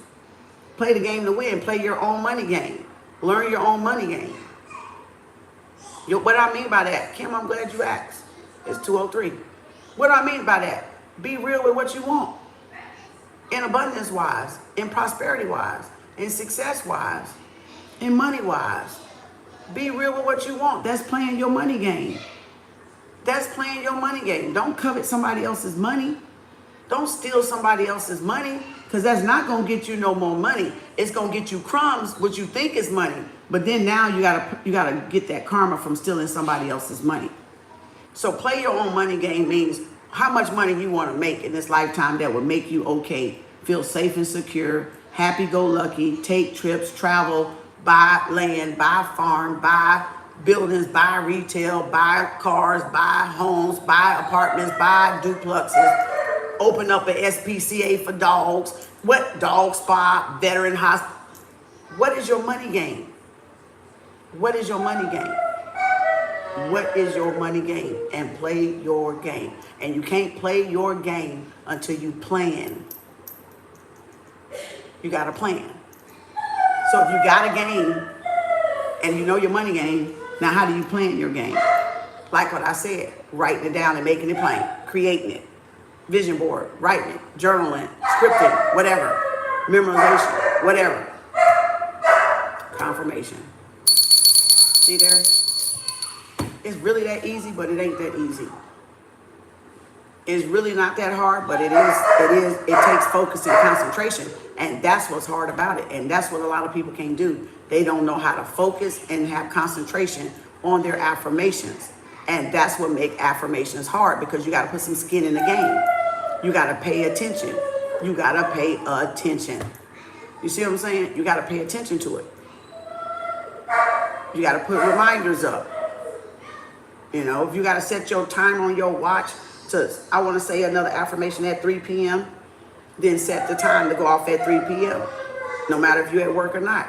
Pull that little notebook, pull that little note out if you're allowed to be on your phone, or write it on a sticky, open that drawer, say it real quick and cut that bit and close that bitch back up.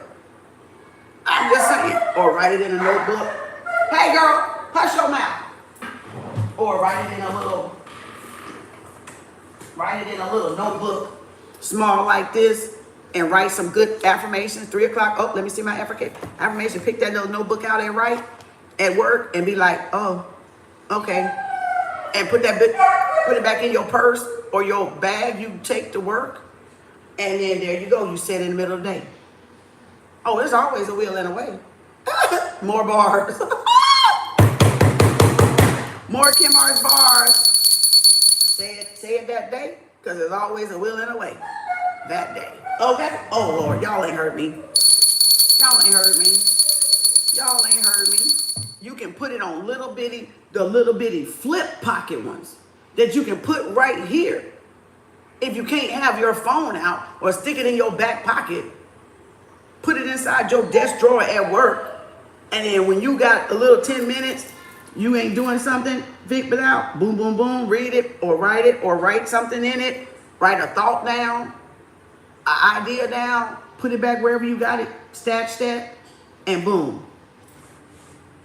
Why can't y'all do that? Plain. Big thoughts popping, small thoughts dropping. You know, I'll be like my grandmother, put the phone in your bra. I heard that. I heard that. I heard that. For real. Shoot, put it somewhere. Fold it up in a little piece of paper and stick it there and go out. Okay, this is my 3 o'clock. I gotta say my affirmations. Da da da da da. Put it in there. Your boss can't say you. Your boss cannot say you was on the phone, can it? You can take these sides. You can take this and put it in your purse, your pocket, your bra, and you got. All you need to say is one. This one, look at here. Look at, oh, come back here. Oh shit, one of them dropped. Affirmation I just read to y'all right here. Money affirmation. February 2023. I always have more money than I need, and I cannot help but attract more money into my life. The less I work, the more money I earn. I work now smarter, easier daily.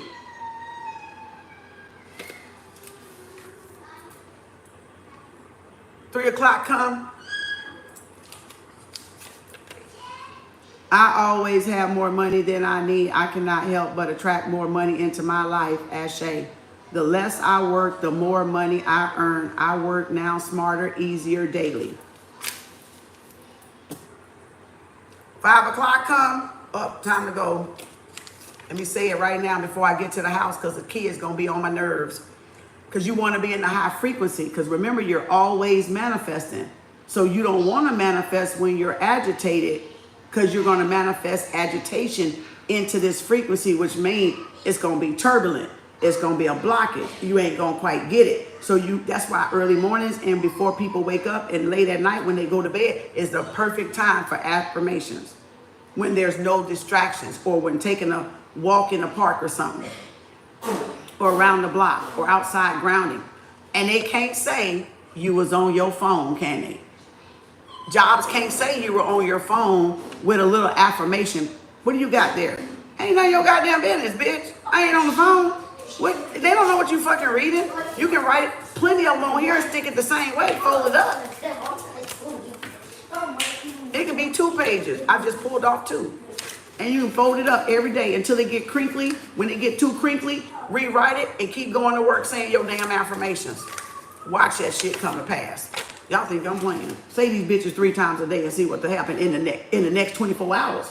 This shit sometimes happen in the next 3 days. Less than 3 days. So if you say them for a week or 5 days, shit, you in there. You in there, child. You's in there. See that focus and concentration? That's that focus and concentration people don't want to do. Put skin in the fucking game. That's what I'm talking about. They don't want to put skin in the game. They don't want to do the work. They want it. They think stealing is better than doing the work. When stealing can get you in jail. And all they can do is give me my affirmation. Now you fucking figure it out. Since y'all so smart. You figure it out. Would I want to risk going to jail or would I want to write it on the paper and get it the right way? No harm to none. Good of all. Just from me opening my mouth, setting my clock, staying focused, concentrating on my affirmations, and then I can be free. Y'all, come on now. I don't know where that other one went. Oh, upside the wall. I got to get down there and get that one. So you see what I'm saying? They thinking the easy way is stealing. No, the easy way is not stealing. The easy way is getting that piece of paper and saying it. You got it? I know y'all got it. Good. Okay, let's go. No more talking. No more talking. No more talking. Okay. So that's how you get it. That's how you get it. You put little affirmations up. And that one's so small, it can go on that size of a Post-it. And then if y'all boss, they can't say what you got. Oh, I got this piece of paper. Well, I see you read it every day. Yeah. My reminder for myself. What's that for? To stay calm. To keep me calm. You don't have to know what you manifesting. It ain't none of his damn business. You don't have to know what you reading. It ain't none of his damn business. It's a note to myself. Oh, what's it about? Oh, nothing. It just helps me stay calm. Helps me stay focused.